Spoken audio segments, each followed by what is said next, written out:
Welcome back, COD fans. It is Super Saturday, and the stakes couldn't be higher, as we've got just 2 days left before Major I. Yeah, Puckett, yesterday took us all by surprise, and today the stage is set for even more potential upsets. Toronto Ultra, fresh off a stunning revenge sweep against the Subliners, now put the Vegas Legion in their crosshairs. Plus, LA Guerrillas are desperate for a win to crack the top 8. But they've got to get past Miami Heretics, coming in hot after a huge 3-0 win against OpTic. Then Surge try to fend off Røkkr, who are coming to knock them out of the winner's bracket contention. And could Carolina's new roster be the first to topple undefeated FaZe? Probably not, but we'll find out. Feels like anything's possible this week. It all starts right now on the Call of Duty League.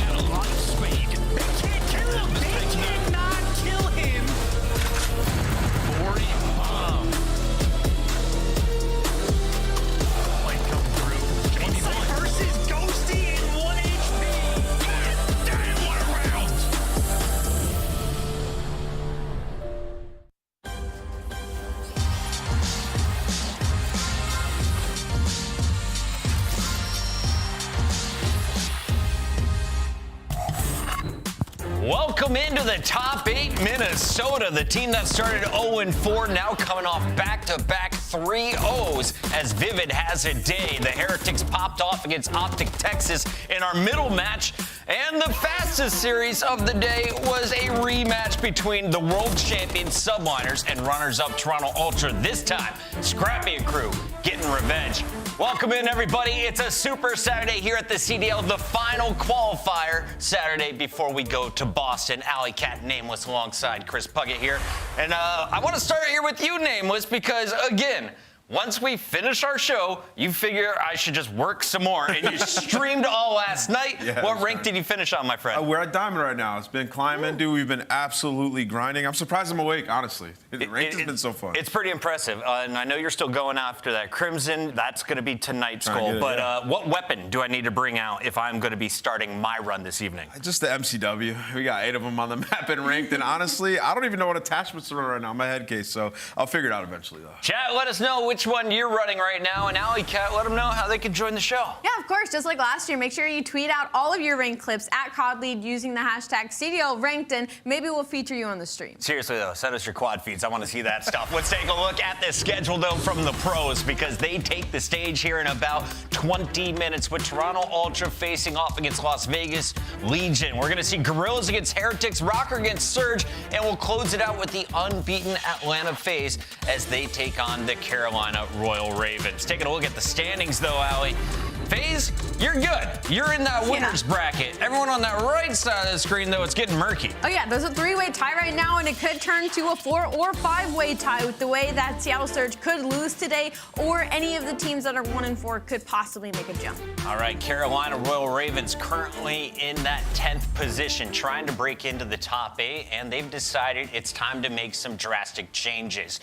Out with the newish and back with the old. Felonies rejoins the squad alongside Glacier. GODRX is out, and he officially is retiring, it looks like, Nameless. Yeah, I mean, it seems like Carolina Royal Ravens just pushing the red button. It's been a tough start to the season for these guys, and I think they need to pick up the pace a bit. So we're saying goodbye to GODRX. He officially has retired from Call of Duty, and he's given us some great moments over the years, man. Thank you for the games. You know, bursting in the scene some years back, and he's sort of been a journeyman on different organizations throughout his career, in and out of the pro scene, back into challengers, and he's had a decent amount of success. Absolutely. Adam, you will be missed, and best of luck with you and your wife, whatever you guys are doing next. Love to see the family growing. Let's talk a little bit about another team that is growing, at least in the leaderboard. It's Minnesota. This team now has 2 dubs, 6 games in a row, and Lynz's trying to put up a candidate for Rookie of the Year. Oh, absolutely. And you know what was great about the series that we saw yesterday against LAG? Both these teams were kind of in the same situation. So the fact that Mr. Røkkr was able to take it so handedly, I think will do very good for their confidence moving forward. And the fact that it wasn't just Lynz doing well. It was all the Lynz show up until yesterday. Vivid kind of reminded us what kind of player he can be on the map. So hopefully we see some consistency from him moving forward and a different Minnesota Røkkr team. Allie, we got to talk about Vivid, right? Search and Destroy has been the bread and butter of Call of Duty competitive scene since the beginning. And this man went off in the 11-rounder. He put up 15 kills, setting the record. Yep, setting the record in Search and Destroy. And then map number 2, 15 and 8. Even the damage was insane. He had a clutch as well during this map. Again, Vivid is one of those players that when he is able to be in the groove, he hits some of the craziest routes and gets some of the craziest timing. So for Vivid, I'm hoping again to see some of that consistency and a hell of a performance from yesterday. Nameless, for everyone who wrote off Røkkr, now they may be thinking twice, because if Røkkr beats Surge, they're definitely in the top 8, if not the top 6. What do you think this matchup is? How do you think this matchup is going to go, though, looking at these records? Man, you know, it's sort of unpredictable. You want to see Seattle Surge should be able to come in and win this one. They've had some struggles in hardpoint as of late, and for the Minnesota Røkkr, sitting at a perfect 500 in respawn so far. So they've had some big improvements. And the scariest thing about the Røkkr is, Chris, is Owakening didn't even do much yesterday. You got to think eventually he's going to get more comfortable, and they will very much improve, because he's supposed to be the guy on this team picking up those kills. But unfortunately for them, it hasn't been the case so far. He did it in a Boston jersey, and we're going to Boston next week. So maybe he's just waking up right now. Let's talk a little bit about some of the action that is going on today, though. It's not just Minnesota. We've got some other teams in the mix. Let's go ahead and show you. Alley Cat, what do you think about this squad? The Miami Heretics are coming off a hot 3-0 over OpTic Texas, one of the biggest shockers of yesterday. Oh yeah, this was insane. I feel like this was a prove-it series for Miami Heretics, because obviously they had that easier start of their schedule, and then they found 2 losses back-to-back. So for Miami Heretics, this was do or die, and I loved the interview we got from Vico afterwards saying, you know, scrims had actually been going terrible. We kind of just went into this loose, trying to do what we had to do, and, well, friendship wins above all for the Miami Heretics. Yeah, you know, for this team, don't nobody want to see them, Chris. Nobody wants to play Miami Heretics because they play so fast and just crazy amount of pace, and they play as a team. We saw yesterday, like, everybody has their moments and medals. That man is a disruptor throughout the control, just making huge plays. And you don't have time to schedule setup. You don't have time to get into that perfect positioning. It does not work, and we saw OpTic get exposed in that regard yesterday from the Heretics. So for these guys, every game mode looking great, specifically the control. I think they're sitting at 5-1 in that game mode now, just absolutely lighting everybody up. This is crazy. Even with a name change, even with a roster change, OpTic Texas cannot escape the Florida curse. And what's crazy about the situation now is that these 2 teams are now around top 4 section, and OpTic Texas could face them round 1 at Boston. LAG currently sitting at 2-4, looking to go 3-4 with a win against Miami, but that's not going to be easy, and it's not going to be easy anytime you play against Toronto. Let's talk about the Ultra that was red hot last night against the Subliners. They lost when it was all on the line at World Championships, but in the online match, Scrap and crew dropped some bombs. They held Subliners to the first 100-point club we have seen in hardpoint for the 2024 season. Yeah, I mean, they're the best respawn team in the game. They're sitting at 12-2 across both respawn game modes, and, you know, they have a fantastic team. This is why this team was built, and it felt like this match meant a lot more to them yesterday, just given how that finals went, and, you know, they did not disappoint, and especially Scrap. He had himself a hell of a performance in the respawns, and then you talk about Envoy as well. That crazy play on the P3 Karachi, like, I could watch that all day. I could watch that all day, exactly. Like, clean pause, you could tell it was something that they discussed, how to approach that break. And, you know, for the Toronto Ultra, like, this is a team that looks championship ready headed in Boston. Only loss on the season so far was a 3-0 shocker to Boston right before the holidays. Toronto, the favorites coming into their matchup today. But here's what Scrap had to say about the win last night against the Subliners. I mean, I don't know if we get better on LAN. I think that we're a super consistent team. You know, I don't think we get better or worse. It's just like we're kind of the same team. We kind of try to play as best as we can online, like we're going to play at the Major. But I don't know. Hopefully it's just consistent going in there, and it's going to be a fun time. Trying to stay consistent on LAN. So far, he's been very consistent online, but those numbers in the grand finals are numbers he's hoping to forget about. Nah, this graphic is so wrong. Listen, Scrap had something to prove. I felt like he proved it yesterday, and obviously that's kind of why I brought up the question of, do you guys think you get better on LAN because how consistent you've been? Obviously, Boston's next week. They're feeling incredibly confident, and clearly still a lot to prove. Yeah, I think, you know, they proved a lot yesterday, which is obviously very important for this team. And just getting over that hump, feeling like, okay, we made the right roster change. We beat this team. Yeah. They tried to pack a punch. It wasn't as strong as ours. Now we're ready to go. Toronto is going to be opening the day. As we take a look at the schedule, we've got a good one. Vegas Legion, they've only got one win. Can they get a second? Or will it be the Heretics, Surge, and FaZe? Everyone on the right side of the screen except Legion. How do you see it going down, Allie? I mean, yesterday was full of upsets. So today, there's maybe some possibility. I'm looking mainly at that Minnesota Røkkr and Surge match. I think that would probably be the best one. All right, lock in. It all gets started when we come back. Toronto takes on Las Vegas when we return.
In the city of Boston, where champions are born.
Welcome back, everybody. It's your number 2 seeded Toronto Ultra going up against Las Vegas Legion, a squad that has just one victory and has given up 2 reverse sweeps so far in the qualifiers. But for the Legion, the good news is this is just qualifiers. You're not in Boston yet, Allie.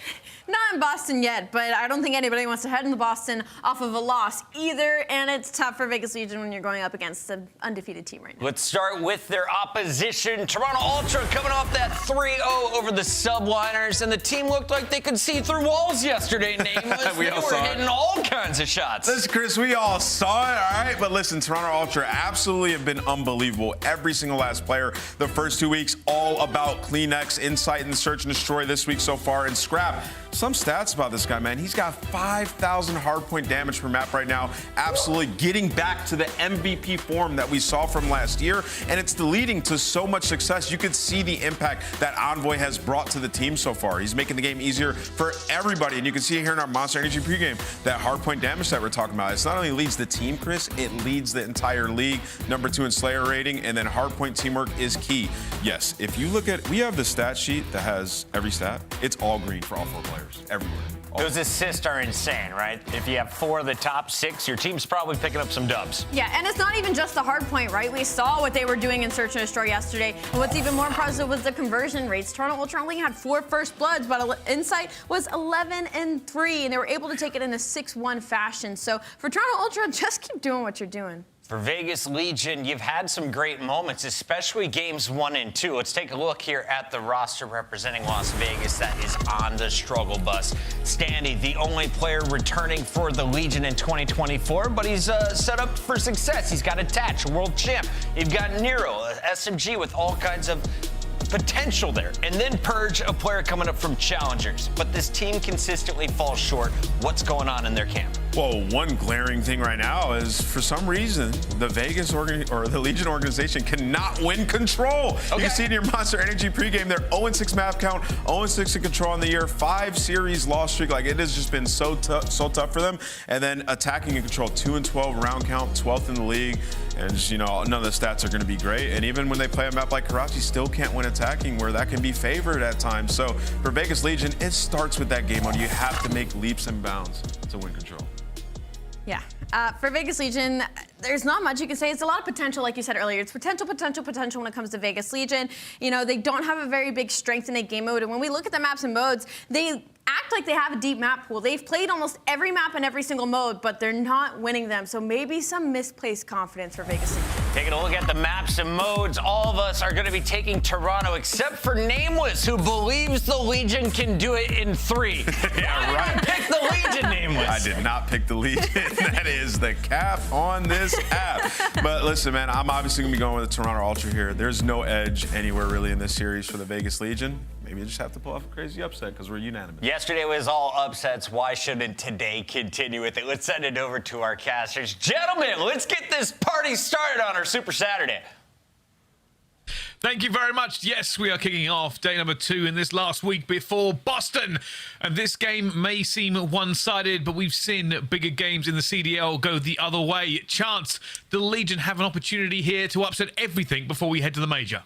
Absolutely. And I'd say, like, if they pull off the upset, that's fantastic. But they're just looking for, like, whatever bit of positivity they can get before going into the major. Because, I mean, the desk used the word quite a few times. It is the correct buzzword for the Vegas Legion. The potential is there. Like, all of these players at their peaks, obviously Attach World Champ, and he's Mr. Consistent, but their SMG duo, they're, like, freakishly kind of scary with the pop-off potential, but it is a matter of getting it together.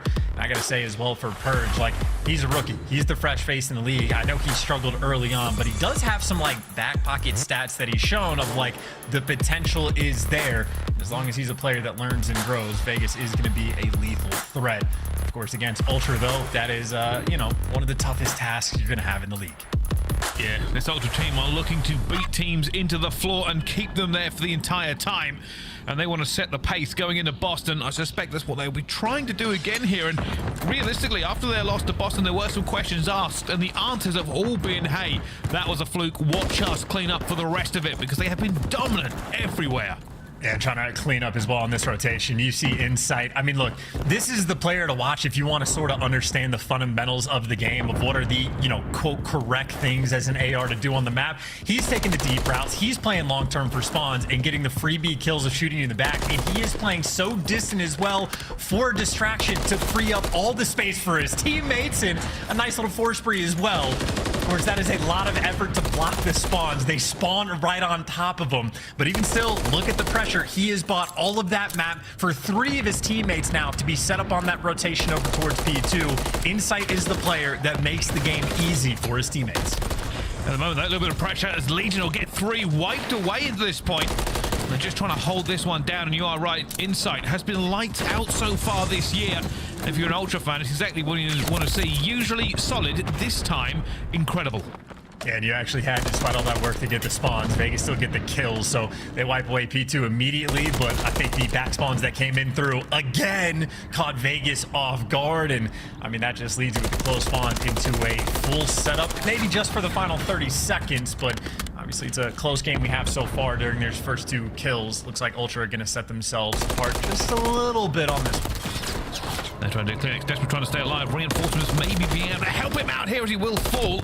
They didn't get a couple of kills on the board. They do fight scrappy for this consistently. Just going toe-to-toe with the Legion at this point in the game is what they need to do, because they are going to have to fight uphill for the rest of the way. And uphill or just being top third. Nero want to live in that power position, but Cleanix takes a big 2 down, and on the rotation, talked about Insight being a guy that makes the game easy for his teammates. Envoy in the exact same category. Stunned up though and gunned down. Vegas do a nice job clearing house on that rotation, getting set up around side the hill. I don't see a trophy in there for the moment, so Nero might have a difficulty staying alive. That is the case, and we got a white time on the hill. Stanley going to get back to this point, but instantly cleaned up before them. And Ultra, they're putting a lot of pressure on down the side. But Purge is alive, trying to finds the second as well. Keeps on moving and proving that he's here and ready to fight for it. Ultra had the opportunity. Legion ripped it right back away from them. Yeah, this is actually a fantastic time to get on the submarine hill as well. So Vegas are going to take the lead going into new. Of course, this is still the old patch we're playing on, not the new one. So that hill going to rotate on the inside of this tunnel area. And we know it's just going to be a nade fest. Who can get the trophies in first? Well, Toronto's there. You see double trophied up on either side. So they're ready to take down the nades. The gunfights will be the next thing in line. Got Vegas trying to set up for the kill, but it looks like Ultra have everything in position. They've got the flank covered. They got their spawn locked down, and 2 AR players inside the hill. Ultra right now looking perfect on this tunnel hill. Danny trying to make a little bit of a difference though. It's still difficult to get in. You are right. Trophies so crucial here for Ultra. It is a nightmare position to assail unless you can get those nades in. If those nades start flying, the players get weak and they can see it. Insight is going to come under fire. They have the cutter as well. Legion swarm forward. They're going to get the trades. It's a great time for them. They break it with 30 seconds to go.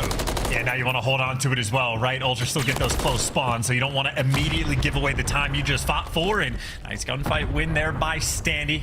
Make sure you keep Ultra pinned in the back. And a couple of these deaths, the spawns that Ultra are going to be getting, it's going to be a hike to try to get across the map on this rotation. So a nice little sort of buffering moment there for Vegas. Again, maintaining a very small lead, but playing very good Call of Duty for the moment. And again, set up on the rotation. You got the power positions, you got the clearance and the cutoff kills. A nice little spread on the bottom side of the map as the hill pops.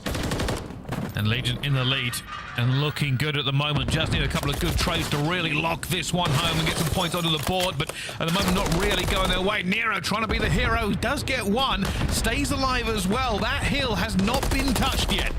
Yeah, it is difficult for both of these teams, and especially so. No one's been able to get a trophy nearby the hill, so even if you get inside, nades are going to be doing some damage, and so are the flanks. Envoy causing problems, but there's a little 4-wipe from Vegas. Not exactly spawning near the hill for the moment, so it's still difficult to actually go and collect this time. This is shaping up to potentially be a classic sub-base map, the OG sort of Bocage feel, where the game clock might come into an impact. Vegas, I mean, they're fighting yet to cross the 100-point margin. I think Purge on that 3 spree might give it to the team. And again, not easy because Scrap is pinning you back. Yeah, still no one's getting that 100 points. Yeah, it's been a very scrappy, a very close map between these two. Legion ahead as we head into the next set of rotations. But let's find out how they are feeling in the comms with the Vegas Legion. Listen in. Green and MP2. Scrap's one shot on MP2. I'm going to go top alley here. Top B2. Top B2. Left side, top B2. Top B2. Pop, we got one shot, one shot. He's weak top B2. Stay down. There's one pipes, 2 top plat then. Pipes, yeah, top plat. Stay down. There's 3 on the left, 1 on top. 3 on the left, 3 on the left. Backside time and top gen. Okay. I'm low server right now. Yeah, I'm trying to go right. One top office, guys. He's hurt. Yo, can you shot my B2? I can hit mid. I don't see this guy time. Top fan. Backside time. Find him with an aid. Long. He's in ramp. Long. Absolute long. Ramp and one on ramp. He's gonna go ramp this time. Yep. I'm gonna go right. Top ring. What you done? You should go left. Yeah. Scrap's whole time, one stop ring. Top office, watching all the. I can't go left. He's top office, bro. Okay, yeah. Let me long. Yeah. We can work up tunnel. Here. One's long on me. Top gens hurt. Top gens Top so hurt. On old Scrap. Hold then. Nice. Top gen. Top B2 hill. Top B2 hill. Top B5. He's P5 in hill. P5 in hill. They're spawning up. Top alley door weak. Last guy's on time. You're gonna be pushed down pipes. Yep. I'm flanking P3. Yeah. Window. Oh, middle map. He's gonna rehit F3 after that. He's gonna rehit F3. N3. Two in the back. Top fan after that as well. Top fan. Top fan dead. Nice. I'm coming side. I'll get on mid pinch. They could be elbow. They could go elbow. I'm trying to elbow dead. Nice. Elbow mid pinch. Elbow. I'm just laying down close right. You can hold the same angle. Yep, I'm back B2. Hold your elbow. Yep, I got it. I have one nade in the back. You should hold the same angle as me. In the back? I am. I got your touch. I got naded on one shot. And they're setting up for now. Yeah, good. In the window on you. Jumping in. I need help, guys, on one shot. I need help. Hey, Envoy's full garage on you, I'm pretty sure. To the garage? Yeah, there's two there. Inside, one shot. Absolute inside. Literally bullet, free kill. Behind the fork, I think. I don't know. He might be behind the fork. He's running down. Inside the back. They're flying out P5 then. Vegas Legion, good comms, better fighting. They hold down that bit of time, but this is all on Standy now. Been a wizard for them so far this game, 21 and 15. Can he be magic again? Unfortunately not. That sub hill belongs to Ultra. Yeah, and you know, if the comms are good for Vegas, it's the exact same story from Ultra, just to get the stuns out to make the read on where Standy is. They know he was going to be hiding somewhere, so very heads-up team. But as you pointed out, this has been a fight. Submarine Hill, Envoy doing his very best to stay alive in the point. No trophies near him. So the stun's going to connect, and eventually Attach gets the kill from up top. You've got Vegas at least clear out the time and make it white, but Purge now is sort of the last man up to get these players out of this time. Fighting for everything they got for these final 20 seconds, and Insight trying to stay alive. You see Purge goes for the full send, but the scrap time will be collected. And granted, Bryce, it is a close game. This is also the biggest lead we have seen. Ultra have it. For the moment, Vegas have the rotation. Looking to bounce right back. And this is all it.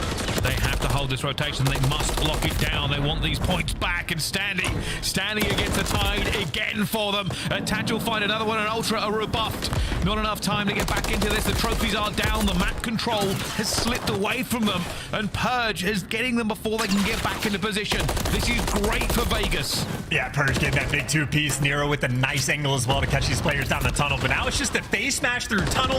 The next flank comes through. That Standy again making an appearance in the feed. And this could potentially be a full 60. 2 players in the tunnel as well. You got the cutoff spawn in Standy. I mean, he's going to be able to see every single player on this cross getting all the errant kills, or just be a distraction. Get the one kill and dip out. Ultra have to drag themselves back to dig him out.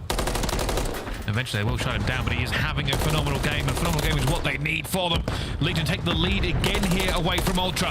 Standy moving with his teammates to the fore here, trying to get them away. Ultra have set up front of the hill to try and keep them away. It's still not working at the moment. Legion with the lead are trading all over the map, but Ultra take this win for now. And, well, they're going to need this win on this hill, right? This is not an easy one to stay alive in. And obviously Vegas right now cranking up the pressure. Wide flanks, or at least a wide spawn coming through. Bird showing his presence on the map. Ultra now have 2 directions to look, but the pressure's swarming on the hill as well. CleanX last man standing, and there he goes. Vegas with a clean break, maintaining this lead. Even got guys alive on the time. Vegas right now playing incredible Call of Duty. They really are, and they're feeling it at the same time. Nero on a 4, just staying alive on this hill. Every single point he can squeeze out of it is going to benefit them as we head towards this finish line. And you can see now Ultra, they know they have to give it up, but they want to keep fighting, trying to just see if they can get him off the hill. But wisely, Nero is staying down and staying alive until eventually he's going to fall to Insight. And Attach now diving in, even with 1 health, just to try and get those points. Yeah, now you go back to that P1, though. 2 sets of rotations. Not a tied-up game, but pretty close to it. So this is all about the power positions. Can you get these players out? Insight and CleanX working together, and CleanX just working by himself as well. Top Snow and Insight again.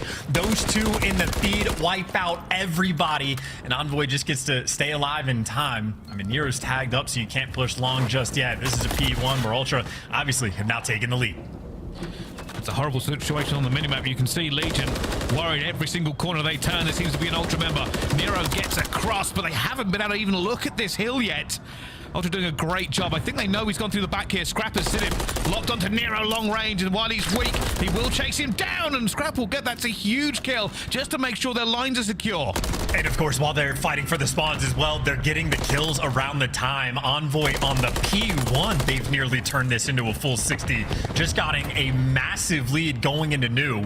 Finally, Vegas like clean house and get him out of the weeds, but now you still have to worry about the flanks. The spawns are going to be interesting as well. Ultra, yeah, 2 players are going to spawn now. It's going to be CleanX and Insight that are around the point. Their teamwork has been on point before, but this time they just get dropped. Vegas have the break and control the hill just for a moment, but it is a scattered minimap. Not an easy situation to deal with. Ultra have a few more bodies in this hill than Legion in the second. And Scrap needs to win a huge gunfight. 3 down for Legion. They were so close, but now they've got to run across this map. They've got to break every door open, win every trade to get in. 10 seconds for Legion. They get another kill onto the board. 2 for Ultra are in this point as the Legion comes swarming forward. More kills, more fighting, and they hold them off for now. They cannot win it here, but Legion just broke Ultra.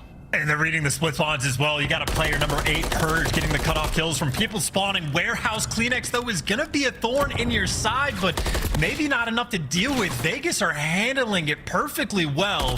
Still the pressure around the point, though, because it's only 4 seconds, and it looks like the floodgate eventually got broken. Ultra, too annoying and too clean with it. The map 1 win on Subbase. And that's a little bit of ice there. Ultra, I think Kleenex just stayed alive, and it caused them to look 2 different directions when he picked up that trade as well. Legion were like, we've done the hard work, but now we have to shoot everywhere to try to make this hold. And even if they made that hold, they had to rotate as well. In the end, too much to carry, too much to work, and Ultra close it out. But silver lining, Legion, which has been the story for them in the CDL so far this year, look good, but no win at the end of it. I mean, I think the biggest problem from Legion that game, it might have just been the P1 setups that Ultra had, no? I know the second time, or the third time around, I should say, certainly, and even the second time around, I think Ultra was actually able to sort of set up the blender spawn. Like, that's when we had to listen and had the comms of like, okay, Envoy's in our top warehouse, like, we just can't go that direction. They try to work the right side, they get bullied out just a little bit. I think P1 is not an easy hill to lock down, but Ultra had so much success at it. And I think Legion maybe just caught a little bit off guard, but shout outs to Kleenex. I mean, 6.6k damage is obviously always something you want to highlight, but it was just good plays through and through on those sides, but Ultra and Respawn is simply a little bit better. Yeah, I was just saying, I think Scrap in that P1 and P2 rotation where he held it down, I think he picked up 3 kills, just kind of plugging all the gaps he could to make sure that Legion couldn't break them as easily. I mean, they ended up getting the break right towards the end on that P2, but yeah, a great work there. It caused so much trouble for Legion, who were trying to filter through the gaps in the map, but the awareness and the teamwork just made sure they couldn't get it. I still do, like, again, as you pointed out, positive takeaways for Vegas. I kind of like the map for them in the sense that, like, they didn't get bullied out. Like, that's a map that you can absolutely learn from. And again, go back and sort of look at the setups that were causing you problems, see what worked, what didn't, and maybe even steal a strat or 2 out of the Ultra notebook. But I mean, again, outside of very specific situations, played incredibly well through and through. Got a bunch of breaks when they needed them. If they were getting that, like, you know, full rotation over towards the tunnel hill, they were locking it down for a good chunk of time. So I think that is certainly a map to be learned from, because Ultra have been the best team in the game on Subbase. Obviously, this is the, you know, second or old patch that we're working with, but still a lot to learn going into the major. So solid stuff there in that moment. I'm trying to do the math. I believe when Hill 5 pops, that's actually going to be the P1 rotation again. So you see a 33.28 shutout on the side of Vegas. So Ultra turn up the heat there. And I think that would be the same thing for Hills 9 and 10 or 10 and 11. It's tricky to keep up with, but either way, those 2 hills back to back, the P1s are on point for Ultra. Yeah, they certainly were. And just that graph there, you see exactly how fighty it was the entire way through. Neither team able to get any real daylight moving forward. Just the end of the map, that last set of rotations, Ultra locked it in and never really let it go. But still, life in Legion for this one. Nobody expected them to come out and fight quite as hard as they did there. But with S&D up next, are Ultra going to try and hit another gear, or will Legion finally get one on over on them? Well, this is actually a map that I think Legion are going to be incredibly dangerous on. Like a big theme of Skid Row is just sort of that, like, you know, top middle of the map control where you have 4 rooms, a bunch of corners up, like top fire, top office, and top radio. It can be absolute chaos in those situations, as mixy as it's going to get with those rival 9s. And whether it be a respawn or search and destroy, I think Vegas in that mixiness will be having a grand old time. Obviously, of course, Ultra certainly have their threats as well. Yeah, they really do. And speaking of threats in this S&D, both teams have some big ones. Insight, who has been lights out for them right now on Ultra, 1.67, an outrageous KD. It actually makes Attach's 1.26, which we would normally laud in this game mode, look a little bit paltry by comparison. Yeah, I mean, look, Attach's stats aren't bad, but the biggest difference is sort of like the level of activity that these two players are having. Because the KD for Attach looks nice, but if he is only getting the 0.58 kills per round, that means he's doing his job, but he's more of the post-up, and his teammates are like driving the action. Insight is in the mix, in the clutch situations as well, and is very active. So certainly a battle to pay attention to, and I mean, as good as the snow looks, it's going to be those closer range of engagements we're going to be dealing with on Skid Row. There we go. As we move towards the map, we're just showing you the last map, just for historical accuracy, to make sure you remember what just happened. But Skid Row S&D is where we are going between these two teams. We're going to find out how to rock it with them both as they kick off with Legion on the attack. Oh, this might be a, double hit down low? I mean, stuns are going to come out. Nobody's home. They're smoking on the back spawn, and here you go. This is the SMG mixy time just to get up top. Ultra, it's only going to be Insight nearby, and again, he is active. He has already shut this push down. Looks like Standy, though, going to even up the odds, but yeah, he's just dancing with death. Insight there to lock it down. Insight, absolutely no fear. Goes for a purge, gets it back, though. Brings us to a 2 versus 2. Scrap's going to have Attach. Dead to right. Second player flying out, and it's a little bit weak on both sides, but just the locked-on gunny there from Scrap. Didn't miss. That is a lot of activity on CleanX right there. So whatever happened to him in that round, he is getting very excited. But again, we brought up Insight stats for a reason. He will get in the mix as an AR. And I mean, they basically just gave up the A site in a sense, like that long line of sight. Insight shows up, locks it down, and a cheeky little round one strat from Vegas just gets punished. Well, let's see. So I've got to say, I think Standy did a great job to get that kill trade. Unfortunately, I think Insight just peppered the wall until we eventually dropped. Just not enough health to stay alive. Legion spinning here, making sure they have control of both bomb sites. Just being a bit cautious, actually. A little bit late, maybe, towards platform and middle map.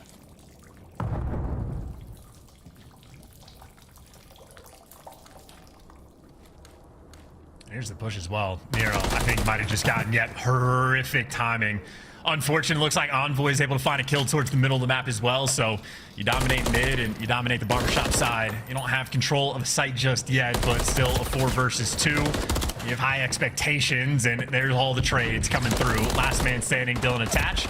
Incredibly clutch, but no time to work with. Ultra just go and hunt him down. And again, that is just a nicely played out round.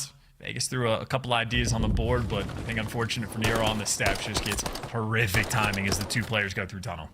And that's the kind of thing you can't really account for a lot of the time. He was in the right position, he had the right call, but with timing being ever so slightly off, there's no accounting for it. And it's going to be one of those ones, well, he's going to have to play that position again, and maybe that'll cause some hesitation next time, or he'll just lock it down and be a bit better with the timing. But you can't really fault something that, well, COD timing just happens occasionally. And COD timing at its finest, that is something anyone that has ever played has certainly experienced. Vegas, again, so much pressure towards the middle of the map. Purge at least gets the blood, and now you got trades coming through all over the map. I mean, that'll just put us in a very quick 2 versus 2. I think Vegas have more information that both of these players were in the alley. And you already see Nero, he is just snapping into position. I mean, he's got the back alley push covered, but unfortunately, no one has collected the bomb. Attach is grouped up with his teammate, but I mean, they can't make anything happen until they go back and pick it up. So right now the onus is on Vegas to try to make the play. And they are playing patient. They are burning that clock to try and find something. And is that just timing again? I think Scrap knew somebody moved. Envoy, though. This could be a double chow, but they've chow one by one. He gets the first one, but not the second. The trade is good enough. An Attach versus Scrap. A 1 versus 1 for the round. It's a fun one too. Attach, I mean, in my opinion, the most clutch player of all time, and if he isn't number 1, he is absolutely in the conversation. He is known for winning his ones, but I mean, Scrap is one of those players that recently has been sort of that MVP candidate form. And only 18 seconds left. Attach has just now got the bomb, and Scrap is going to be giving up the plant on A, so a true 1v1. This is all going to be about timing, all going to be about figuring out where the other player has gone. Attach has no idea where Scrap is.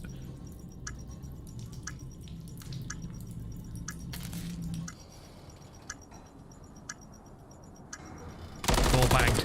Wait a minute, Attach didn't hear it. Now running away. Do they chow? Do they go back? I think Attach might come for it. He's trying to go for the ninja here, Scrap. Attach might have figured this one out. Looking for it. Is it going to be in time? He flies around the corner and gets it. Cool as a cucumber. Attach clutches up. Yeah, I mean, look, they absolutely no surprise. Attach, literally, this is what he does. He just wins his ones. Does Scrap make a fantastic play? Yes, absolutely. Attach just makes the slightly better one. And I mean, I got to say for Vegas, I mean, obviously control is a massive problem for this team. That 0-6 record is certainly a pain point. But they've also had a few problems in the clutch for the late games, not only in control, but search and destroy as well. If clutch is a problem for this team, Attach is absolutely a player that is going to solve that problem. He delivers time and time again, and obviously he's trying to keep Vegas in this game, get their first round on board, stop the bleeding, and go back on defense. And Nero, unfortunately, again, just gets caught. Attach trying to see if he can get that back to it, but has to back off. He knows the pressure was flying at him. That is good awareness to not stay and try and take the chow. The problem is they've given up that map control now. Bomb is going down for Ultra. Can Stanley get a pick here? He's going to call out where Envoy's gone, but how much it is going to count with how spread Legion are, and that's a flank already. That's that. I mean, how many times are we going to see that flank coming in through tunnel just to catch a player on the steps, caught with their pants down, and just like that, the round collapses.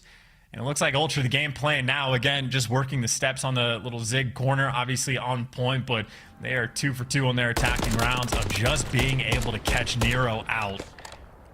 And obviously after that, when you give Ultra the man advantage, they will take full advantage of it, get another clean and easy round win.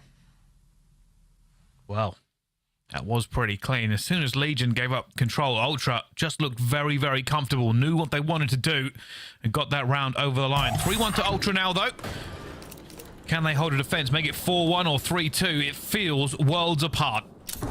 And you have, well, not a mid-map push this time. They're going up the windows, and Envoy will be in a corner, but it will be 2 SMG players by the looks of it. Gonna be nearby. So Vegas have gotten a decent bit of control. In the meantime, the tunnel has just been the thorn in their side. Insight might get set up for 2, but as soon as that first kill comes through, everybody starts to turn. The panic sets in, and Ultra are just abusing this tunnel and picking Vegas apart. Unfortunate for Purge, just left in a 1v4 in the worst spot possible. They can't get anything done. Jamie Craven, Mr. Insight, he's going to give you 2, but Toronto right now, again, just walking through this map. Seems like when they're playing with that confidence, and we've seen Ultra do this before, right? The more confident they get on S&D, the more gaps they seem to find, because they have no fear of going for it. Scrap flank, Tunnel got a kill, Insight held his nerve, took down 2, Scrap went back to mid, picked up the last one. They are happy, and playing against them in that form, as many teams will tell you this season, is a nightmare for them. Legion have to flip the script here, they have to try something new.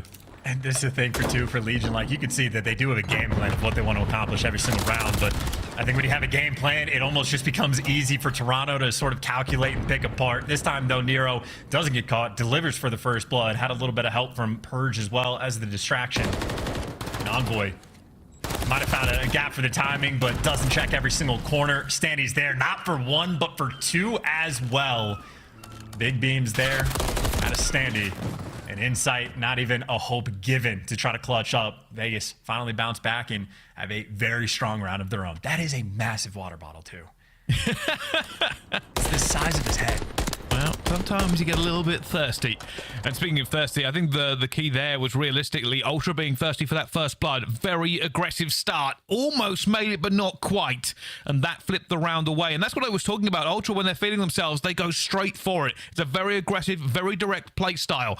With that being shut down, we may see a slower round out of Ultra here, just as they look to rebalance. Well, I think you might need to see a slow round out of Vegas. Now, they're tripling up again. They've had, I mean, this time, again, they're going out to the window, jump up's not actually in the middle of the map, but they've been getting picked apart on these flanks. But if they're being quick, at least put on the pressure. Insight gets taken down, Purge getting nice damage in, and now he gets to send in his SMG players for the kill. I mean, again, the top side of P1 can be absolutely mixy, and Vegas are swarming around the top side of this map. Clinic and Scrap, either side of this corridor. Gonna try and make a play. Stanley's gonna fall back down to a 3 versus 3. Scrap still gonna have it. Kleenex does have to back out here. Now they're looking for him. Scrap finds one as well, but back to the trade. 2 versus 2. Envoy's gonna be here as well. Finds Attach. Last bit. Oh my God! I hope he was a little bit weak, because I'm fairly certain he just put that gun in his belly and he dropped. Yeah, not a fun situation, and that to me might be a small difference between a good team and a great team, right? Vegas get the first blood, they get everybody cornered up, but it's not the right corners to actually get the trades. Like Standy falls and he falls for free. Nobody's in position to actually go and take down CleanX. So it's a small little window of opportunity to Toronto to pick apart the setup, and obviously they deliver. I mean, their teamwork and team shots absolutely on point from Ultra. Now 1 round away from going up to Aggression again as they go straight through a Standy though. Will find the first blood. Hasn't worked out for Ultra. Standy again staying alive. Scrap will get purged, but CleanX gets him, and somehow CleanX stays alive. Explosions in the face, not phased. Again, teamwork on point. That is everybody there from Ultra getting tags into the same players. Still just delivers you for the 2 versus 2. And CleanX might have just gotten the perfect timing. Nero, though, gets the tags and guns him down through the wall. Nero snappy in that moment, but now Insight. I mean, we talked about how Attach is one of the most clutch players of all time. Insight, the most clutch player of the past few years. Another opportunity to win one. This time in a 1 versus 2. Maybe bad news, though. He's going against Attach, so might have met his match. Until he's trying to figure out this Rubik's Cube of a puzzle. Finds Attach down low, but the bounce is too much. Attach just waits. And Legion will walk away with that one. Big kill from Nero to bring it back to a 2 versus 1. It is kind of comical that Attach is this consistent. He's only 4 and 5, so it's not like he's having a particularly strong game. But again, in these clutch moments, he will absolutely execute and make sure you don't give anything away. So on point there for Vegas. I mean, that's a 2 versus 3 clutch that they just had. Shouts out to Nero for the read he had against CleanX as well. Still, though, for Legion, a long way to go. And now for Legion, map point. Again, aggressive. They are going for this. They are flying straight into it, but the stun has come out already. Legion are in a little bit of trouble. That platform push has stalled just a second as Ultra are getting in position. Well, here's the trades potentially ready to come through, right? It's the 2 SMGs up top. Purge is making moves. Standy finds the timing. Standy finds the kill. Gets great damage. The question is, can you actually get the trade? Nero getting a couple tags and well. CleanX is gone and recovered though, and Envoy gets out with his life as well.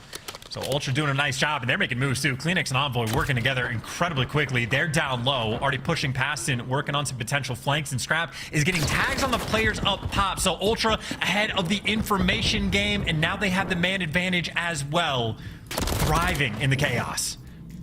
It almost looks like somebody's moving these pieces around the map like a chessboard, trying to figure out where the gaps are. Down to a 2 versus 2 now between them.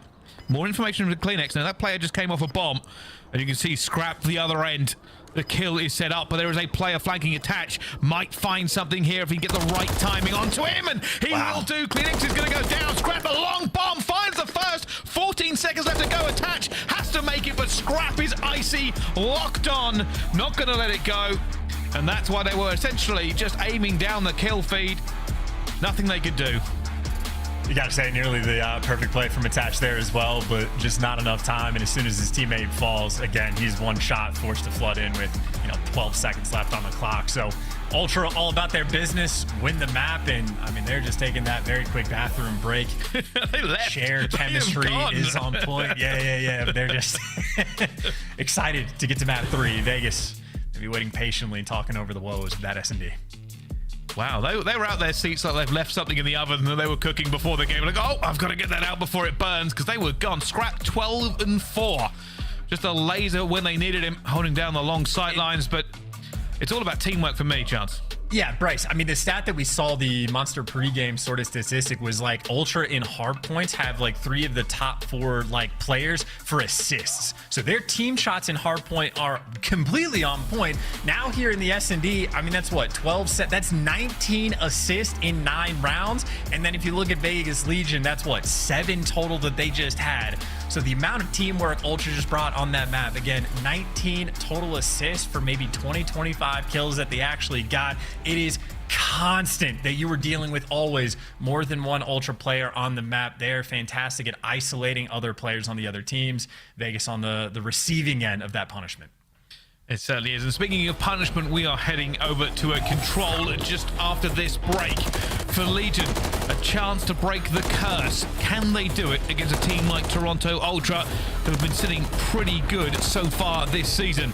For Legion, they are locked into the loser bracket, but pride is always on the line on the run up to Boston. Don't go anywhere. We'll be back with map number 3 right after this break on the Call of Duty League.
Start the season strong with the Call of Duty League Pack. Grab yourself the CDL Operator, Weapon Blueprint, and so much more. Check out the Call of Duty store in-game now. The Painted aBeZy bundle is available now in the Call of Duty store. Inspired by the folk art of Oaxaca, this stunning bundle offers colorful, vibrant, and mythical items you gotta check out. Don't miss out on all the action at the first Call of Duty League Major, hosted by the Boston Breach, this January 25th to the 28th at the MGM Music Hall at Fenway in Boston. Scan the QR code on the screen or go to callofdutyleague.com for more info. Ladies and gentlemen, welcome back to the Call of Duty League. We are live with the game Toronto Ultra versus the Vegas Legion. So far, if you've missed it, Ultra had a narrow win in the hardpoint, but a great win in the S&D. And now we look upon despair in its very form for Legion. Control, a game mode they have not managed to get going yet this year against Ultra. And yeah, this is a map as well where there's a lot of like sort of individual pop-off potential, like a lot of ways to win both offensive and defensive rounds is just set up for the spawn kills of like get a player inside of the enemy's base and just kill them relentlessly. So there's a lot of potential for either team to win this map. Vegas is not a stranger to sort of superstar talent. Of course, though, Scrap has been breaking every single record in the damage category, and Standy pulls off a Clayster jumping off the map first thing. Straight away. But at the moment, Ultra just holding form. You can see the Legion trying to figure out where to go so far. They do not want to get trapped into the blender. Managed to maybe set up a blender of their own. I was going to say Envoy, last man standing, does a good job of getting his one just to keep that map pressure up. So Burge is going to fall. You go back to sort of that 50-50 split down the long lines of sight on this map. And Attach may be in a decent position, but his teammates are all falling. Timing is on point. He's able to get two as well and doesn't even get traded out. So this might be your moment to get inside your enemy spawn, set up for some early spawn kills, and really start to cause some devastation. They line up as well, but Insight's there to at least win the gunfight. You take care of Attach and buy yourself a lot of pressure on the map. Ultra have stabilized, and I mean, Purge, last man standing, gets hunted down as well. Ultra keeping everything completely under control. For the Legion, this might be the last roll of the dice. You can see them trying to get out, trying to move forward, trying to get into B. Bit of pressure through the middle of the map. They have to kind of just dive for this. Eventually, it's Scrap. Oh, little wobbly shot, not going to get it. And that's it. It's cleaned out. It's all back into spawn, and it's an absolute burner as Attach will be cleaned up by CleanX. But Legion, the engine was on, but it was never revving. And this is what maybe the fastest round of high-rise control we have seen this year. I mean, Vegas Legion maybe touched the point for 5 or 6 entire seconds that they stopped the clock for. Never a good sign when on the opening break a player just jumps off the map. That's not ideal, but even for the small window of success that when Attach gets the 2Ps, gets in your spawn, gets an extra kill, that's an opportunity for the teammates to work up the map. Ultra just completely on point. They shut it down and don't waste any time. Just an absolutely dominant defensive round win. Yeah, and it felt like Legion had a few opportunities, but it never had momentum swing their way. They were never able to trade it together. They never really got to stop the clock at all. Maybe on the defense, they can do something as well. Already, big pressure coming in from Ultra straight out towards A. Joe's going to be happy about this one, getting that A pressure off the rip. Trades, though, for Vegas, so the players in the back spawn on point with at least getting a couple extra kills. I mean, good news if that propane tank has already exploded. I mean, that's a massive threat on the map that you don't have to deal with anymore, and you are keeping that pressure up on this A zone. I don't see any trophies, though, and those nades and stuns are just doing absolute work to pick Ultra apart. Looks like Vegas have cleared their base, and now you got to attach that leading man up the map. Just gets dropped. Envoy right now is snappy. Good recovery from Legion, getting them back. The barrage eventually folds Ultra, and now it's all about this map control. You can see Scrap trying to move forward, just trying to get a bit of positioning for his teammates. As the rest of the Legion fight for it, trying to go for it as well. Look at him snapping left, right, and center, eventually getting himself into this point. Reinforcements are far away, only going to be Envoy with him now. Well, Envoy at least has, both lanes covered, got the damage out, and that's you just setting in for the trades. That's another assist you can add to the list as the teamwork continues to be on point. Envoy just deals with a solo chow up the mid alley and Attach again. Last man standing has 3 different players shooting at him. CleanX will shoot him in the back. Envoy and Scrap got bullets in early on. Now you have pressure on both the points. You are desperate for Vegas to get out of their spawn. They want to, but Ultra have their guns up. They are ready from this at every angle. CleanX is waiting. 3 members about to try and hit A here from Legion, and CleanX just holding his nerve. The first one fires out. Nero will gun him before he can do any more, but time in abundance for Ultra. That's a nice little angle. Just walk up the railing there for Envoy, so he picks up an extra kill. You see Vegas have actually poured the pressure out of like underneath the helipad. Now on the top side of the mini map, but Ultra doing their best just to sort of maintain that pressure on the other side.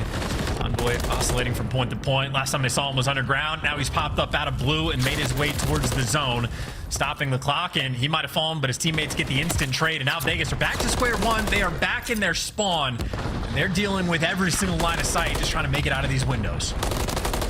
For Ultra, this is about trying to just push them back one more time and get those trophies in position. You see Legion just holding at the moment, waiting to see where Ultra peek out. There is a play going down inside. He's hitting the long route. You can already see on the mini-map that Stanley's waiting for it. Nice shots. That's big awareness out of Vegas as well. I don't know if they spotted him or just felt the pressure and go for the turn, but Stanley winning that one really buys you that lifeline to stay alive in this round. 9 versus 8 on the life count. It could come down to a kill race, but also 40 seconds left and a tick of progress as well. Ultra, though, getting pinned back. A couple extra gunfights lost. And now they're working out of their spawn, and it's Vegas in the power positions. Vegas might be bouncing back on this defensive round. Yeah, it's been a great hold from them so far. They have just managed to get them away from every time, but Nero will fall, so will Purge. Attach has to hold the line. You can see Ultra are stacking this now. They've got bodies attached. That's a huge kill. Nade going out, but trophies on the point for them as well. Legion, they've done so much work here, but that second tick is in. It's 5 versus 3! Oh, the nades. Huge wipe in the end. Legion, hold on, surely. I mean, still though, 3 versus 3. This is a little bit of time for Ultra to work with, and the nades are doing damage, but Attach is picking up the kills, and now just 2 players left, Envoy and Insight. I don't know if they're gonna make a run for it. Envoy, this turns into a 1v1. Both players tagged up in one shot. He has made it to the point, 0.7 on the clock, and he's gonna take him down with the Renetti. In a 2 versus 3, Envoy gets them all, and Ultra win another round in nail-biting fashion. You have to be so on point to take this team down. If you're a Legion fan, you just punched a wall there. You thought it was over. You thought you had it. The big kills off the point. Ultra players coming off of respawn. 3 versus 3. And Envoy says, all right, that's 3 for me. That is disappointing for Legion. The same story. Close, but not close enough. And again, maybe long-term, this is a positive sign for Vegas to be fighting like that, but at the end of the day, an L is still an L. You're still desperate from CDL points and desperate to take down Envoy. That's going to be a 4 spree, and that's a near-perfect break. Good news is Envoy flies out with 12 HP, so you don't have to worry about the cruise missile, but that's the only good news. The bad news is players posted up in the power position. Scrap, if you look at the mini-map, it looks like he is just off in Narnia. He's made it to the crane. He's having a little bit of fun. Envoy just holding down the door here for Legion. A little bit of pressure they're feeling now. Have to get forward. Nero flies into the gunfight of Envoy. Persian attached though. They get 2. They stop this clock.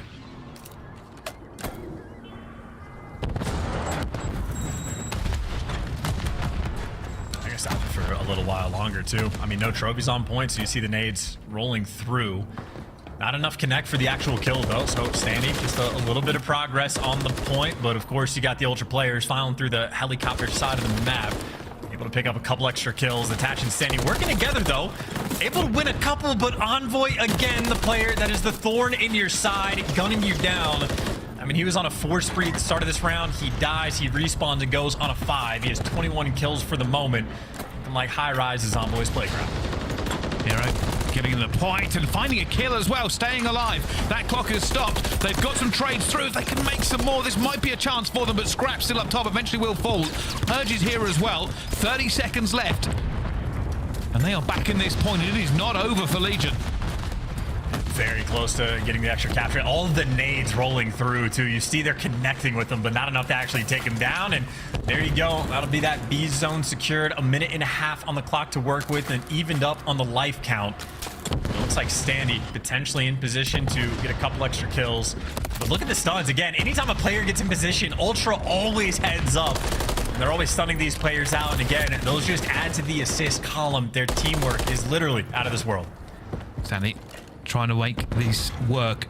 You can see with 1 minute left to go, they are working helicopter side of the map. Standy has to be a catalyst here. They have to push Ultra back at least once to get into position. And all of them freeze on the map. They know how big this next push is.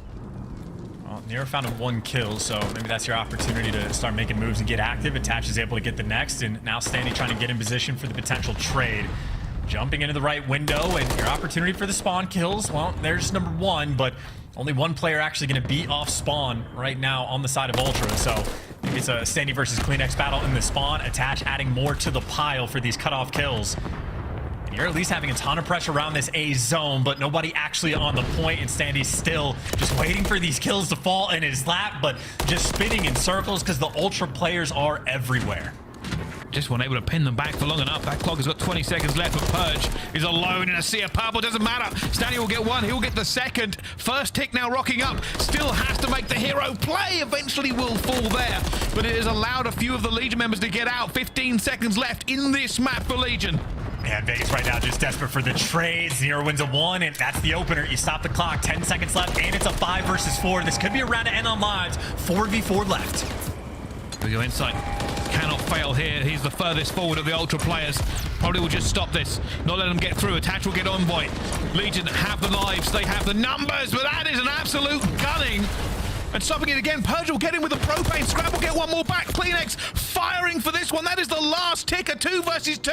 It has come down to the wire again. Legion, their fingernails are bleeding as they hold on to this one, and they will get it. They get that attack with the tiniest of margins. These are the stressful rounds that really age you and add maybe potential gray hairs to their heads. Vegas are fighting, as you said, tooth and nail just to get the win. Shout out to the propane tank. Typically, if you're that close to it, you don't actually die, but Insight was at least 1 HP, so that trade does come through.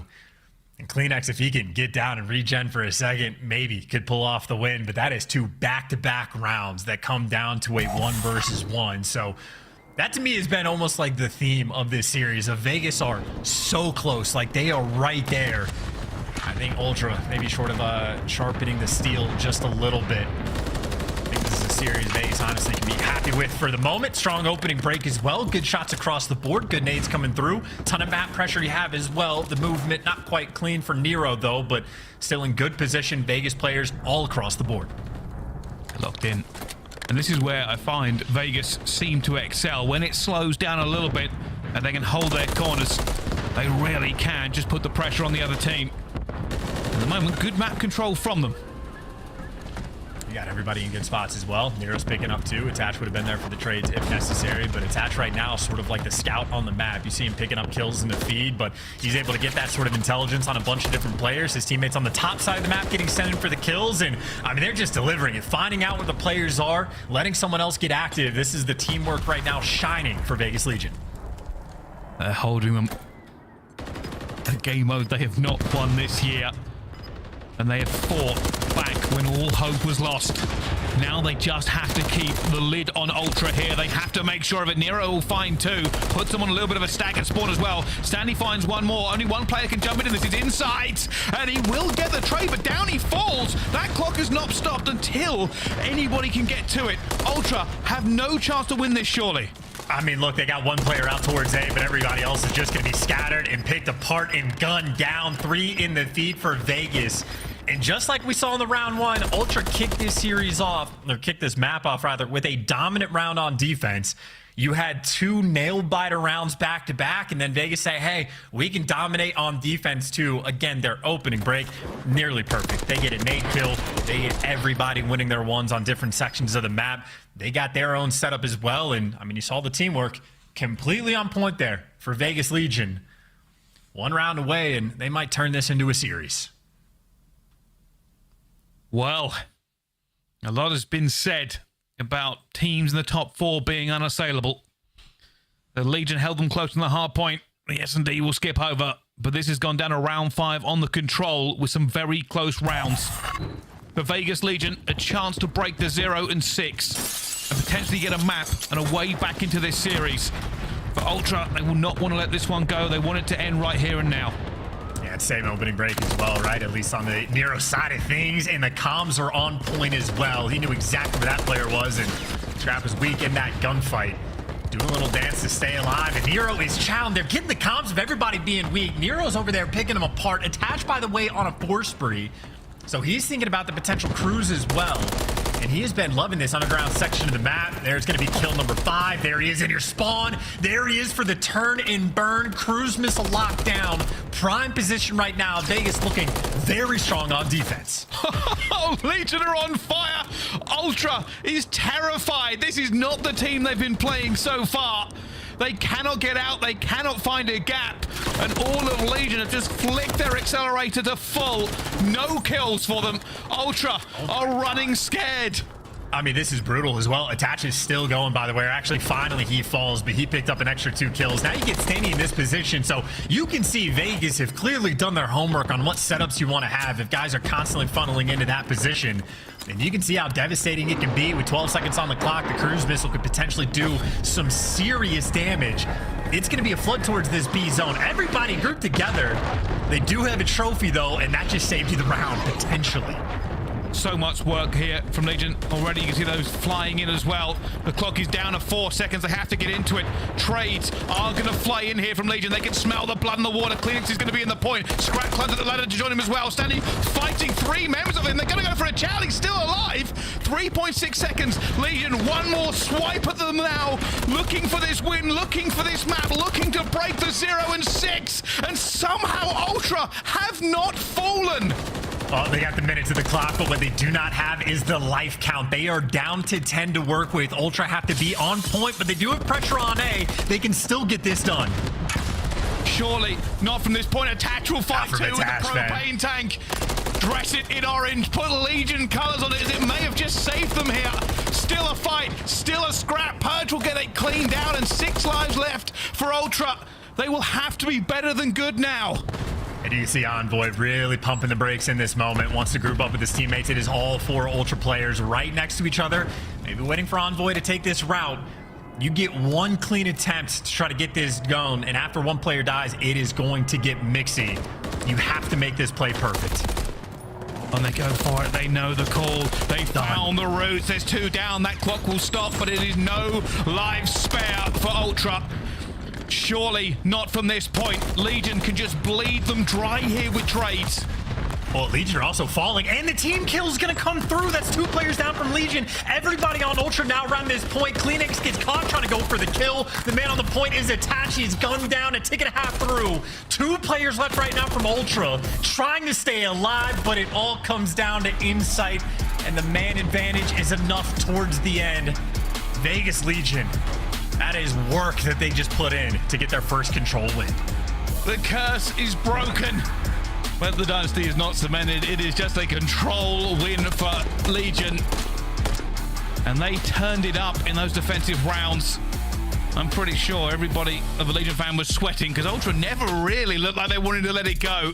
You thought, is this going to be a collapse? Is this going to be a meme we see on the feeds? But no. Legion, go map 4. I mean, that's the thing, right? Of like, that looked like a hopeless situation from Ultra. Just to even capture the B zone, it was 2 different cruise missiles that they were dealing with. That's why after the first one landed on the trophy, everybody else had to scatter. So Ultra were dealing with 2 cruise missiles in a round. They were dealing with like, it was 6 to 12 maybe on life count towards the end. So they got players coming off of respawn without any respawns at that point left. And even then, they made it interesting, but shout out to Attach, 7K damage. I think that's maybe the 2nd or 3rd 7K plus damage map that we have seen from a player this year. So he was absolutely lights out, especially so on the offensive end. He was able to get double digits in just the 2 rounds that they had. So Attach and everybody for Vegas put in work. First control win against one of the top teams in the game. You can see again, even in the hard point, like every single like moment was close. Ultra typically has just been a little bit better. Vegas looking stronger than the record reflects. Yeah, that's that kind of crazy thing when we talk about the Legion. The potential is there, and it's crazy to talk about potential so much when people look at pure statistics, but this is the reason there is hope alive in the Vegas camp. They have played some of the best teams in the game, and they're not really getting blown out. The S&D aside, they are scrappy and they are fighting every step of the way. And, you know, Attach is one of the most, like, veteran players we have in the league. He has been around the block. He has seen everything there is to see in competitive Call of Duty, and he's very much a known quantity. Even after making the switch from, like, SMG to main AR, he's been fantastic. He has been on point, very consistent across all game modes as well. So Attach is going to get his. Then you have on the next two sort of players in line for Standy and Nero. Maybe not quite to like the veteran status, but they've been around in the CDL for quite some time. So these guys have a feel for how to improve, what the environment's going to be like, what it is like to play against teams that are as coordinated as the Ultra. So they have a great deal of experience as well. Certainly players you expect that not only do they have a ridiculous amount of potential, but they are going to improve as well. The biggest question mark on the team is the rookie, is Purge. This is a man who very much struggled in his first few series, but I think we have seen him sort of gradually improve over time as well. And I mean, don't get me wrong, you're still down 2-1 in the series. Ultra's still looking like the better team, but sort of the, you know, the least known quantity on the team. Purge is making moves as well. I'd say signs are pretty good right now for Vegas. They certainly are. This is the clutch here, a 2 versus 2. It came down to this situation a couple of times, but this one was sweaty. Nero, the last point onto him. Whew. Just stressful the entire way through, and there's the reaction. Even then, they were just, it's a sigh of relief more than anything else. I mean, yeah, that's the thing too. Like even the first round they had on defense of like any time they would make him, it's just you're gonna get traded. Every single kill you get against Ultra, you almost have to just know that someone's gonna be challenging you from a different angle almost instantly, if not having stuns and nades landed on your forehead. So it is a very stressful environment like to play in and play against, because there really is never a moment to breathe. Like anytime things like, you know, even rounds like we saw in like Skid Row for the Search and Destroy, where they're getting tags on Envoy, getting tags on Kleenex, they disappear for a few seconds. Now all of a sudden you're getting flanked and Scrap is shooting you from a mile away. Like it is just a punishing team. Now we go to an invasion hard point where, I mean, now Ultra's record not quite as good. I think 13-3 overall in the respawns, but 13-3 is also insanely good. Welcome back to hard point. This is a map that Insight and Scrap will be very happy to play. Well, my biggest question, Chance, is this. When we've talked about these two teams, and Ultra probably more specifically in this scenario, the Boston game they lost, but then they beat New York in dominating fashion. But now Legion are giving them a hard game. Does this up Legion stock completely, or does it show some weakness on the Ultra side? No, it does not show weakness on the Ultra side. It just ups the Vegas stock, I would have to imagine. Because, like, again, the record that Vegas currently has does not reflect how good these players or this team, at least I'm expecting to be. And I would say this type of series, they look good enough that, like, you just have to know that they're a threat going into the major. Like, it is obviously just not a team you can ever take lightly. And off the opening break, Ultra not taking them lightly, putting a lot of pressure on P1, and it'll come down to effective 1v1, potentially for a decent chunk of time as well. Nero's going to heal up and win it. That's a 4 spree he starts on. A couple scattered spawns coming through, though, so Nero's going to be in between quite a few different Ultra players, but in the chaos, he thrives. That's number 5. Number 6 will get you a cruise. Can't quite get it done, but what his teammates can do is set up on that rotation. Vegas Legion right now ahead of the game. Yeah, Nero is locked into this one. Good signs for Vegas. With rotation in hand now, and see if they can beat back Ultra just a few times. Standing about to hit a flank. Could be crucial. Finds the first. Already see inside. It's a long shot for him, but they do lock it down. Legion should be able to get back on the point here, but Envoy plays foil. Yeah, and Envoy is what? That kill maybe strips away an extra few seconds, buys you an opportunity to go for the flank, and that is interesting timing Envoy just got as well, and he pierces the setup and gives you 2. So that's the play where he goes in dark, gets a kill, strips away a few seconds, and finds the perfect timing on the flank. Envoy, again, we mentioned it in the first hard point, is the type of player that just makes the game easy. This is a hill where Vegas, not only did they get the rotation, they got the 3 down. Envoy was the last man standing, makes the perfect play. And obviously, look how the map sort of flips on its head. Maybe Purge makes it through to New, but he's going to be by himself, and Ultra just going to go and hunt him down. Looks like Toronto going to be ahead of the rotation now. And they have this in a little bit of a lock. With 3 points spare on their side, they just have to make sure it's all good. They've cleaned out everything, and now they have to fight through Scrap just for mid-map control. He's got a tank in front of him, a trophy to his side, but not his side cover. This is just absurd too. Envoy, his shot with the MCW, absolutely crisp, and 2 players lining up, and Insight might get damage in both, and it looks like Envoy might be the guy to sort of knock them down and slow them down. Scrap, easy kill, he's able to collect, knows exactly where to look because the teamwork always on point. While a player falls out of the hill, Scrap there to re-pick it up and collect. Doing a nice job trying to get the timing on the job. This is a 1v1 for a good chunk of time, except it's Ultra. It's never a 1v1. CleanX gets that kill from across the map. That is the teamwork to the extreme, as Ultra still collecting all these kills. Yeah, they never fight alone. They always have somebody with them, and CleanX, even on the other side of the map, was still with him. It's another setup. It was looking good for Vegas, and after that rotation, it's not looking good so much more.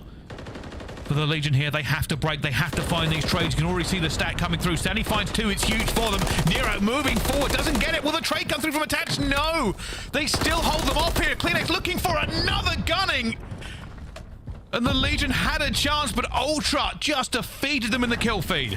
Yeah, and look at the spawns, by the way. Vegas, instead of being on the left side of the map, now they spawn to the right. So not only are they losing this time, but they're going to lose the rotation as well. Potentially devastating moment in this game. CleanX on fire, eventually falls on a 6 streak, but the Legion are well ahead at this point. Let's find out how their comms are feeling, though, with the Toronto Ultra. Listen in.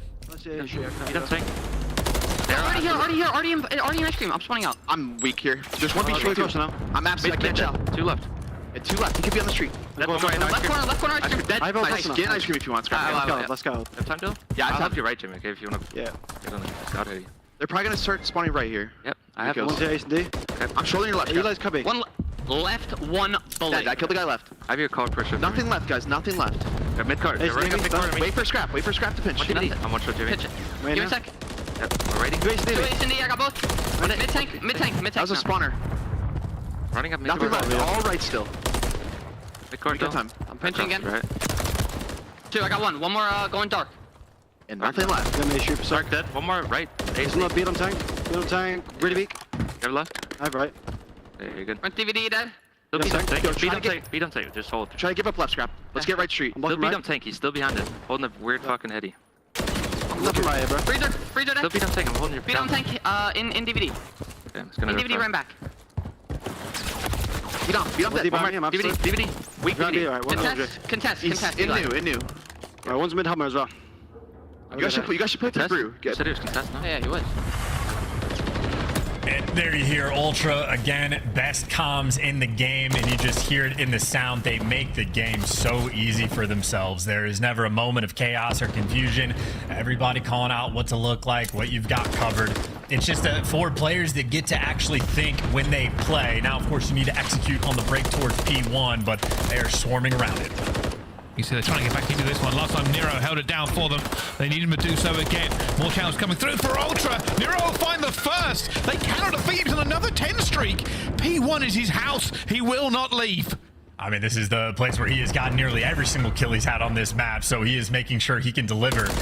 What is not as good for Vegas this time around as it was for last is they are not ahead on the rotation just yet. They're going to have to fight for it, but they're going to have to fight for the scrap time as well, because it is Insight and Scrap that go and collect the scrap time of P1. You can only say that word so many times before it loses its meaning, but what has not been lost is still that rotation.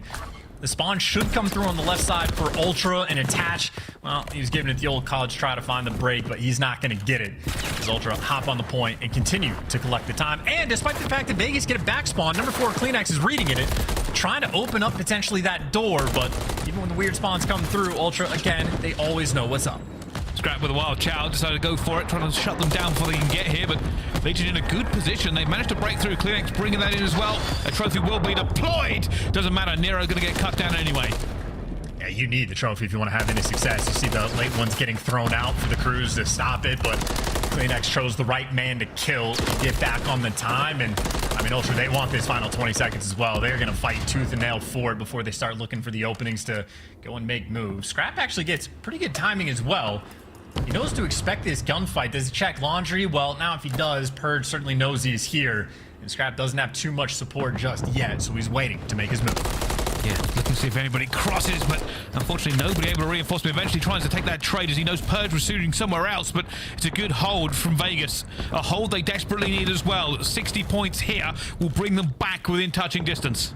These are some wild spawns too. A couple players on different teams just spawned up at Palace, so awkwardness on one side of the map and smooth moves on the flank for the other. Sandy is prepared for the flank, but Insight is taking a deep route in. Unfortunate, had the angle for a moment, gives it away, and now Sandy, well, attempted to set up for the kill. Insight guns him down, and you get the break anyway. Sometimes you do it with the teamwork, sometimes you do it with the gunny. Insight delivering. One more kill away from the Cruise, but a 100-point gap anyway. I think Ultra happy for the hard point. And now for Legion, they will have to make a comeback. Even a double chain here of back-to-back hills will not put them in the lead for this game. They still want to bring it back to that point. Can they do it? Can they make the hero plays they need? Not with the kills flying through the kill feed. It's all purple. Purge left alone into this point as Scrap goes straight for the Chow. Insight bringing in reinforcements from above. They're going to have to get trophies down. They're going to have to move. You can see the trophies are there on the point. Insight still finds attached. They are getting these crews through that protection. Well, and you got Purge as well. He's the man sort of struggling in this game at 8 and 15, but he's gotten 2 kills while inside of this hard point to collect the time. So you're going for the fight. If Vegas somehow managed to flip spawns to Palace without giving away the scrap time, there is the potential to win this game. However, of course, with only 5 seconds left on the clock, Ultra just have to play it perfectly. So you see number 3 and number 1. If they get the kills, that's great. They'll take it, the fight for scrap. But Insight backing up. This is the name of the game. It is the Palace Hill that Vegas are going to have to break down, or scrap gets the freebie kill. Final 5 seconds left, and Vegas just get caught unaware. Too much to deal with. Ultra too clean in hard. Yeah, it's unfortunate. Vegas Legion knew they had to try and make the move, so they left the player alone, and Scrap said, all right, I'll just end it here. Then there's no need to put it on any longer for them. But yes, Ultra, in the end, a huge fight. I will say Legion, again, were fighting back, but too little too late. They weren't able to get some key rotations in that map, and it really meant it got away from them. In all honesty, like a theme of what, the flank talked about it last night, the desk brought it up as well, the plays that Envoy was making on like Karachi control yesterday against the Subliners, there was a situation where he got like 2, maybe 3 kills, but it's the type of play that just wins you the game that doesn't appear on the scoreboard. When the game started, obviously Nero was going on a tear. Vegas were fantastic on P1 and completely win the rotation at P2. They get 3 down as well, have the full setup. Envoy is the last man standing. He gets the kill in Dark Alley, then flanks around and picks up 2 more kills. So instead of Vegas staying ahead of the game, locking down P2, and maybe even setting themselves up on rotation at P3, Envoy just breaks it, sets his team up for success long term, because Ultra then proceed to go on and win the rotation. And like his stats at the end of the game might not be bonkers compared to some of his teammates, but literally those 3 kills set Ultra so far in advance to win that game. So Envoy, always a player making the heads up plays that are just devastating to deal with. Well, we'll say this, at least Legion got a control win. That's exactly what they needed from this. Something maybe just for them to look forward to going into the Boston Major. There are some highlights for them as well, and certainly not a team to take lightly. But let's find out how the desk thought that game went. Thank you, Bryce and Chance. Oh, love that duo. Chance just works well with anyone with a British voice. Let's talk a little bit about this match, though, because thank you, Toronto. Finally, the analyst desk got a prediction correct. We all chose the purple team, and they showed us why, especially in that Game 4 and the Game 2. Game 3, though, you're up 2 rounds, Allie. What went down there? Legion came storming back. I feel like it's kind of just the battle of high rise at that point. You can really get stuck in a spawn blender, and that's what Vegas Legion did. I mean, we saw near the end of that round, number 5, Toronto Ultra almost took it back off the backs of Insight and Kleenex. Unfortunately, just didn't have enough lives on their side. As we take a look back at some of the highlights from the final hardpoint, Nameless, what did you see in this series from the Legion in particular? They are now going to finish with a 1-6 record entering Boston. Yeah, you know what I saw from the Legion? I mean, missed opportunity. On that map, number 1, it was back and forth, right? Very, very close. It got down to the end of the game. It was a P2 rotation. Standy's in the back playing his life, and, Chance touched on it a little bit. Insight, Mr. Fundamental, he's the guy. He took about a 30-second route, Chris, to get around the back, find that kill, and get them spawned. So just a little bit unreadable out of the Vegas Legion, not prepared for that. And then we get to that search and destroy. Now, this is the game mode where we have high expectations for the Vegas Legion. The adjustments were a little bit too late. You know, on their offense, they were trying to jump up top plat, trying to hit some flanks and make some plays, but they didn't adjust fast enough to kill Insight. He was mowing them down in that hallway. You actually brought up the trades. Toronto's always there for those trades, and it started with Insight being the thorn in their side, picking off the first SMG, and they adjusted later. It was just a little bit too late. You just headbutt the camera. I think we saw it. We saw a little bit of hype right there out of the Toronto crew. Sure. Some pain, a little gain. We'll find out. All right, we got our Monster Winner Spotlight. Joining us right now is the best mustache in all of Call of Duty. Take that, Iceman Isaac. It's Insight. And Insight, I want to start here asking you about your Search and Destroy. When I was watching it, I told Name was backstage. It looks like Toronto has figured out the trades better than any other team. How do you guys do this so consistently? I think the biggest thing for us in S&D right now was like trying to be like unpredictable with the rounds we're taking. I feel like at the start of the season we were kind of being like one-dimensional. We kind of had a big talk about it, and we kind of just focused on trades and just being there together. Like if we're gonna make a bad play, we may as well be like making a bad play together, getting a trade. And yeah, I mean, I guess that's the biggest thing for us right now. And so congratulations on the win. You've always kind of been one of the more consistent ARs in the league, and one of the better ones talked about as well. But I have to say, in this game, it almost feels like you've somehow leveled up once again. I have to ask you, where do you think this game stands for you in your past titles? Honestly, I feel like this has been one of the, my best games so far. I feel like the biggest thing I did in the off season was like looking back on like Vanguard and Modern Warfare 2. I really didn't play to like the level I held myself to like in Cold War. I feel like there was a lot of out of game issues I was having, but you know I've knuckled that down, coming to this game fresh. You know, just focus on being the best me, and I feel like it's showing right now in game. Absolutely. Insight, is it safe to say you guys are championship ready, or are there some things that you guys are looking to fine tune and improve? Because I did see it seemed like you guys were testing your map pool with that high-rise control, seeing as it's the only one you've ever lost. Yeah. I feel like we used today as like a series to try stuff out as a team. Obviously, we lost high-rise control being 2-0 up. I felt like we trolled a few rounds. I feel that oil cans kind of blew us up a couple of times as well, but that'd be high-rise sometimes. But yeah, I feel like we are championship ready, but at the same time, there's still stuff we can work on and be better at, and like expand our map pool and stuff like that. Love it.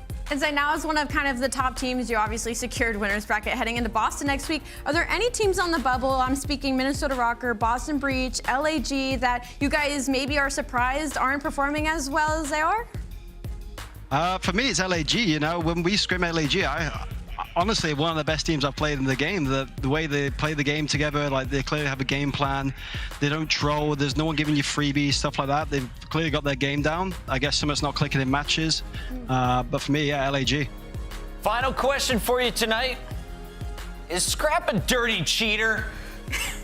Oh my God. He told me that rim boxes were normal, but I guess they weren't. I don't know. The clips.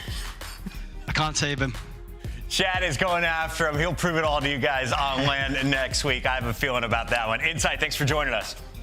Thank you very much, guys. Have a good one. Toronto Ultra takes the first victory. It wasn't a clean 3-0, but a 3-1 still gets the job done. We have 3 more matches, and before we get to that next one, quick reminder. If you got a calendar, you want to sync it up with Call of Duty League. Let me tell you how. You pull out your cell phone, you scan that QR code. Never miss a match of your favorite teams with the Call of Duty League calendar sync. Here's the fun part. When you add a calendar, you also receive a squad up calling card. We're giving stuff away for free. Scan that code. We'll be right back. Match number 2. Don't go anywhere.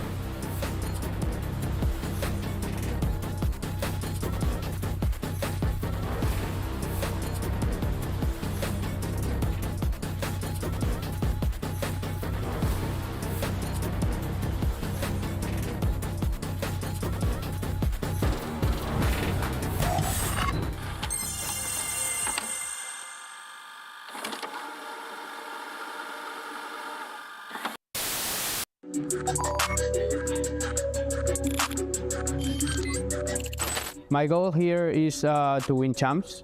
I think it's gonna be very difficult, but if we put the time and we just work hard, it's just everything is possible, I think. I mean, just having our own home major and it being the first major, I feel like it's just super sick. I'm just excited to be there, excited to see all the fans, and just expectations for it. Just like, I think this is going to be a great event, and I think people are going to love it. I'm just excited to play on the main stage and see all the fans, you know, cheering for us.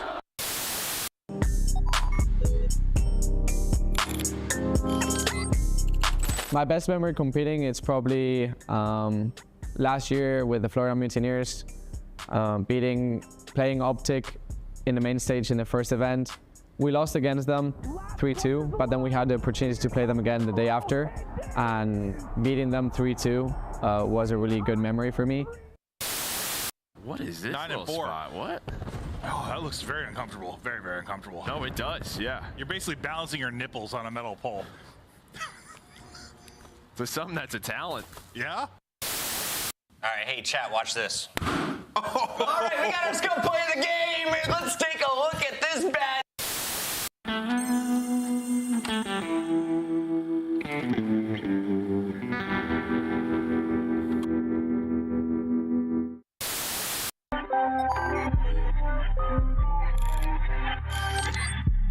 My best memory competing, it was for sure the Black Ops 4 qualifier, the SCQ, to the league that we got qualified against G2.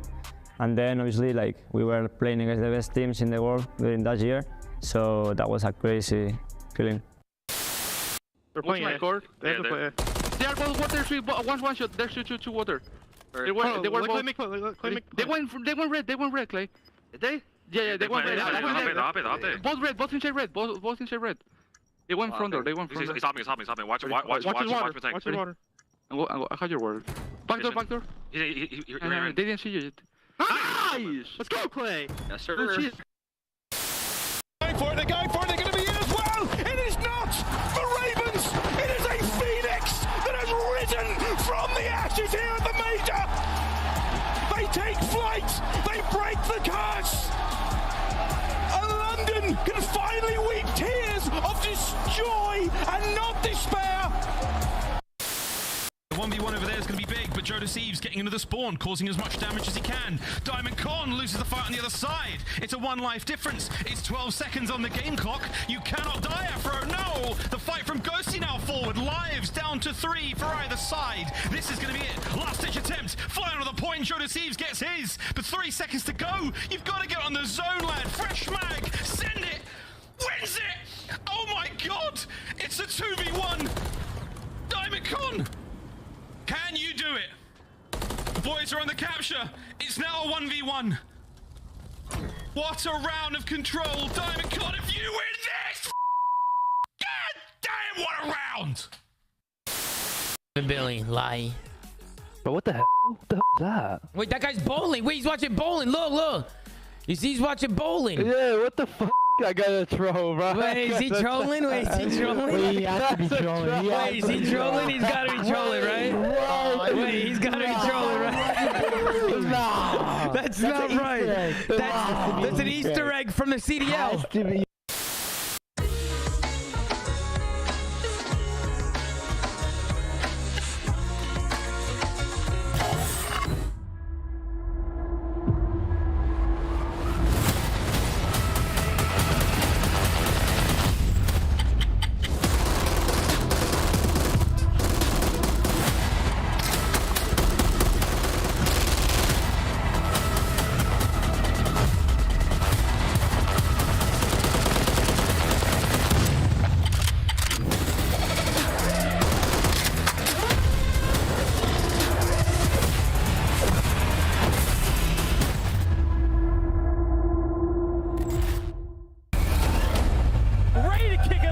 In the city of Boston, where champions are born.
Welcome back, everybody. Just 6 matches separate us in the Boston land, the first of the 2024 season. And right now we're about to find out where the Heretics land in the leaderboard. They took down OpTic yesterday with a 3-0 fashion. And Allie, we were looking through the numbers during the break.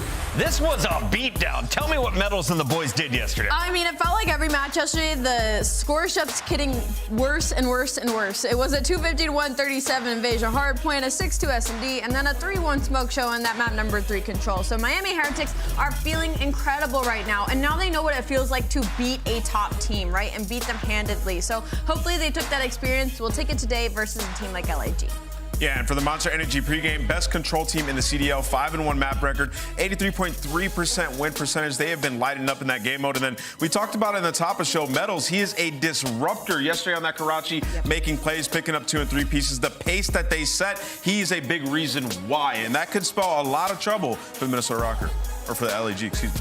Keep your eyes on Metals on the other side of this one. It is a purple team nameless. They go by the name of Guerrillas. The Guerrillas look good against some of the top teams. They look bad against some of the bottom teams. I never know what to expect from this squad, but we know they've got potential, Allie. They have potential, but it's frustrating because we just keep watching them beat themselves over and over again in these series. Insight just said, you know, it's shocking to see them underperform because in scrims, they don't really make mistakes. They're one of the better teams. So for LAG, it's just figuring out that lifeline of putting what they have happen in scrims into the actual series. Yeah, I mean, I honestly felt like that series yesterday should have been a lot closer. I mean, you talk about the invasion they had. They just overpushed P2, spawned themselves Palace, and then Search and Destroy. They gave up a streak in a 3v1. They could have just waited. And for Monster Energy pregame, they're the best breaking team in hardpoint, so they can hold on to that. 39.5% break percentage has been pretty solid so far. You know, prior to the last match, they were 4-1 in their last 5 hardpoints, so we need that to come back. And off the back of that, talking about Search and Destroy, they had 7 first bloods yesterday versus Minnesota Røkkr, and yet still lost that round 11. So again, it's all just these little mistakes that keep happening in these series. That Guerrilla's getting very good on the map invasion. Let's take a look here at our maps and modes. How many invasions will the Guerrillas draw? 1. It's coming up in game number 2 for Search and Destroy, and that is a critical game if you are a fan of the Guerrillas because Assault and Estriel, you saw it on the graphic, struggling. If they can finish above a 1.0 KD, I think they've got a chance to take this one over the Heretics. Yeah, I mean, I'm looking at the Invasion S&D, like you said, you know, 0-0 on it for LAG, and then Terminal Hardpoint, a map we haven't seen LAG on, so that's going to be interesting, the first 2 maps in the series. It's time for some quick pickups. I'm going first. I'm going Heretics. I am also going Heretics. Vamos. Miami. 3-0? I'm going 3-1. 3-1. 3-0. Let's find out what the casters have to say about this one and their favorite player of all time, Vico. Thank you so much. We're excited to get going. Sorry if you missed Joe and I yesterday. I have been extremely under the weather this week. Now starting to feel myself again, and here we go. Let's have some fun. Joe, my first question to you, they all pick Heretics. Is this in some ways a trap game for them in the sense you just got to 3 over OpTic, you're riding high with a big win like that, and LAG is like that sneaky good team? Yeah, I think it's one of those things. I mean, I would say yes, but then like you have the 3-0 from Røkkr over LAG yesterday. This is just one of the. They're hungry though. I feel like you're fired up, right? If you're Guerrillas, so you just had that loss. Yeah, you absolutely are. But yeah, it's a bit of a trap game. I think if you're a Miami fan, a Heretics fan, you're trying to find some consistency here. Yeah. We saw the map pool. It's an interesting one because a lot of invasion for Heretics, but they're going to have to find those adjustments because teams are going to start beating away invasion more and more, like we're seeing here. And they've played Terminal a couple of times. They're 0-2 on it. LAG, this is their first time on this map. All right, well, let's get into it. Now, I've had basically 0 control of my body temperature for those at home. So if I have less clothes on sometimes, more clothes on, things are going to be happening here. Joe's had to give me ice baths a couple times this week. It's been a wild week. I have been out of it. But what are friends for, Joe? Yeah, I found a couple of great sponges, and they've worked well. Oh, into Terminal. We get back into the swing of things as Estriel and DiamondCon getting us firing here early. But what a big win it was from Heretics. Because, you know, after they started off and we had them in, you know, your top 3, top 4, we kept saying, even our podcast, they haven't beat anybody. First people they are challenged by, Seattle, they lose. I didn't see that 3-0 coming yesterday. That was impressive stuff. No, it was. Obviously, for OpTic, if there's a game you're going to lose, you probably want to do it before the major. 100%. But I think, you got some of your comfort maps, but it's just, Metals was incredible yesterday. Watching this team, you're not going to see it very often on this map, right, just due to the nature of Terminal Hardpoint. But they're a team who like to pull out multiple rivals. They play with a very quick pace. We'll see that again at map number 3, Control. It just feels like when they have certain areas locked down, they're going to fly with their SMGs. But here a chance for LAG. They had some good time, and they're going to find the security spawn, so they're going to push on through after the kills. But number 8, Journey, trying to pinch that once again. So a nice play here from LAG. And we just heard that interview, right, from Inside. He's like, this LAG team, they are very good in scrims. Can they translate it now into this? Well, I'm not, surprised to hear that, because I think your nice takeaway last week after LAG got a nice win was, this team's good. They're above, maybe not the tier 1, but right below that, they have a lot of potential. Then they get smoked by Røkkr. I'm like, I don't know what they are. But it didn't shock me to hear that, though, from Inside, because they clearly have the potential. When they look good, they look like a very good, disciplined team. Yeah, this man right here, Fame, he just is so hot and cold. If you look at the wins the last couple of weeks, he's either leading or one of the leaders. When they are losing, he's got a 0.6 in both of the matches. Yeah. So he's got to find some consistency on this team in the respawns. But we saw, in the pregame, right, their search and destroy just needs to be a little bit better. But a nice job right there from LAG, starting on the bad side. Getting in, 50 points for P1 and P2. Now they're just going to play a little bit disciplined here through this play. And as Heretics going to get set up, but just keep an eye on that mini-map. We're going to go back over towards Røkkr next. But for now, we'll focus on a plane as they start to work this pinch on through. But as Fame drops, the pinch sort of falls apart, but you get some kills working up through Slide. There comes in the double chow, but there's still one player left, and that's going to be Metals with 7 HP and 3 kills in a row. Now you talked about Røkkr. We'll start to focus on that start of the map. As the big rotation starts to come in, you have security side spawns. What are you seeing, though, Joe, on the map? Well, this is interesting. You have a lot of presence here. When those trades went down over towards plane, 2 players from Miami, they actually spawned top S-keys, and with 30 seconds left, they are thinking, let's go for this. Right, so you already have Lucky inside. He has a trophy for now. So with 30 seconds left, LAG, their focus is on getting control of Røkkr. But now you already have a 2-man setup here watching the cross, but Lucky does get taken down. Can Journey get through? He's able to find one more onto Fame, but nobody on the hill. For right now, this is a win for the Heretics. 100%. You got all that playing time. This is gravy, right? 100%. You stop them getting across. There's a 4 down. Now, guess what? Now you get across with 45 seconds left. Journey on 5 in a row. That's about as good as you're going to see it from playing to Røkkr. No, that is amazing out of Miami, and then Journey just right through the pinch. And as soon as we start gassing it up, they get broken right back through back security. So a chance here for LAG to find maybe the rest of this time, but at least set up for Røkkr to get right back in the game. Yeah, the rest of this time, there's not going to be much time by the time they get there. You got 20 seconds left to go.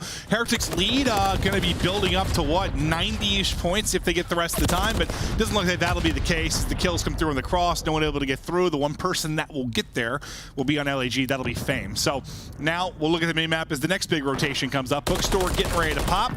Number 4 on the mini-map in Diamond Con will be the guy there for LAG. Let's focus down on the rotation, Joe. Yeah, and I think if you're Miami, obviously you want to get them off the hill, but you're thinking into the future, right? Sort of, how can we get this I can see the future. I believe it, right? Right through the crystal ball of that dome of yours. No doubt about it, but they're already thinking about security spawns, and a couple of players do spawn out, so it's a 2-2 split right now. Heretics may not know this, but there's one more player left. That's going to be Estriel all the way in the back, and he's just kind of lurking. And they know they have to deal with him, but the focus is on Fame right now as it is both teams spawning out. And actually, Lucky's going to spawn there, and so is Fame. So Fame is still there. Lucky now knows it. It's getting crazy back here, and somehow LAG has security. I don't know what the hell just happened. Sometimes that's Call of Duty for you. It just happens so fast. You're breaking down one thing, gets flipped on its head before you finish your sentence. But it will be LAG still inside with 10 seconds remaining. They've started to claw back into this one, but the great 3-4 for Heretics, the reason they've got this advantage. And now let's see as we get ready to go into our next set of rotations, if Heretics can keep it rolling or LAG will start to bring it back. A big fight here at first at top Eskies. So far, Heretics, they've got locked down. Yeah, I mean, this is, obviously you don't have the security spawns, but Bookstore they made messy. Our Burger Town, they've done a very good job. And it's kind of the same thing here. With this 60-point lead, almost 70-point lead, you're just trying to find as much time as you can, putting the pressure on LAG. Well, isn't that usually like how it goes once the maps have been played a bit more in the sense of like, when there is something as poor as security spawn or like a control that's so defensive heavy, teams get better at dealing with that. Like when you're not in those positions, that's usually what we'll see. And yeah, you've seen some great stuff from Heretics, not necessarily in that position. Speaking of Heretics though, let's hear the Vamos. Let's get to the comms. Go to Heretics, listen in. Túnel de punta, tiene trophy. No sé dónde coño está, Está tumbado por esto. Aguanta, Escúchame, ¿podéis venir por pasillo? ¿Vamos a ir por el fondo derecha? ¿Vais a ir por derecha? No, vamos a ir por pasillo. Vale, pues venid por pasillo. Pegadme un fake al carrito. ¿Está en carrito? Carrito de escáner, ¿vale? Uno fondo de escáner. No, info, tumbado. Uno fondo de escáner, ¿vale? Uno fondo de escáner. Estoy esperando, Juan. Punto a la izquierda. Carrito del lago, bro. Carrito del lago muerto, fondo de escáner otro. En hace bien avión del punto, chavales. Firma un tiro punto a la izquierda. ¿Estás bloqueando fondo o no? La izquierda del punto, chavales. Hay que hacerlo de frente. Os tengo que tiro punto ahora. Juan, aguanta el cruzado. Pasillo Diamond, ya. Se tira abajo ahora, que se tira abajo. Final ya la Sault. Se tira abajo. Escúchame, podemos jugar al siguiente, Falta solo el punto, gente. Bueno, info, tiene una bala, no puedo salear. Haz cualquier otro. Final de escáner. Hay una info. Te abre derecho una burger al de derecha. Escúchame, yo te tengo dos en info y uno anterior. Dos en info. Tienes que mirar de Javi. Vale, te lo tengo bien, bro. Vale, me voy. Me quedo fin derecha, gente. Cuidado a la derecha, Fame. ¿Quieres subir por rampa? Salta para abajo. ¿Quieres subir por rampa? Te está aguantando el spam, bro. Van a hacer mal estos, ¿vale? Van a hacer rampa. Rampa, la Diamond entra ya. Entra detrás. Estoy aguantando vivo. El anterior está vivo aún, ¿vale? Este anda hace Skyz. Vale, veo, está en la bomba. We exit the comms there from Heretics. Not much for Joe and I to break down as we aren't fluent, but it's a 20-point game now. Guerrillas start to climb back into this one. Fame having a map, 21-11. And it's kind of a couple of ways Miami can play this, right? Obviously, you want control of plane, but just again, knowing their spawning security side, it's kind of the opposite here, where they're just going to make sure number 1 and 3, Assault and Estriel, does not find their way into Burger, but you're going to have a vehicle set up here with Journey, and there we are. They're going to find this cross. So you're going to be down some time, maybe about 20 seconds. The rest of the plane will go their way, but you are already set up for the end game if you are Miami. And what was the deficit? About 70 or so, as much as Guerrillas were out of it. So yeah, they really bring it back. And well, Lucky does bring a fight to plane, takes that one-on-one. Now is getting some time there inside airplane as well as you said, kind of having the end game down. Double dipping. This starts to look better. Yeah, double dipping is a good way to put it, Joe. Yeah, double dipping. So yeah, they're actually still going to be in the lead. They just say with 2 or 3 people, we can watch this cross no problem. They should still have the spawns. The issue is now, nobody in the hill for them, but with Journey's 2-piece, that should be enough. Maybe if they can get a trophy down, Lucky's cutting off the spawners. This is full control here for Heretics. Yeah, I know a lot of trophies there for LAG, but yeah, you're looking to get one down inside of the point if you are Heretics, but laying down, soaking up time, it's our big boy, Vickle. Over the 200-point mark they go. They're starting to send it forward, but this is great. Just stay down. Stay down. You have no reason to do anything right now. Your teammates have got the cross. Stay on your belly and lick some dirt. Yeah, no, hopefully they've cleaned the floor, but yeah, Journey just locking it down. Airport floors, can those be clean? I don't know. I don't want to think about that, actually. Probably get whatever you had this week. Yeah. You end up doing a little bit too much of that, but 15 seconds left, and yeah, I mean, full control here. Just heads up played Miami. I mean, a great job throughout those first, 6 hills or so of keeping that lead, even with not having security spawns. LAG fight back, but since then, it's been all Heretics, 11 points away from winning this map 1. Yeah, they're close to locking it down. But inside and ready to read. Book locked down by Guerrillas. How long can they hold on? Assault doing his best to keep this game going. Trying to play to the end game. Trying to push this to distance and make a miraculous comeback here in this map 1, but still a ton of work to do. But Adam Assault getting it done thus far. 4 in a row for him. Up to 18 and 17. Still holding strong, but you're going to have to be perfect. Interesting. You're going to have to be perfect. But yeah, Joe highlighted. Yeah, I mean, it's interesting here. You have 30 seconds left, and you got to put Heretics into a position of, do we want to go for this scrap time? How do we want to break this? And it looks like, who was that? Lucky goes on a crazy angle all the way back plane to find a player watching the cross from Bookstore, was doubled up, and that takes down 1. Gets them in the hill. The players win it through the back. Heretics should win map number 1 right here, and they do it. Took their time.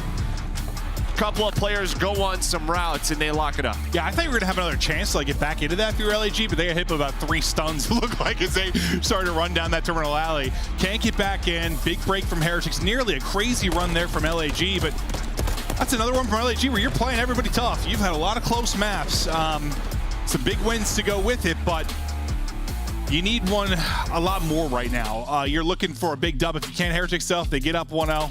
Solid stuff. Did start kind of with that 3 and 4 early in the game, or what was kind of the big point for you? Well, I think just, yeah, I mean, when Heretics, LAG had security side spawn, 4 and 5 near that end of the first rotation.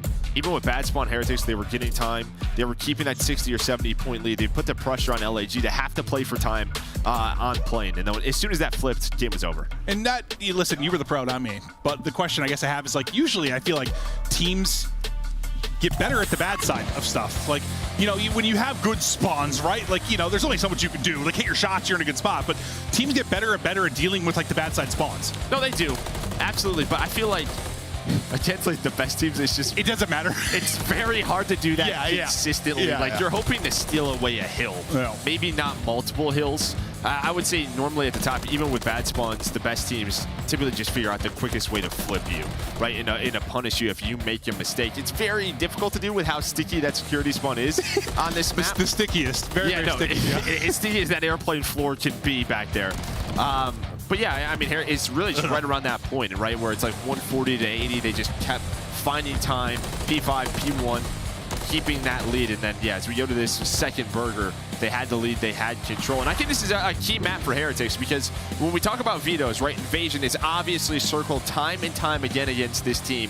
Their map pool is going to be tested. They were 0-2 on this map coming into it, so it feels like getting a win on the board is key for them with their confidence in their map pool. Yeah, and I think, you know, they've, around your tier list, they've sort of hopped around a little bit as of late.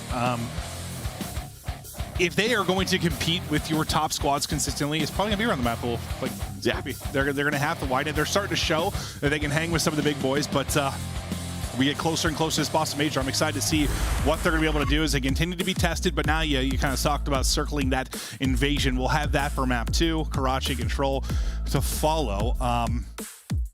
But a great win there in that map 1, because, yeah, no, I saw this as sort of like a trap series. Just you'd have a very hungry Guerrillas, a Heretics riding a little too high maybe off of an OpTic win, but they come out and they handle business there in map 1. Yeah, I think maybe if they don't go 0-2 last week, right, they kind of got put into the dirt a little bit, right? Maybe if they go to a 1-1 split, maybe a bit of a trap team, but I just think they're motivated for this weekend to carry into it. But we're going to look at some S&D stats for Lucky and Metals. I mean, kind of just opposites, where you have Metals is that aggressive SMG player, Lucky with that AR, but you can just see how effective they have been in Search and Destroy. I think you made a really good point, though, because they got brought back to reality a little bit, I think.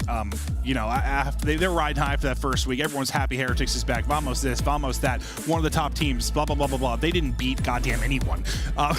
They got a dose of reality last week. Yeah, and I think that's big, though. It is. Yeah, no doubt about it. I mean, you even heard in the interview yesterday, right? Just our scrims results have not been great, and that is another key. Like, we don't see that every day. We don't see that. We have no idea. A week is a roller coaster for all of these teams, because you can just, I mean, listen, we all have days. You have bad days, and if 1 or 2 people have just an off day, that scrim sheet can look ugly, right? So it can be a bit of a roller coaster of a week, but it sounds like it was for them. But yesterday, riding high, trying to keep it in today. Yeah, I mean, it's just we don't see all the mental highs and lows these guys go through with the full schedule. But listen, you got to be mentally tough if you're going to compete at the top of anything. And that applies to Call of Duty esports as well. You can get into that blender, you can battle your way out of it. But yeah, what an impressive win it was yesterday. Now for Guerrillas. We're chatting through it. Can you take yourself out of this? Can you get a Search and Destroy win? Can you answer back? You have looked so tough. You've looked so good. You've convinced me. I've looked at Joe and said, they are a good team. I was convinced last week. I was. I'm down myself. I think they are a solid team. It's just Search and Destroy. I think when you talk about, you know, some of these mid-tier teams, how are you going to find some of these victories against the top tier? You need to be at least 50-50 in Search and Destroy. And right now, just 2-5 in S&D. We saw Assault and Estriel really struggling in this game mode. This is a map and mode where there is a ton of VOD on Heretics. How they would like to play it. We saw some big clutches out of them yesterday, some 2v3s, some 1v1s versus OpTic. But the fact is, LAG, they have plenty of film to study going into this map. And well, speaking of that, Diamondcon's gonna catch Vickle on that cross with that first blood. No trophies in round number 1.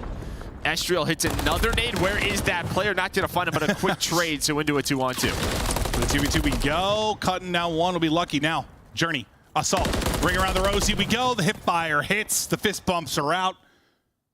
Heretics hit the round W. And that's what. So if you wonder why I was distracted for 1 second, I was getting spam called by Amazon because they can't find my place to deliver something. That's why, yeah. Sounds, daily battle for me. I was like, why is my phone just going off nonstop in my pocket? I'm just gonna set it over here. Yeah. Amazon. Sorry, guys. It's because you live on the penthouse level. Dude, I swear. That one time they were like, we searched all 3 floors. We couldn't find your place. I'm like, it's on the 4th floor. Yeah. Delivery woes. Not around 2 we go. Yeah, again, just another 1v1. This is what they did so well yesterday. It was a quick trade, not as drawn out of a 1v1, but key to clutch up. And Diamond County, he's got back-to-back first bloods with grenades. One time it was on a cross. This time it's a spawn car that blows up onto Lucky. Yeah, perfect. But they'll have, the 4v3 early. Lucky out of it. We're going to get things done from a 3v4 position again, slowly. Layering your way up the map, playing deep by that B-bomb. Offensively, you'll have Estriel working together with Diamond Con on the hold. But it's the mid-map that's going to get interesting here earlier. It's Fame. Tagged up a bit, or getting some shots into Metals. He's able to stay up, though, for now. Time started to dwindle. They got 45 seconds to work with. Metals able to get one. That is a tough gunfight. Everybody extended a clip. Everybody's still alive. 6 HP for Vickle.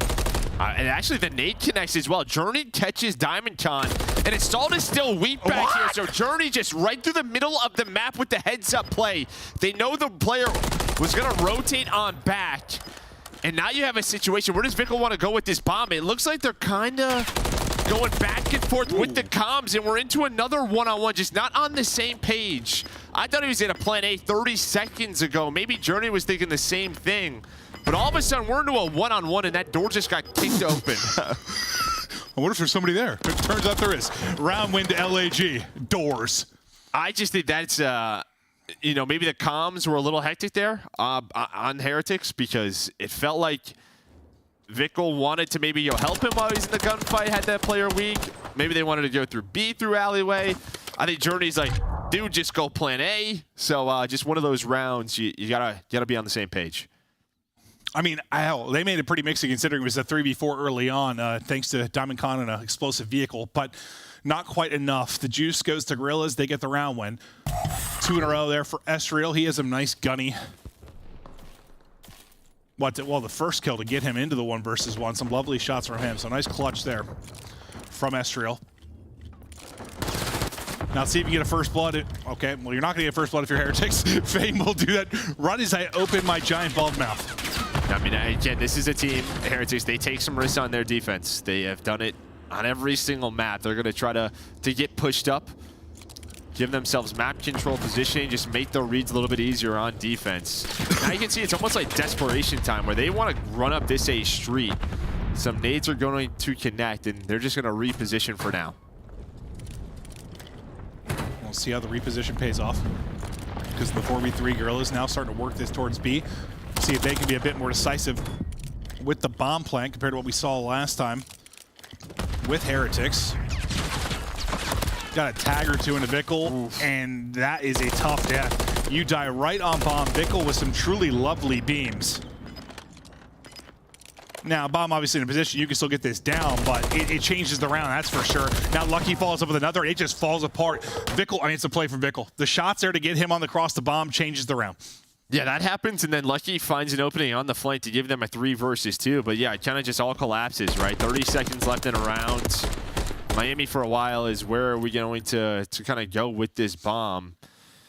They're trying to figure out. You're able to spot that player on the cross. And we've seen that time and time again, right? Just that last bullet hits the wall, banging onto the bomb, gets that player down, and then it's just kind of chaos. Yeah. Well, it'd be one thing if you got there early in the round, but being late in the round, you still have a lot of time to work with.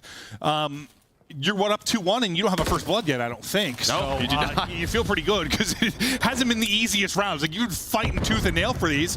Now you're able to get one. First blood comes through. Vickle able to put that up for Heretics. So maybe it goes a little bit easier for you, but still some work to do here offensively. I just got to avoid those Diamond Con nades. As Metals with that arrival, just going to clear out all the angles where players like to play inside a cafe. And now eyes on that A bomb set. It's going to be coming down to Fame, and he's looking towards the street because Lucky was able to take down to Assault, so he's hoping to find that trade. As soon as he turns, the door is kicked open, and just like that, it's a 1-on-3 for Estriel. Already at 1v2. Can he somehow work a 1v3? Gonna be tough because bomb is planted. They are spread all over the map. You're just absolutely hunting right now. If you are Estriel, the hunt's not going to last long. Heretics to get the first blood this time around. It's a much more comfortable round victory here for Heretics. Some stressful ones early on. Yeah, I mean, some tough timing for Fame, right? You're watching that back door for, I don't know, all of the round, and then Lucky, he starts shooting, and you're like, oh, stay alive. I'll get your trade. As soon as your turn and your teammate dies, then the door flips open. You're like, perfect. Shit, here I am again. Right? Like, this is just such a difficult situation to deal with. He gets caught off guard, and just using their numbers, I like that from Heretics. Just feels like a lot of these teams opt for the B bomb site time and time again. We just saw it from LAG. But even down a man, they got picked. I would just like to see maybe some teams just opt for A a little bit more often. Sure. We'll see, maybe that comes into play throughout this map too anymore.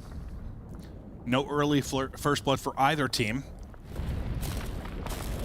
This one's slow when everyone kind of gets that 50-yard line. We sit still here for a moment. I don't think that hit him either, so Metals, they don't know his position, but again, yeah, just look at the map position up towards B. How aggressive Metals and Vikkel have gotten. Looks like Bomb's going to be working A, though, at least as of now.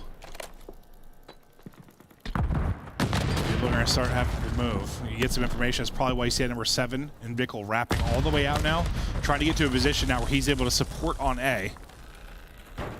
So things change a little bit defensively now for Heretics. You're taking a lot of time if you're Guerrillas. You got to make a play. 30 seconds left to go. Now the gig is up. They know where you're at. It's 3 in a row for Lucky as he's looking for number 4. Vikkel trying to get a position to help as he rotate off that aggressive position over at B. Early kills go to Journey and Lucky.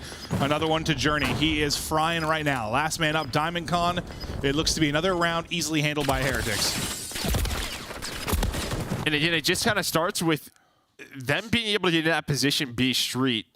That is cut off, right? So they know they can't work alleyways. So the guys middle of the map just watch the crossover towards A. As soon as it's just right off the break. As soon as that happens, they know exactly where they need to go, where the fights are going to come in, and how they want to transition.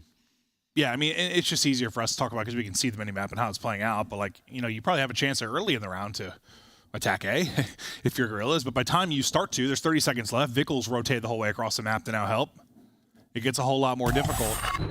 And it's a map that it can be tough to be decisive on, and you sort of wait on a pick at times. It's just the nature of the map. I mean, you see top right, what, 11 in a row for Heretics. They are now controlling this map number 2, trying to control this series. It's a bit of a slower round with what we just talked about. Yeah, sort of just waiting. Looking for a pick, playing for info, and then making a decision based on that info. Lucky. Eyes down the street. He gets a kind hello there. So he gets knocked down to 58. Now maybe they try to get a little bit more information on the other side of it. It's Vikkel now kind of peeking to get info. And this is what we're talking about, sort of just playing maybe for a pick, playing for some info. You get the kill levelly. If not, at least maybe you get an eye on where somebody is. Yeah, Nestro's got to stay alive, right? Because if he dies here, if he dies in this position, B bomb set is wide open. You have 2 players over towards A because Assault gets here. The bomb is going down, but what is this timing? You are hoping this could not happen. This should at least turn into a first blood. It does not. Oh, he sat here for how long? Trying to set up that play. Now we're into a retake 4-on-4. Oh, Salt's like, my bad, guys. Yeah, what were you looking at? I was checking out this Honda Civic guy. Yeah. I don't know. Had a flat tire. Yeah. I was trying to be a good Samaritan, guys. I swear to God. No, watch Vikkel. He goes on a late flank. He could potentially win this round. I think it was Diamond Con kind of waiting for it, but all of Heretics get taken down, waiting for this flank. Now it's a 1 versus 4 into a 1-on-3. Yeah, just not enough time. Well, not enough players for LAG. It looked a little weird there for a moment, like the plant getting down, not being able to take out the planter, but everything after that's so good there from Guerrillas. And no, I think you nailed it. Like, yeah, the play was around Vikkel, but it's just one of those things sometimes with the flank, when the rest of the team dies, you then get a couple of meaningless kills, but you usually don't have much of a chance in the clutch. Yeah, I thought he got some crazy. I think it was Diamond Con watching sort of that middle alley. He was watching the cross, making sure that didn't happen, but he was already past it. So the play was open, and you know you're in the comms like, just wait for me, wait for me. And while you're waiting, you just get smoked. Yeah, it happens. 4-2 out of Heretics. Big round there for Guerrillas. Needed that one desperately. As this one just seemed to be coming off the hinges. I think you said like 11 straight kills between Lucky, Vickle, and Journey. And they just look to be much better at this map to that point. But now you get a win if you're Guerrillas. You start to string together more here. I mean, offense is where they've struggled. To just find where they want to attack without there being, what, 20 seconds left in the round and then somebody gets picked. Man, just a different look here out of Heretics. This time 2 players over towards B. You have Metals already beat Dom. Journey Courtyard. So really what's wide open right now is this entire A street. They're not obviously going to know that, but maybe throw a couple of shoulders. Estriel with the smoke. There's just a lot of angles to check. And now the clear start. Here comes the attack. They got to find Metals, but there's that crossfire. And Metals is going to win a big one-on-one. Now time to finesse for Metals. It does get taken down, but again, it's one of those situations, 30 seconds, they have to go. Yeah, at least you come out of this, I guess, if you have a 2 versus 2. If you're Guerrillas, can you clutch this one up? You need to. Badly. The hip fire, my God, that's an ACL, MCL tear. As Assault's knee just gets blown straight off by Vickle. Diamond Con now 1 versus 2. Can he clutch? He's been so good for this team in mode like Hardpoint. Does he have a search and destroy masterclass here? 25 seconds left to go. Eyes on Vickle. What's tough with this bomb site, right? You have to check the bomb. He goes for the check. He's not on it, but he's near it. Takes down Lucky. 1v1. Still weak, 6 HP. And Vickle, he's got time for the defuse. That scared me a little bit. Just popped out of nowhere. Yeah. Yeah, it kills, what, around 15 seconds? Yeah, 5.1 left. Plenty of time to go. Nearly a great play there from Diamond Com, but you're in position. You can at least collapse, catch him weak. If you are Heretics, now you're a round away from a 2-0 edge. And that's just a great job by Vickle. Just a couple of times spotting him, getting the info. But the entire time it was, where's the second player? Where's the second player for Diamond Com? Keeping him guessing. He's got to go and check the bomb, and I think it was Lucky who does a little bit of damage, gives Vickle the advantage in that gunfight. Yeah, I thought he was going to keep running that way, like towards where he got the first kill. Thinking, you know, how he kept checking, checking right, left. I thought he was going to keep pushing through. But he wraps back to right where he thought someone was going to be, the other player was going to be. But sometimes you're just so weak in those scenarios, you're just scrambling, man. It's just, you're not even really thinking, it's just instincts for a moment at least. Just trying to stay up. Slide in shall, not going to work for Vickle. Estriel gets his 4th. And he gets away. I mean, that's usually one of those situations where Miami has been so good, is just quick trades, right? Yeah. Keeping even numbers. They go for the trade, but he has already gone in the position. Just this map in general. Yeah, respawns too, just really efficiently trading. 3 versus 4 now, but they go for the 3-on-3, and there's no one there. No one looking over Fame. They're hoping it at least finds one. But Heretics with bomb, they're going to have to go. Which bomb say they're going to go to, but Assault with a nice pick. Give them the man advantage. And I think with that, it's all about the A bomb set, but not going to happen. Assault with 2 big picks in the round. There's only 10 seconds left for Journey. Well, it looks like Assault doing enough to keep them alive in this game, too. Nothing you really do with your Journey. You're 9-4, though. You're having a hell of a map, but not going to be able to take that one. Guerrillas stay alive.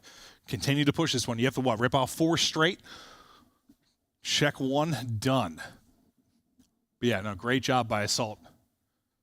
Because sometimes this map, with all the MCWs, it's just winning your ones. He's able to do that in a couple spots. Yeah, he's obviously, you're sitting back, Palace, you're going to have a clear advantage, but true. Yeah, finding those kills. Yeah. In that position. Here I am at my fortress. Yeah, with the time remaining, which puts them into a tough spot, but that's really this offense. Can they find some success here?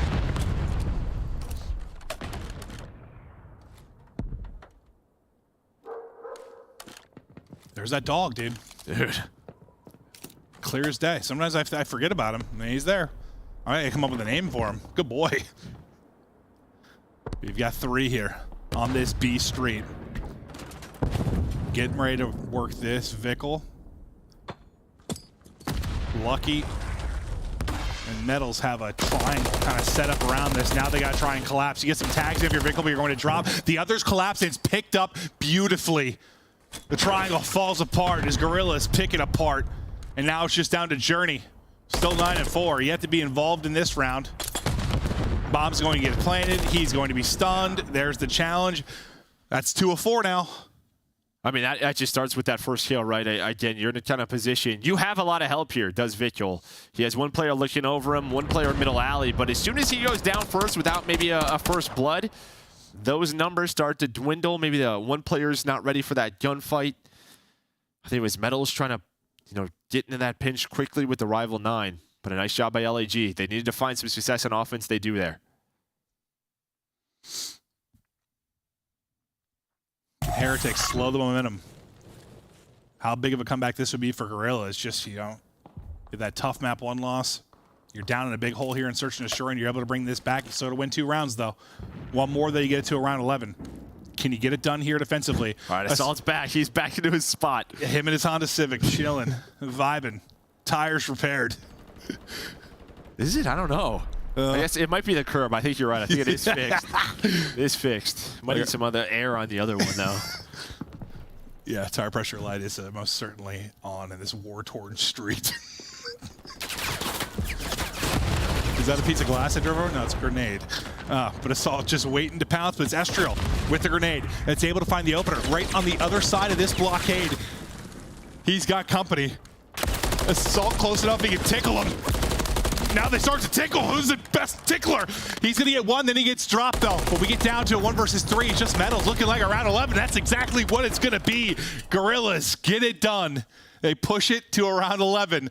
Now can they get that 4th straight round to get the dub? Yeah, tickle fight goes their way. But yeah, just the first blood. It's Estriel. It was Estriel, a couple of defenses ago. He finds the first blood B street. He does it here again on Vikul, the one player on that street. As soon as that first blood comes in and there's like no trade, all the info is given to LAG. 30 seconds left. This is an A hit. And they had the perfect setup for that A hit this time through. But they're going to have to win another offense. Well, they needed to do something just, get a little more efficient with those first bloods. So they had some in the early going, right? They couldn't actually turn into wins. Now they're doing it. 4 in a row for Fame, 3 in a row for Estriel. You've got all the momentum in the world if you're Guerrillas, but if you're Heretics, you were in complete and utter control of this Search and Destroy until you let it slip away these last 4. Can you turn it up again for this round 11? Well, this is the 4 positions you have from Metals and Journey. Both in spots where they should at least find one, you would hope. The other 2 players playing very passively, A Street and B Street. Estriel may know something is up as soon as he gets to that B-Dom tank and is like, I'm kind of here for free, so check your corners. Yeah, well, I mean, just when you're playing this team, kind of like I'm... Yeah, no, without a doubt. And maybe that's the info, right? So they should have an idea. Maybe there's a player cafe. We're just going to have to find him. He is still tucked away. Bomb carrier Estriel trying to figure out how he's going to play it, and they find him. Fame with a big win. Journey going to get sniffed out. Now we start to get going. 5 in a row. 4 Fame within this game, 2. 20 seconds to work with. Metals, though, able to pick 1. Keeping him within this game. Will the nade end up doing any damage? It's not going to hit. I thought it looked good for a moment, but to a 3 versus 3 we go. You got a trophy out on the bomb to cover him. That timing I thought was horrible. For a second, I thought he was dead to rights, but he's able to stay up. You re-engage if you are Guerrillas. On the flank, gets Metals doing all the dirty work. He's able to get 2 in this one. 2v2, cruise missile, though, on to Fame. Vikul now, last one up. He's got a trophy, though, right? He threw a trophy out. Might do it. He threw a trophy out. Might do it. I think this might be too slow. He's still there. He got it. Oh, he does get it. Yeah, it was too slow. He gets it. He just hops it right away. Nobody checks the bomb. I know you're in a cruise missile, but if you're in a cruise, maybe the other person should check it. Maybe, just maybe. That's a collapse for Guerrillas, dear. Oh, holy macaroni and cheese. You rip off 3 straight to get there. You need the 4th to get the win. Assault does, he turns the corner. And you can see the missile, it lands in a spot where the trophy doesn't eat it. Bro, they're just having fun. Look at these guys. They're loving it. I mean, they can't believe he won that round. It. We can't believe he wins that round. Just hops the bomb. It's like, screw it. I mean, and we've seen that before where you call it a cruise, and with how long it just kind of takes to open the laptop, get on the telephone, hey, operator, bring this thing down in, and then he's eaten by a trophy. Won't happen in the future updates, but on this one, that trophy will eat those missiles. Woo! It is a wild one. I mean, listen, Heretics, man, they were in utter control. It's up 5-2. I mean, props to Guerrillas to bring it back, but then it's almost like, God, if I'm a Guerrillas fan, I would just lose 6-2. Like, don't bring me through. Don't put me through that. Dude, losing round 11 and you have 8 first bloods. 8. Listen, I'll be honest, I tracked like the first 3, and after that, sort of lost track of it. It was because there's a diamond common nade spots, dude. Yeah. Whatever he's doing, you should copy that. Yeah. 8 first bloods and a round 11 loss. That is a tough one. It's some close maps. I mean, 250, 207, 6-5. The nature of Call of Duty esports, heartbreak. LAG. Victory. Yeah. True. But no, it's been a really fun series so far. Some dramatic moments in both of our maps, but it's just weird because I guess I thought like kind of last week that's what we were talking about. Like, you know, you've been so close for your Guerrillas. You've been so close, but like you need your second win, right? You just got to get a win. You look good, but you've won. You get 2 wins. They have 2 wins. No. The second. I'm saying before that. Like last week we were talking like you need to get a second win. Like you need this one. They do it, and now it's just like we're right back to we're playing people tough. Right. Some tough maps, but again, that search and destroy. 2-6 now. Just got to get better, and that one should have absolutely been a win. Just I mean, you're hoping to check that. You know what I'd tell you probably. To win your searches, probably 8 first blood sounds great. Yeah, no, it does sound fantastic. All right, well, that is going to do it at least for the map 2. We've got a 2-0 edge right now. Heretics up. Guerrillas going to have to battle back, and they're going to have to do it through control. We'll see if they can bring it back, because Heretics and the Vamos are riding high off the 3-0 victory over OpTic. How high can this Heretics team climb? Welcome to the Call of Duty League. You have been an absolute blast to watch. We got a break. Map 3 up next.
The Call of Duty Week is brought to you by Monster Energy, the official energy drink of the CDL. Don't miss out on all the action at the first Call of Duty League Major, hosted by the Boston Breach, this January 25th to the 28th at the MGM Music Hall at Fenway in Boston. Scan the QR code on the screen or go to callofdutyleague.com for more info. Start the season strong with the Call of Duty League Pack. Grab yourself the CDL Operator, Weapon Blueprint, and so much more. Check out the Call of Duty store in-game now. Welcome back. Are you ready for map 3? And so far, Heretics, they are in control. Up 2-0. It's been some close and gritty maps, some frustrating ones for Guerrillas. We'll see if they can bring it back. But as we get ready for control, we're going to take a look at some of the defensive control stats for either team. Joe, take me through it. Well, I mean, you know, it's solid for LAG. Right around 50%. You probably want that a little bit better depending on the maps that you play. But Miami Heretics 10-3. Their defense has looked fantastic. 77, almost 77% win ratio right there. KD off the charts. But I think, you know, we're on Karachi control. What stood out yesterday was their attack and how aggressive they were versus OpTic. I mean, they just kept flying at B over and over again. And there was a couple of situations where they had an OpTic player just like middle of the map, maybe just like waiting for a transition over to A. It just never happened. They just kept going B. So, I mean, I think if you're LAG, you have to block those B spawns. I think sometimes like just the pace of that can just, it can exploit teams, you know, just that are, maybe the comms are a little bit off or you're reacting a little bit slow. Like that pace of it just, that's when you've got to be on point, just dealing with that. Like they're going to create some chaos, like Heretics are, just by the way they want to play. And I'm sure there's frustrated to play against us. Even like one of their breakoffs over at A was just a 4-stack A right away, just different than what we have seen. They were just like, screw it, let's just get done with this A point, have the most time that we have to work B, throw some a little bit different. Obviously, they may not do that in round number 1 when you don't have some trophies, because that would take a couple of nades, and that would deal with your entire team. But already 2 takes in. Vickle going to find the first kill of the round. Trade starting to go this way, and Estriel has been such a great control player on the year. And he's able to find 2. Well, he stopped A from being done completely clean. Now you're starting to try to work out of this. You got to deal with Estriel. Able to do that. Able to deal with Assault as well and sort of push out of this. Now going to flood right towards B. So this is kind of what you were talking about. When they find their opportunities to do it, they are going to hit it. Lucky never died off the start, right? He was like bottom chicken side. He was bridge. He jumps into P4, and then he's just like, I'll just meet you guys over at B. I'm going to go right through the middle alley. 1 trophy is through. He does get taken down, but they're just trying to work this objective. Fame, though, on the pinch with a big pick on the Vickle. That's all right. You just spawn up, you head right over to A. So Lucky will head that way. And how long can Joedecieves be a thorn in the side? I thought he might win that one, but the shot's a little bit better there at Estriel. Well, if he just gets the headshot, I think is really what the difference in that gunfight is. But that will be A done. Now the pressure going to have to start to build towards B. You have a 3-life advantage if you are Guerrillas. Tons of time on the clock to work with, though, if you are Heretics. And we'll see if they can just get it into sort of that sprint that they want to get it into. Yeah, and this is like some of the key gunfights, right? Because they want to spawn jump. They want to spawn close to this B point. Nice win there. But still a couple of more players to deal with LAG. Because if you get through this cleanly, that's when you'll get those closer spawns with the attacking team. Nice snap. But right now, LAG doing a very good job just effectively trading over towards red. Oh, I think you nailed that perfectly. Just trade was there every single time, and now it allows you to push out a little bit. Now Diamond's catching you sprinting. 5-2. Well, it's 5 in a row there for Diamond Con. A lovely display of skill there. Stun hits, nade hits the trophy, so you're still 2 HP. You were 32 HP and then 2 HP, so you've been very weak. Trying to find number 6 and that cruise missile. Has a key one-on-one here versus Journey. Journey just prones. Kind of just misses him, but nice teamwork from Fame. Yeah, get some help in there. Try to keep your guy alive. See if maybe he can earn a score streak. Not going to happen. Vickle will then get the kill. Sitting all the way back defensively, still clearing out stuff. You see Estriel's there deep, and now Estriel's going to have some stuff to work with here. They're starting to fly towards him. He's only got 18 HP to work with. That will not be enough to do it. Diamond tries to get back off and make the rally. Not going to happen. 3 straight through for Heretics, so they'll have control inside at least for now. They'll be able to stop the clock at 24.1, and maybe just some progression. Maybe you don't win the round, but maybe you can get some more ticks on the board. There's one jump. And this is what you want. Lucky spawns up, and he's already here to help. Now you have a couple of players on the point. Second tick almost done. Metals and Vickle have done such a good job in this spot, staying alive, dodging nades, winning gunfights while we journey as well. And there we go. They find their opening. They win the round. Yeah, it's just like lightning strikes. Like, it just happens quick. They get control. What's 5 in a row, I think, for Vickle at the tail end of that. But you said it. Great job just playing their lives, fighting from these windows. Somebody's doing a backflip right there. Very acrobatic are our athletes, our players. Just, it's impressive. Yeah. You've seen how I can move. Right, yeah. No, athlete. And I'm just a commentator. That's the first word that comes to mind when you see me, right? Yeah, athlete. Yeah, I've heard that. Oh, look like young Rob Gronkowski. You guys might be the same age. I don't know.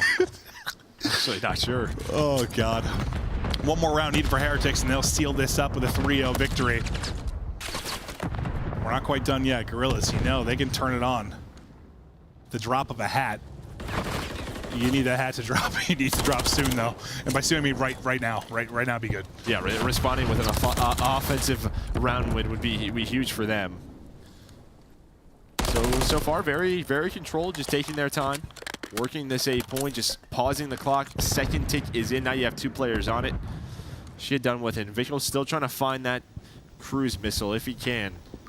But 2 minutes and 20 seconds to work with. There is number 6. Cruise will be in. Oh, FaZe will be able to get 2 off of that site. They'll have it done now. What? Early over there will be Estriel. So now Estriel's going to deal with like the alley side push. Trying to cook some nades, maybe greet him, see if they can ding him off. Thinking maybe he's in the corner, but he's in the other one. And, well, they're able to deal with him without losing anybody. Next up will be Assault, though. Can he deal with maybe a few weak players? What he's hoping. We don't really know how much damage Estriel actually got in, but it looked like some bullets were flying at least. I mean, great teamwork there. Like, Heretics kind of know, right? You had Lucky pushed up red, and he's like, all of the middle of map's open. They could be on B, checker corners, nade your spots. You saw a stun, a nade. They double hop that dumpster to try to find Estriel, and they did exactly that. Time it well. It's just split enough where you're like, who am I targeting first? Doesn't end up taking down anybody. Beautifully done by Heretics. But now the next bit of pressure starts to build here for Guerrillas.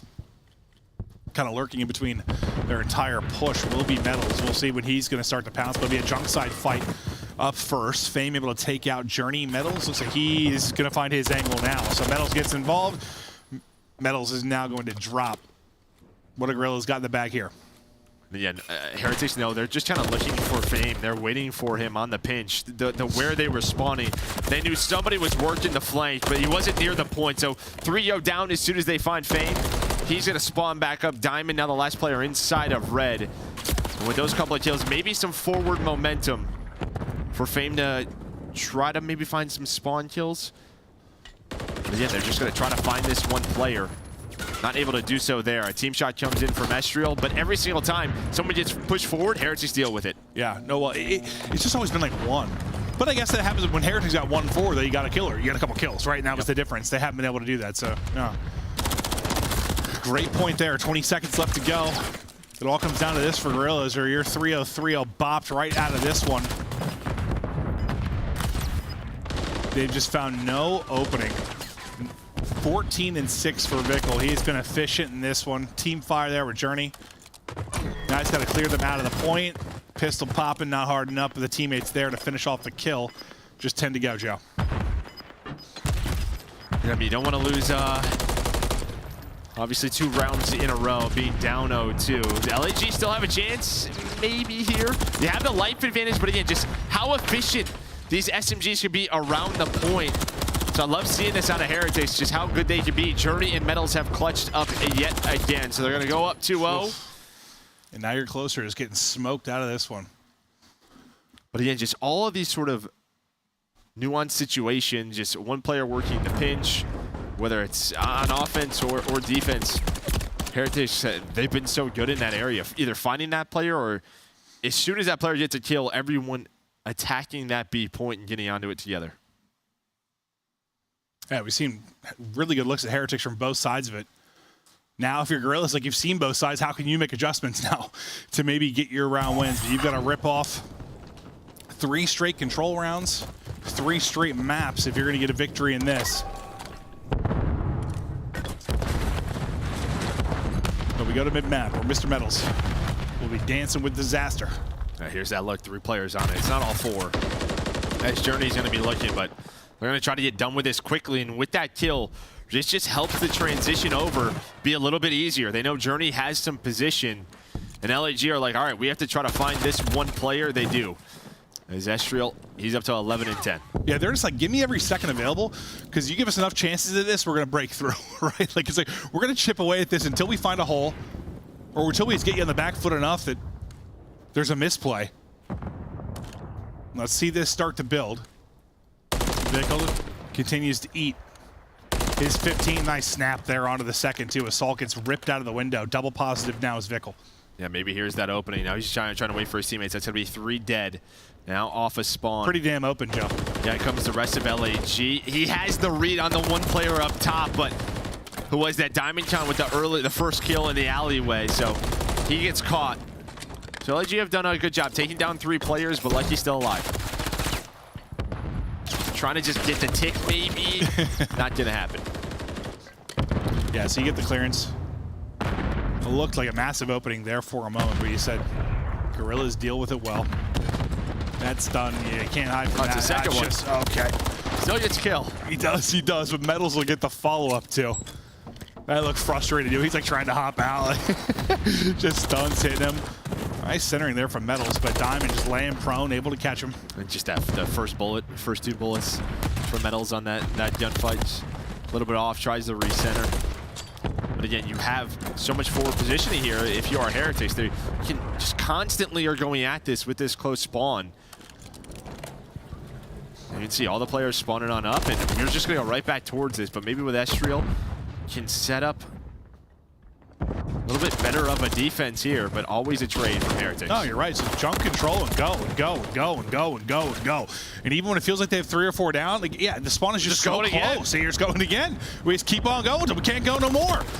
You only have 11 lives left for Heretics, 12 on the other side of it. We got to try to slow things down with the time and the lives, but now they're on the point. LAG, they're going to have to retake this, and well, the timing does not go Estriel's way. Vickle with the first pick. The trophies are down. We're on the point. Give us the junk spawns all day long. That is a 3-0 for the Heretics. It's like they're chopping wood, just chopping a tree down, just hacking away. Eventually, it's going to fall. Like, they just keep the pressure there. It is all smiles for Heretics. It's another 3-0. They're a fun team to watch, man. I think it's just, listen, we've mentioned it 100 times, just the passion, like just how excited they were they win, the friendship it seems to be. I love it. Well, even more of that. Even this year, it's just the pace they play with. Yep. You know, it's a little bit different than some of the other teams that we see. Metals and Journey are just not afraid of flying with rivals in certain scenarios, and we're seeing it again here on Karachi. Yeah. Well, I think sometimes people are just scared, I don't know, too scared about, worried about their KD or having a bad death, or they're just like, listen, I'm going to hit it. Even if I die, it's information or an opening for my teammate. Like, they just go. It's great. Well, and I think in that scenario, right on Karachi control on attacking, it's sort of like, we have this spawn, we have to use it. Let's just use it as soon as they give it up. If you are slow on that, like that's when LAG gets pushed forward, that spawn gets blocked. So they just know they gotta go. Yeah, they just know. You're right. It just does not stop once they get in that position. There you see a look at it, and yeah, I mean a close series outside of that Karachi control. I mean complete control for Heretics. I don't want to say like Guerrillas are back to the drawing board, but you know, hearing what Inside said, how good they've been in scrims and how good they've looked at times, and the fact they only have 2 wins. I don't know, drawing board. I just yeah, you better at search. That's it. Yeah, I guess just a search thing. 2 would say search is short. You just blew that one. I mean, we'd be going to a map 4. Yeah, but find a way to get yourself deeper into series, and that's probably through the search. Like, can you just get yourself to more maps 4 and maps 5? Like, don't come out and get smoked like that. But that's gonna do us for here for the second match. We'll get back to the desk to break it down. Christopher Puck and take it away, you sexy man. Maven, it's me alongside Alley Cat and Mr. Nameless, and I want to start with you, Alley Cat. This was a 3-0 from the Heretics, following their 3-0 last night. Who's the most impressive player on this team right now? On the Heretic side of things, ooh, that's a hard one. It's got to be Metals, even though I know more so in the series it was Lucky and Vickle really taking over, but again, it wasn't exactly close. So for me, I think the most impressive Miami Heretic player is Metals, simply because of his consistency and just how disgusting he is at search and destroy. Miami Heretics are looking incredible the past 2 days. It seems like they may have figured out how to transfer them them vibes from yesterday into today. They had a 5-1 record coming into control, then they blanked the Guerrillas in this game mode. Are they the best control team in the game right now? Yeah, I mean, them in Toronto, right? And they play up to speed. I think they can go up against anybody and take over, especially if we're getting Karachi in it now. They look so good at this map, Chris. I mean, they're 4-0 on attacking rounds so far. And you heard Clint and Joe talking about it. Like, when they are spawning back junk, they prioritize the right things. They're getting inside of red. They're basically pigeonholing you to wrap back to your cafe. And there's nothing that you can do about it when Metals gets inside a cafe. He's just going off. And, you know, to talk about the series a little bit, like for LAG, a team that needed to respond today, it had to be that round 11. You mounted the comeback, right? You were down 2-5. You get all the way to that round 11. You got to think the series is potentially a bit different if you're able to close it out there. But here it is, your man, play of the game, Nameless. It's that round 11. Take it. Yeah, let me talk about this. So in this situation, right, you get the bomb down. Now, they're located around, you know, P1, and you have Assault sitting all the way back street. And his job was, I guess, to watch fire the whole time and wait for a flank. But what happens is, I think LAG thought they were playing on the new patch. I really do think that. Vickle threw a trophy down earlier, about 40 seconds earlier in this round, to plan this defuse. He hops on the defuse, and then it just gets blown up. There's nothing you can do. It's so painful. Well, also, the trophy didn't even stop the cruise missile, right? Like, LAG, like, he knew he had to curve it to hit the wall right in the final kill cam, but it was just, like, a millisecond too late. It didn't even matter, man. That's just tough, man. Well, they win round 11, and they complete the 3-0. The Heretics are looking like one of our top seeds heading into Boston, currently 5-2. That's where they'll finish after all 7 qualifier matches. Good stuff here from a team that the coaches poll had near the bottom. We'll be talking with one of the players. In fact, Lucky is now available in our Monster Winner Spotlight. Lucky, welcome back to the show. Great to chat with you once again. And I have to ask, how does it feel going into the first LAN of the season with a top 3 seed? Hey guys. Well, I mean, I am surprised because of the confidence and the resilience that we showed after the last week of matches. I'm just happy, you know? Yeah. Because no one expected us to be like this high on the table. But at the same time, we don't really like to hear about other people's opinions on us. We just need to work on ourselves and showcase our talent like every weekend. Lucky, I love that you touched on that because it was extremely refreshing knowing that, you know, the community, a lot of us were talking about, oh, your strength of schedule was a little bit easier. And then you had those 2 losses, and then you come out, you hand a 3-0 to OpTic Texas, you come out to LAG, you get the job done in another 3-0. For you guys, like, did you have a warm-up today? We had a warm-up. Okay, so I wanted to ask, because Vickle was telling us about how scrims are going rough in the past week. Did your warm-up go well heading into this match? 50-50. Well, I'm glad that you guys found kind of, you know, the mindset to get in before these matches. No, yeah, sure. I mean, Javi said it yesterday. Like, our practice hasn't been the best, like, this past week. But we are making sure that we do everything in and out of game to be ready for the games. And I think we did a pretty good job this weekend. Lucky, it seems in these last couple games, you guys have just been overwhelming teams. Like the momentum and the pace that you guys set, it's hard to match. Is there a team you think that matches up well with you guys in that regard? I mean, obviously FaZe and Toronto, I think they are ahead of the rest of the teams. They are teams that it's hard to play against because of how well they play together and how well they know what to do in the map. I mean, I think every team in the league is like competitive enough to play against any team, you know? I think we are not the worst team because we lost 2 matches in a row, but we are not the best team if we win 2 matches in a row. Like, everything is so competitive here that every match is just another step in the right direction. Yeah. I love your mindset, Lucky. Before we let you go, I know you came up from the Challengers scene, and there's a lot of Challengers players excited about Boston, the first Challengers event of the year. Are there any players you want to give a shout out to that we should be keeping an eye on for potential CDL players? I mean, obviously, I want to give a shout out to the Spanish guys, Super, Jaco, Røkkr, and Sucre. I want them to do well because they're my friends, and yeah, those 4 guys. Vamos. All right, thank you so much, Lucky. We'll see you soon. Yeah, see you guys. That's lucky in the Heretics, who finished with a perfect 3-0. That map count is going to be crucial for tiebreakers, I have a feeling, for those top 3 seeds. We got to go to a break. When we come back, Surge in their final battle take on a Minnesota Røkkr squad that has won 6 maps straight. We're starting off Skid Row. It's going to be crazy.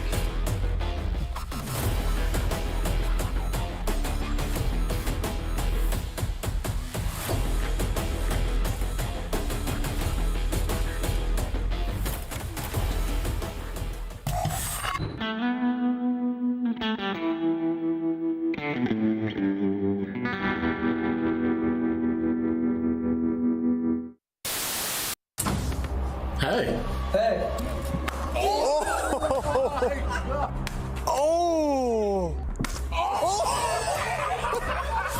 Okay, now tell me why is there 2 refrigerators? Bro, 2 refrigerators because we're rich. Welcome to 100 Thieves Esports Orientation. Let's get right into it. Sit down. Close it. Cam. Wait, we lost Cam. Oh no, dude. Cam's in the elevator. Honestly, this is gonna be a up for sure. Bro.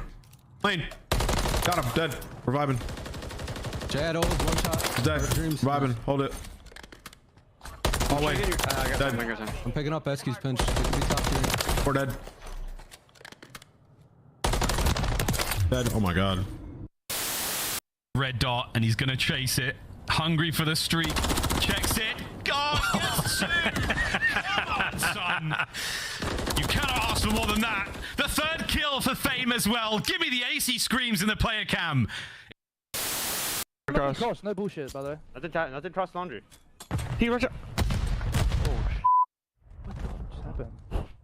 Where you going, bro? We're going A, I think. We're gonna go.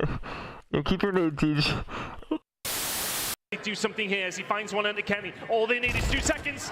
Too real. 2 seconds. Drazah must hold against these players. They play against him. Priestahh will find 2. And that's going to be it. It's done. It's over. It's written into the history books. Cometh the hour. Cometh the Legion. They take down the Titans of Thieves. And magic always happens at the main.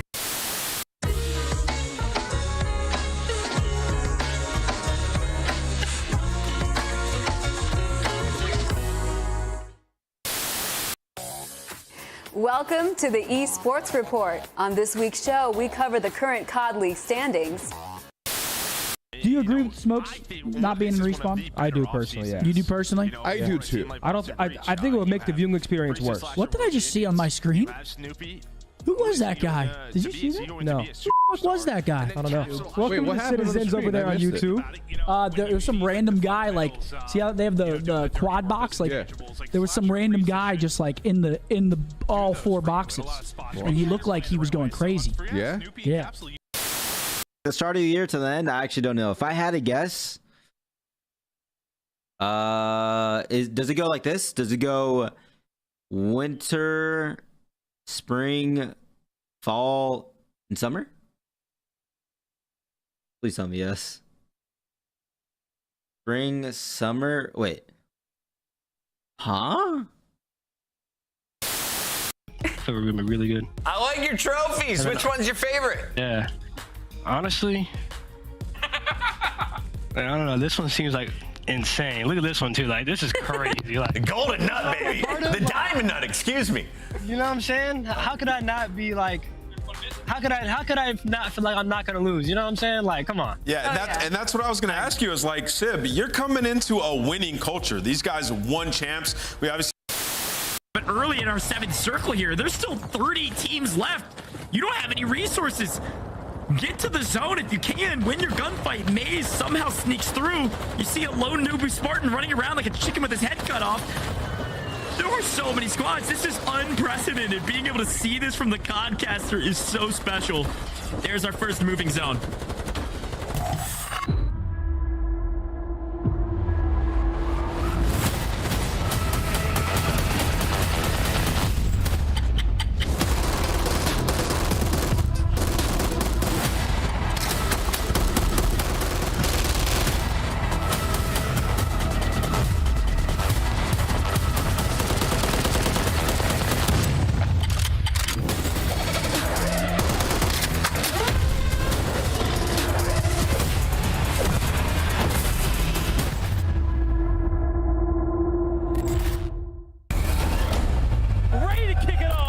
the city of Boston, where champions are born.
Up. You have 3 players off at spawn. Maybe a chance here. Accuracy. The back. Lynz is ripping Boston apart. Boston to close this lead. And Lynz is going to just continue to push space for this Awolabob's team. Maybe come straight through as well. Awakening versus the world, and he's coming up with the dub. But if you can transition this to New Hill, Awakening is trying to put in absolute work. Slashes up next. He gets them all. The whole team is even jump.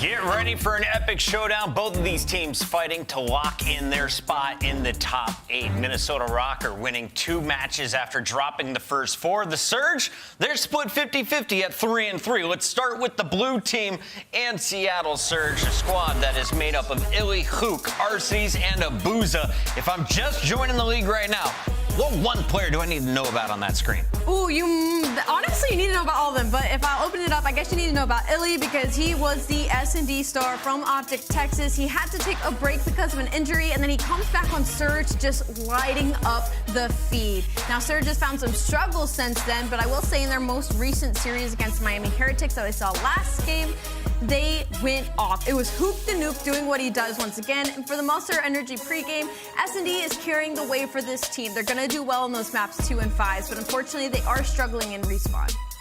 Gotta see them win a hard point if they want to get to that game 5. That was the troubles in their 3 losses. On the other side for Minnesota, you won 6 games in a row. Yep. How did Minnesota right this ship, and what have you seen from them recently? Well, one, I'm going to give some love here to Lynz. I think through the last 2 weeks, he's been absolutely unbelievable, giving himself, a foot in the race for Rookie of the Year, and then as well as Vivid. I mean, they just had some really good search and destroy yesterday, some great adjustments, picking up streaks out of Lynz, Vivid dropping 15 kills. Those are things that you want to see. And then actually stepping up to the plate. People give him a lot of flack, but he's really picked up where Awakening has dropped off. And you can see Monster Energy pregame gaining momentum. 6-0 last 2 series. 89% chance of winner's bracket after 2 win streak. That's actually massive. And then Vivid Insane versus LAG set the S&D kill record on high rise. 1.29 overall KD. That's actually ridiculous. Allie, you ready for a pop quiz?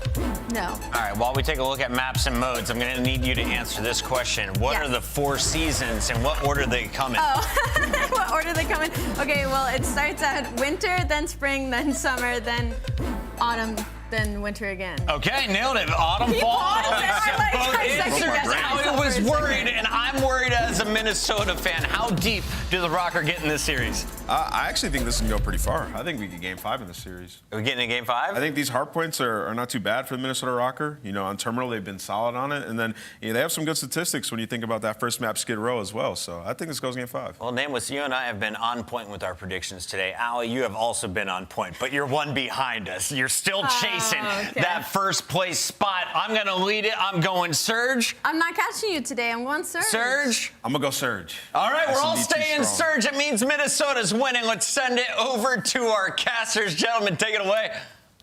I mean, hey, you guys did this yesterday. You haven't learned yet? You guys all picked LAG and Minnesota ran the table. I don't know, man. I actually kind of like Minnesota's chances in this series, Jay. I think they really showed us a lot since the break kind of came into us now second half of this first qualifier season. I completely agree with you. I think Minnesota stand a good chance at walking away with this series just to the simple fact that on the opposite side for Seattle, their hardpoint game is not the best. We're talking about 4-7 overall record, but when you look at their stats in every single game, they are #1 team in winning rotations, but they are 10th in overall holds and they are 12th in breaks. So that means their setups are not the best. And then when they get broken, they cannot break back in. And then versus a team like Minnesota, who we've been seeing change the image of this roster, it's been through the SMGs, Lynz and Vivid. The 2 wins they got, a 1.4 for Lynz, a 1.3 for Vivid. And you start off on a map like Skid Row, already they're trying to get those SMGs active early.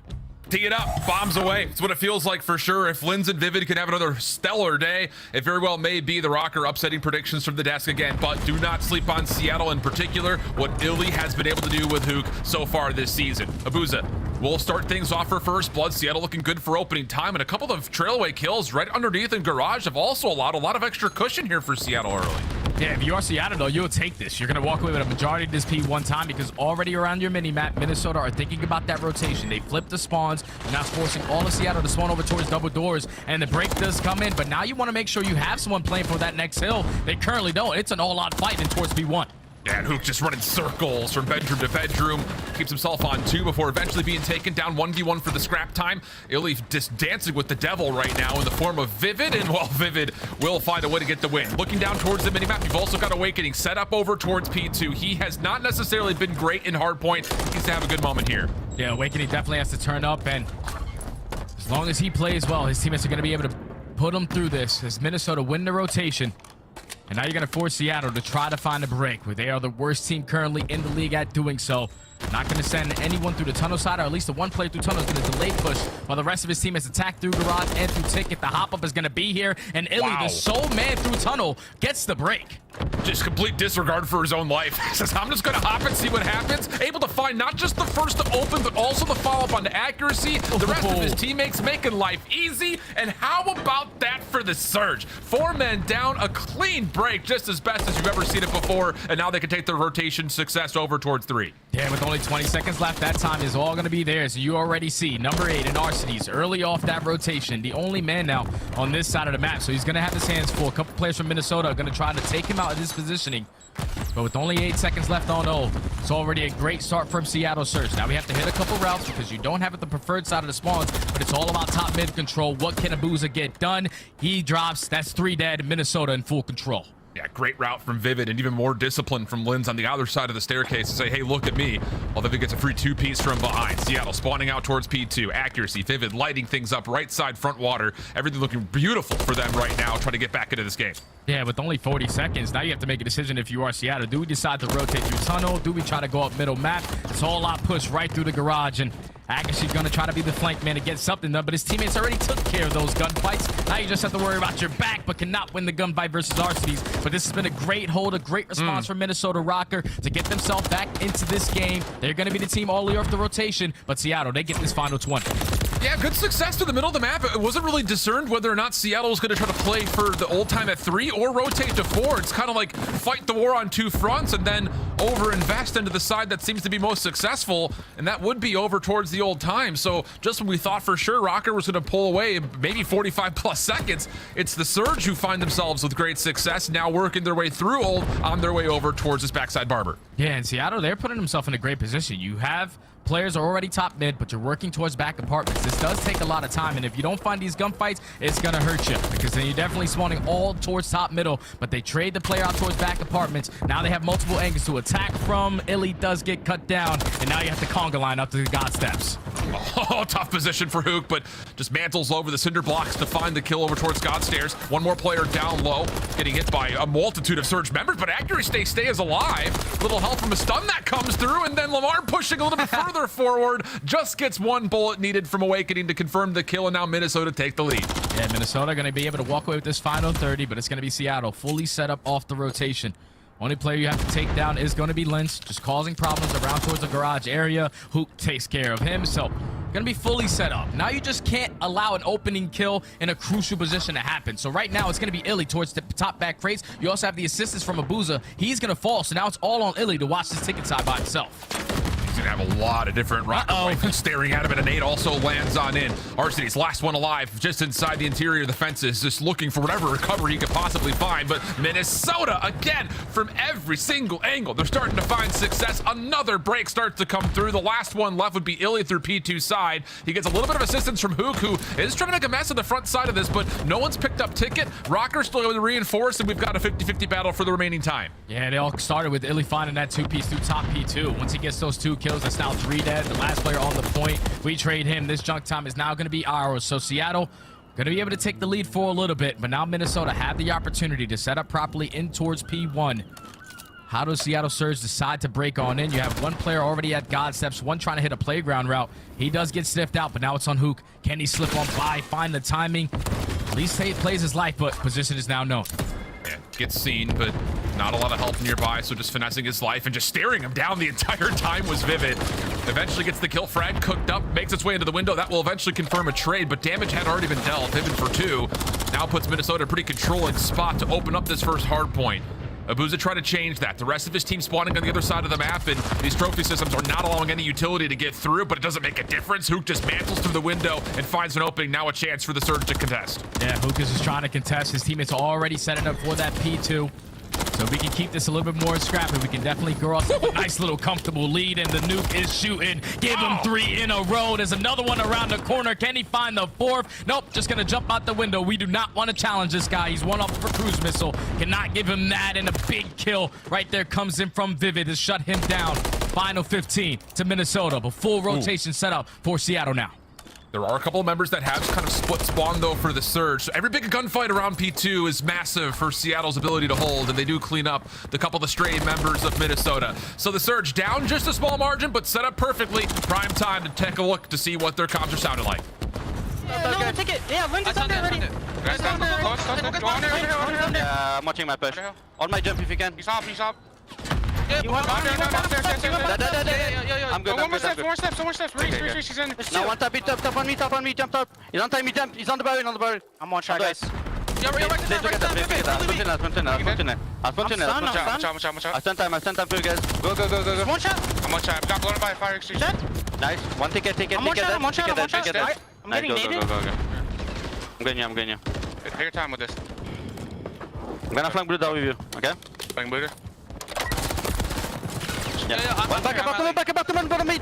See them, top mid. I'm getting through. I got through. I spawn behind them, give me a sec. See them. Kill me bottom mid. Lama, see them. Intermid play. Dead bottom mid, one more, see them. I'm on see them. Let's be top mid. Nice. One top mid for sure, bro. I'm pitching C-Dom. Yo. Top on me. I have nothing for you. Vivid up there. I'm going mid. I'm blocking.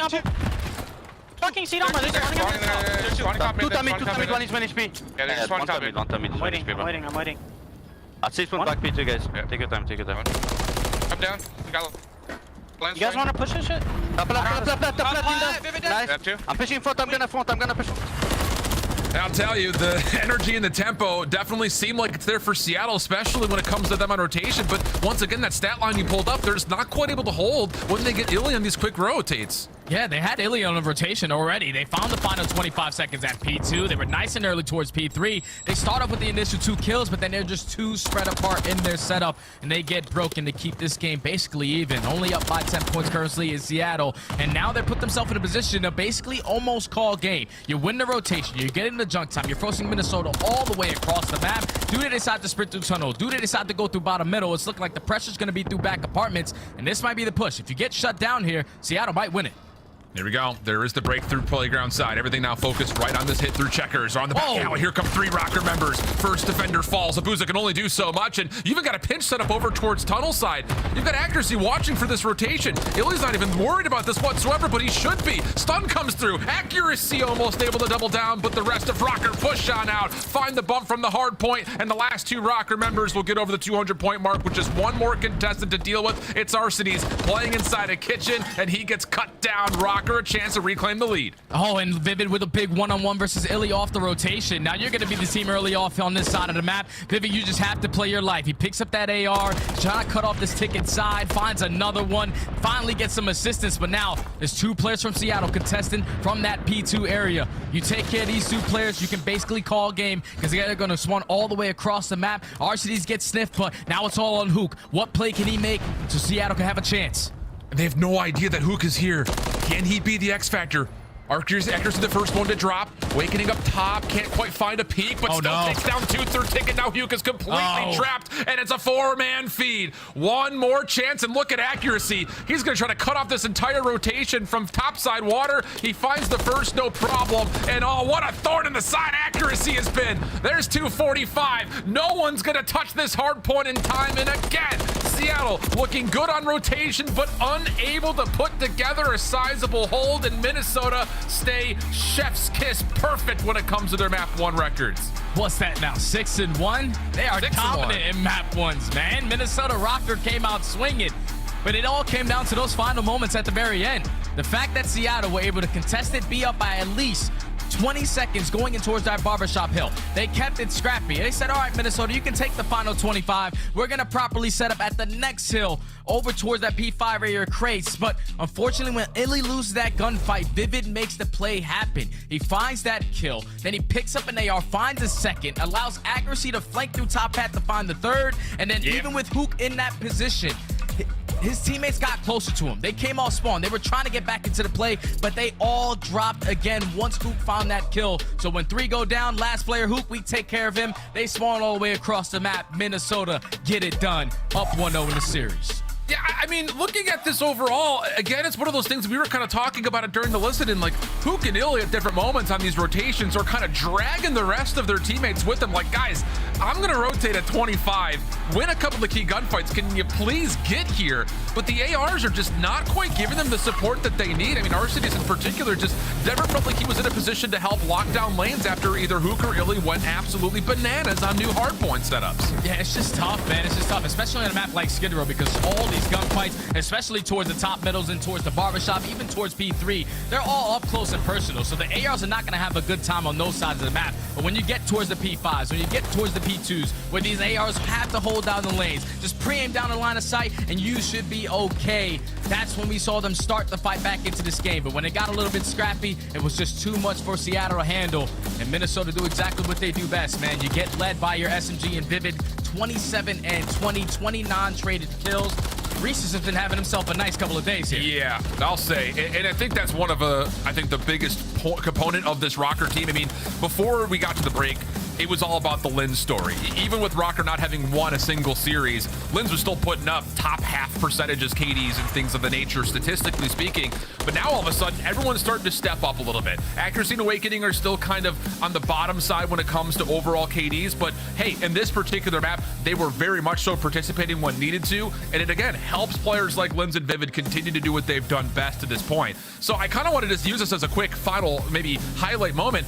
Is it about time, since the break now, 4 out of the last 5 Minnesota have won in hardpoint. Their only loss is a close loss to New York. Is it about time here, Jay, that we start giving these guys their flowers when it comes to what they're doing in Respawn? Hey, man, they're starting to turn it around. Obviously, your first couple of matches didn't go the best. It was very difficult with some of the teams that you had to play against, but on the bounce backs, when you needed to get a W to get yourself a winner's bracket spot going into Boston, you get it done. That's so far, what, 7-0 in map count in the last 3 series so far? You gotta be feeling the confidence if you are on the side of Minnesota Røkkr. Now you're up 1-0 in this series. You're going into a search and destroy where you haven't really had a lot of success. You only played this once and you absolutely got slammed on it. So yeah, with their confidence right now, obviously, they went in the back end, through the practice, made some new strategies up, because one thing that I saw in the stat line that really stood out was their attacking rounds. You were not getting a single first blood. You were 0-4 on the attacking side, and when you don't get a first blood, that is on the opposite side where Seattle are able to capitalize on it, because when they find the first kill, 100% round win rate on a map like Invasion. Yeah, it's kind of like a tale of two cities right now when it comes to talking about search and destroy for these two squads. I mean, the statistics on this map, you have to go all the way back to when Minnesota played Vegas, and that was where that bad loss occurred in their first match of the CDL. And they haven't really played the map since. On the other side, you know, we were really all singing praises for what Seattle has been able to showcase in search and destroy. Some of that was tarnished by their Karachi, but hey, that's the only map they have any losses on. But the question mark that still remains is, can Seattle find a way to shut down these SMGs, in particular Vivid? He was unbelievable in the search and destroy yesterday. What did he have? Look at the stat right there. There it is. I don't have to think about it. 3,500 damage, 15-8 with a 1.8 KD with a 1v2 as well. Vivid was doing it all yesterday. We saw him in multiple different angles, picking up the AR, picking up the SMG. Reese knows what's going on when it comes to that search and destroy game mode. But here we go into the game number 2. Seattle are going to be the early team on attack, but just keep in mind, you're not going to apply a lot of pressure over towards B because there's no trophy system to work with. And look at the hard stack over towards the front side of the A bomb site. Little SMG AR duo setup that will allow first blood to come through, the victim being Abuzah.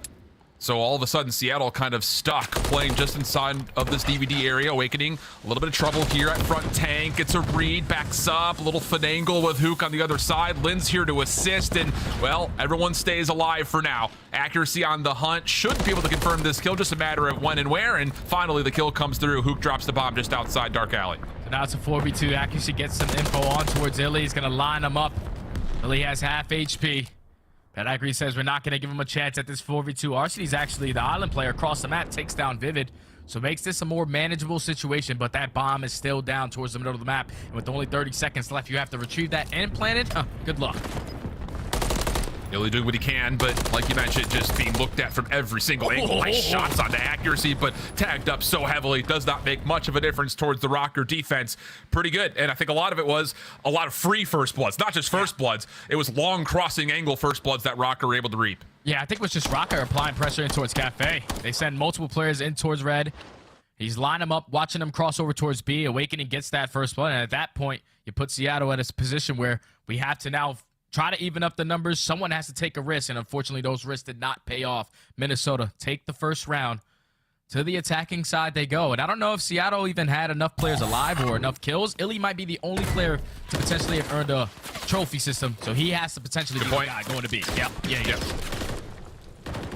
A little double stack front side. Abuzah this time will tally first blood. Vivid trying to find the trade, but not going to be allowed to give it a look. So 4v3 early.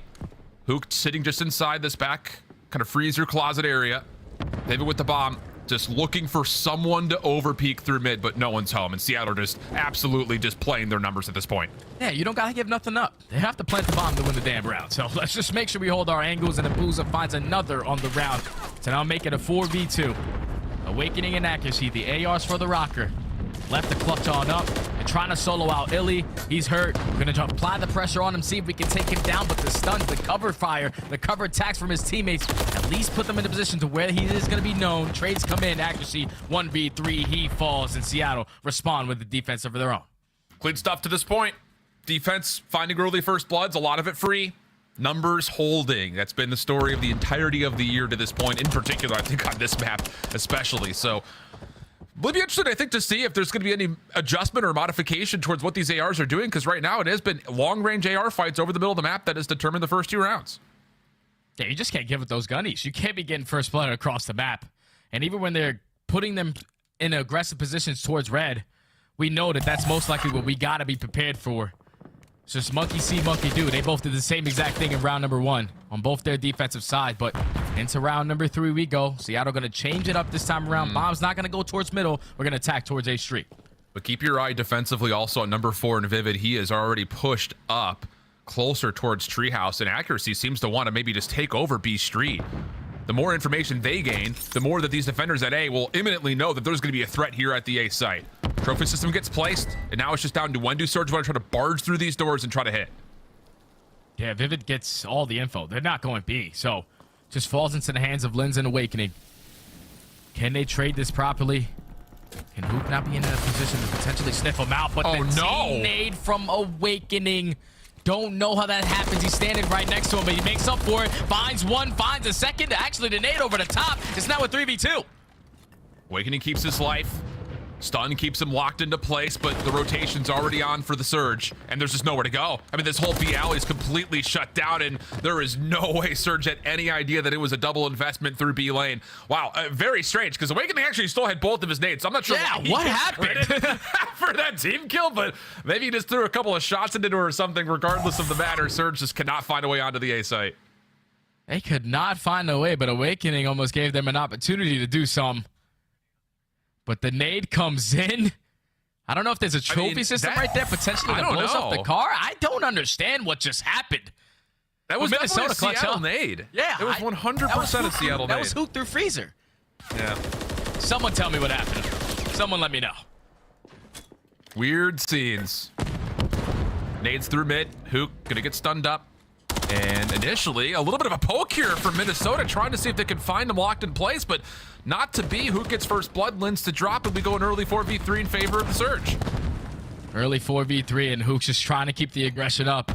Sometimes it pay off, sometimes it come back to bite him, and unfortunately right there, Vivid was ready for the fight. Makes it a 3v3, but Illey instantly there for the trade. 3v2, Awakening and Vivid left the clutch on up. Illey spots Awakening, but he's just going to reposition himself, try to help his teammate out. Huge split across the map here defensively, though, for Surge. And it looks like everyone's going to track back over towards B. Awakening able to find his 3rd kill in a row. 5-1. Great map from him to this point. Can they turn this 2v3, though? There's still a lot of work to be done. Bomb and DVD. And is there a Q onto Illey? Sure seems to be. Now Vivid's on 3 in a row. Last player, Arcitys, he's been scouted out. These shots from back Palace Wall means that there's going to be a quick rotation over towards B. Does he catch this cross, though? And it looks like there's enough intel where Vivid says, I'm not good enough to hit. Stuns will land. Smoke comes out. First shot's not good enough for Arcitys, and Røkkr will pull back the 2v3 to steal the round. Oh, man, and Awakening's having himself one hell of a performance in Search and Destroy. What is he, like a 0.5 on the season? 6-1 start. This is exactly what you want on a big wig. I know Nameless is proud in the green room over there in Columbus, Ohio, when I say that, because that's his favorite player. But Awakening is having himself a stellar Search and Destroy so far. Great clutch in the 3v2. He finds the first to make it a 2v2. And then once it turns into a 2v1, you see how he keeps the information on the last player. We're throwing shoulders towards mid-tank. We're just letting Vivid know we can go B, we can go A, but once he's in that position, we'll make sure we're soloing him out together. And Awakening finds the final. Minnesota, 2 rounds in a row. Get ready for some fireworks. You've got all 8 players leaning towards the B side of the map with some aggression. Vivid trying to take down Huke over towards DVD Alley. Not going to work out. Accuracy's also committed to being on the site here. Awakening trying to step in towards Dark, but with the AR, not quite able to find any lockdowns. So the first couple of kills look good. Lynz turned away as he tries to hit the pinch, and Surge will pull together a flawless round. Yeah, Seattle just ready for that push right there. They know that Vivid loves to push up towards Broken. The last time they were on attack, he did the same thing and eventually pinched them. So just going to shut that player down. Find the first blood, isolate Accuracy, and have the player who was being the island guy to find the final. 4 up, 4 down. Very clean round right there from Surge to go down. Now 3-2. Yeah, I like the idea for both sides, just for what it's worth. Try to change the tempo up a little bit. Get some heavy-handed aggression, not just changing the tempo, but also throwing extra resources to make this feel a little bit more overwhelming. But that time, all Surge all the time. So 3-2 we go on the scoreboard. Huke, trophy to keep him safe over towards mid. He is essentially playing by himself, although he's got ARs watching every possible corner that anyone could hit from, with the exception of this freezer closet. Yeah, Minnesota, they're playing nice and slow in their attacks. Multiple players watching over this B point. They shoot out the trophy systems. Trying to save their attacks to try to isolate Illey. He's just repositioning every chance that he gets. We're going tractor, we're going cages, we're going tank. Making it very difficult for his teammates to try to help him. But Huke with the smoke grenade, he's just going to run right through mid-cut. And now he's here to help Illey. Is this just a little sleight of hand here from Røkkr saying, look at us, we're throwing all of our nades over towards B. but not fully committing to it. They do pull the defense over towards the B side of the map, but now that the smoke has dissipated, everyone's off the regen, the defense will reset. Only problem is they've given up any forward defensive pressure over towards A, so Vivid could technically plant here. First couple of shots going over towards the opposite side of the map will land, going to a 3v3. Going into a 3v3, but Illey, he spots him. Vivid, unfortunately, trying to go for the bomb plant. Illey finds him. Illey finds a third on the round. What a read by Ender. Can he potentially find the ace? No, he cannot, but the trade is going to be there instantly. Seattle Surge, no panic. When it comes to their defensive setup, even with the repositioning out of Huke, they still applied pressure over towards Illey, and he made him pay for it. Seattle tied up at 3. Yeah, really good composure, without question. Like we said, Surge got pulled to that B side of the map. And Minnesota were showing all force over towards the B side, including smokes, but after they got rid of that position forward at A, it was a blink of the eye, and they were right back where they needed to be. Really beautiful stuff in terms of reclaiming ground. So now all of a sudden the patterns have shifted just a touch. Røkkr tried getting heavy-handed in their last offense. Doesn't quite work out. Their previous defense, kind of the same situation.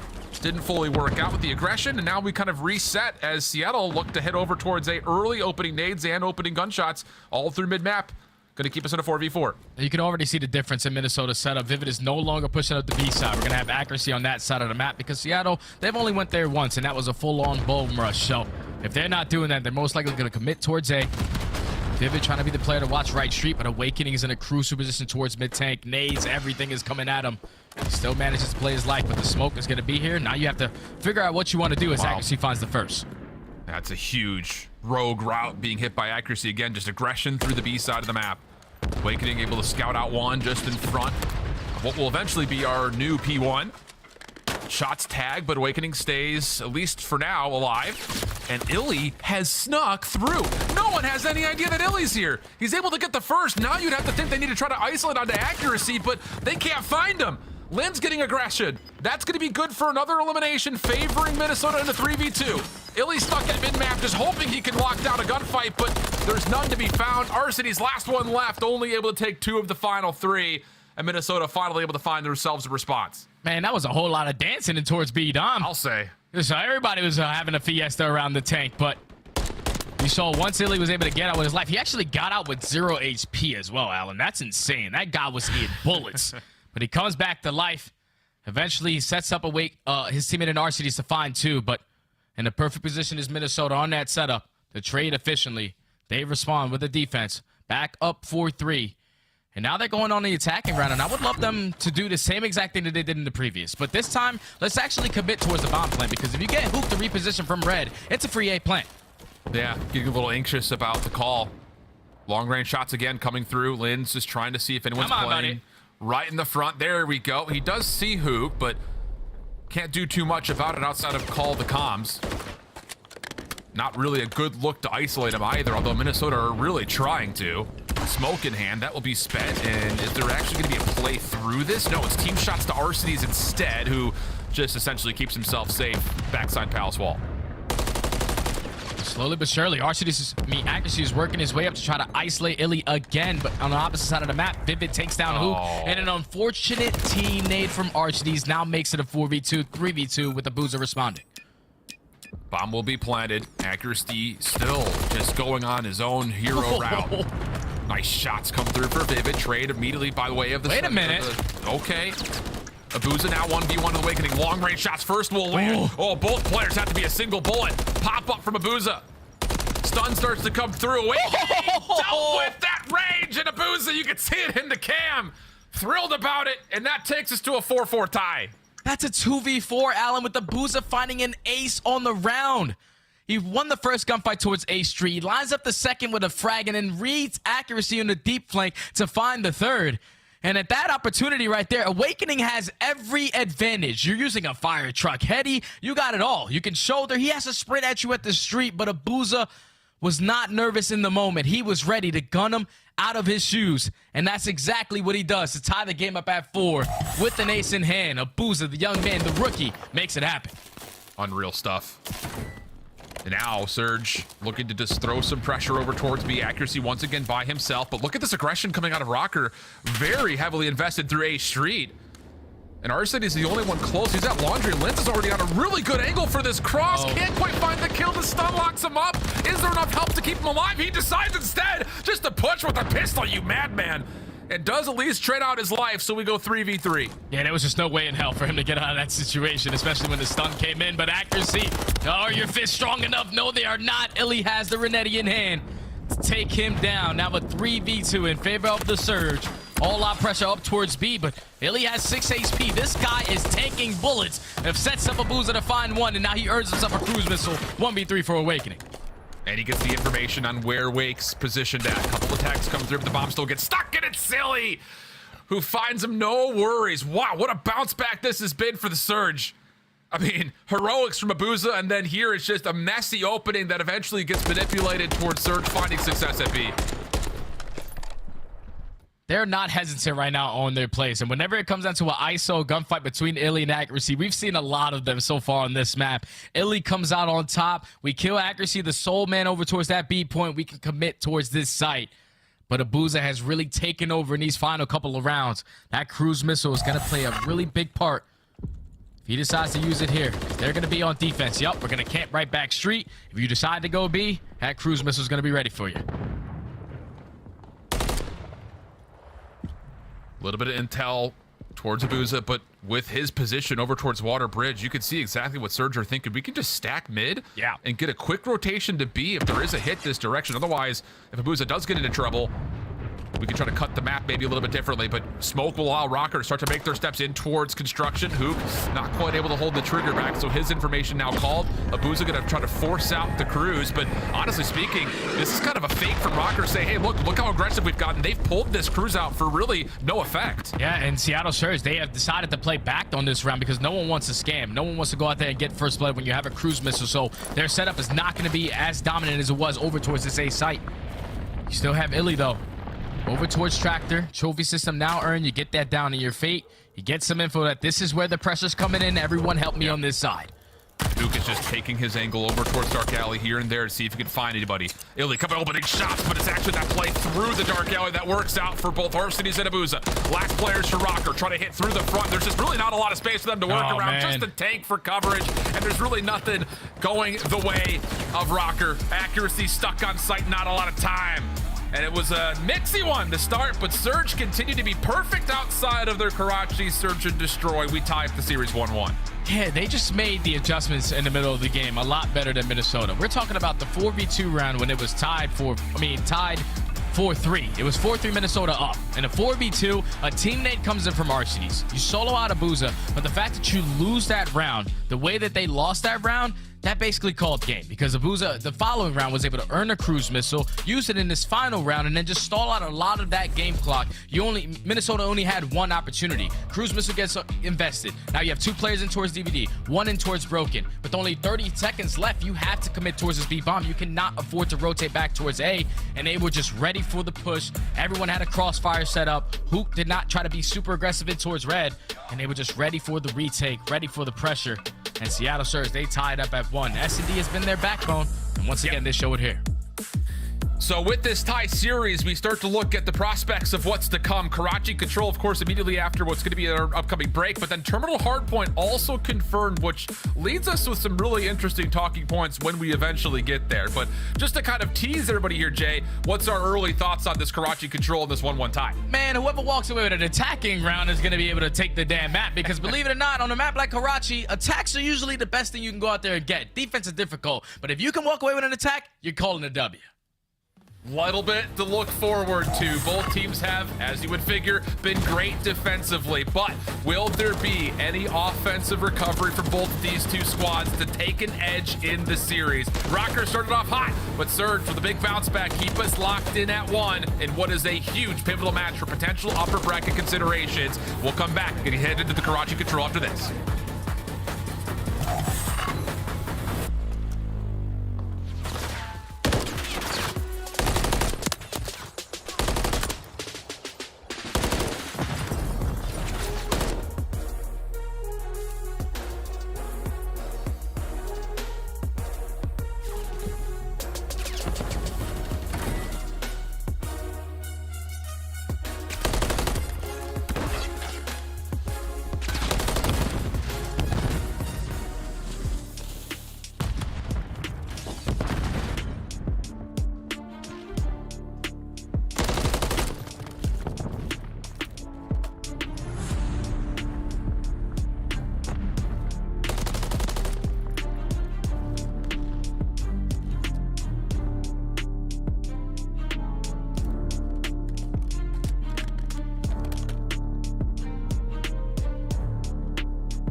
The Call of Duty Week is brought to you by Monster Energy, the official energy drink of the CDL.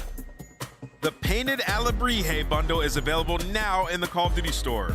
Inspired by the folk art of Oaxaca, this stunning bundle offers colorful, vibrant, and mythical items you gotta check out. Start the season strong with the Call of Duty League pack. Grab yourself the CDL Operator, Weapon Blueprint, and so much more. Check out the Call of Duty store in-game now. Ooh, we got ourselves a good one here, friends. Minnesota Røkkr, Seattle Surge currently locked up at 1. Shift with Study here. And boy, I'll tell you, this has been a really interesting matchup for a lot of reasons. Both teams have a lot of upper bracket considerations, but both teams need some help in the AR department here, Jay. Oh yeah, they definitely need help in the AR department, more specifically control. You see the stats for accuracy, 0.82. That's not the best, but on the opposite side, Arcitys, I'm pretty sure he's bottom 5 KD right now with a 0.76.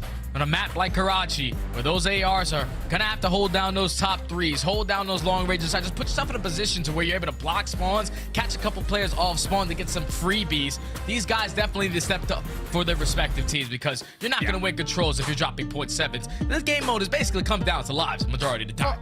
Absolutely, and I think even more so than that, how often are we looking at the ARs to get ourselves some sort of a setup to make sure these offensive attempts are finding more success than they currently have? I mean, you were kind of framing it up before the break. We're looking at the 11th ranked attacking team in Seattle, whereas on the other side, Røkkr find themselves in the bottom half of the league, also in their offensive attempts. And for all intents and purposes, this map may be decided by who can win an darn offense. Yeah, that's all it's gonna come down to. Who can win an offense? Who can put it together the best to walk away with an attack? And Seattle sure is they're gonna be the first team to attempt it.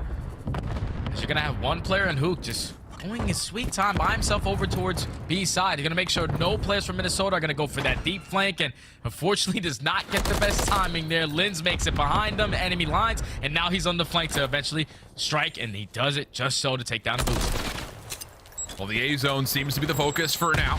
Lynz finds himself on Illey, trying to flush him out. Does have to give away the high ground position, though, because of that. And in that moment, Vivid is able to kind of regain some high ground control. First tick of progress, largely depleted. Surge find their way back over as Arcitys cooks up a perfect nade. And how about this? Okay, now Surge with some ground to work with as they continue to look over towards A. Yeah, but still, Lynz is causing mayhem through the middle of the map. Every time Abuzah jumps the point, Lynz is taking him down. Now it's on Huke just dancing around this pole, and he walks away with the gunfight. Awakening wants that one back, but finally Seattle Surge are able to get out of their base. Where is Lynz? We have to focus on where he is, because he's a 1.18 KD in control, which is top 7. That's a guy you have to put a lot of focus on. Yeah, SMGs on both sides have been monsters for their respective teams, but after the clearance starts to come through, Surge the 4 life advantage, plus 2 ticks of progress at A. Røkkr looking like they're just going to set themselves up for a B defense or some aggressive exit kills over towards this A zone as the extra 60 seconds gets tallied. Yeah, it's all out red push though, all out red hold, and at least you find at least one player in Arcitys over towards the junkyard side. You just want to play your life, and finding kills is even better. He takes down the first in accuracy, but Vivid is going to try to strike to take him down, and he finds that kill. So Minnesota maintain map control. You're forcing all of Seattle Surge to hit the overextensions, but Illey's in a great position, and so is Huke. They're already flanking. Comes down to can they find the kills to crack the code over towards this B setup. Illey looking for kills mid-map, only able to find a couple. Not enough to deter most of this setup here for Minnesota. Arcitys nade does clear out junk, so okay, here's the full spawn plus the full setup. 4-man hit straight down the middle. Accuracy though, able to take down 2, and he wants more, and he gets more. Holy cow, what a play from accuracy, and now all of a sudden Røkkr just down a single life. Yeah, and now if you are Seattle Surge, you got to take your time, and taking your time leads to finding 2 kills. You can once again try to sprint out towards the junkyard side. No, we're going to try to attack through middle because we don't know where Vivid is, and he's the guy that's blocking the spawn. So the overextension is coming in again. Now Awakening off spawn is now going to let his teammates know that one person is going to be pinching, but Huke finds the timing. Huke's already in, and now this is where Seattle can make something shake. Huke is just an absolute menace on the map right now, all over the place. Hard to track him down as now Røkkr are going to give up the play, trying to go over to the top of dumpster and is trying to hit this through red. Awakening able to confirm 1 elimination. To a 3v3 we go. First tick of progress looks pretty imminent. Illey, nice crossing angle, but still traded back and forth. Abuzah up top, able to help reinforce this as the second tick of progress starts to get worked on, but it's not being stacked, and Røkkr are finding the kills to get out of spawn and have a chance to contest this. Yeah, Seattle Surge, they were just playing scattered. They were just trying to play for those second set of kills, because if they get those, then eventually the stack will come in. but it's still Huke. It's still Huke the nuke in towards the cafeteria.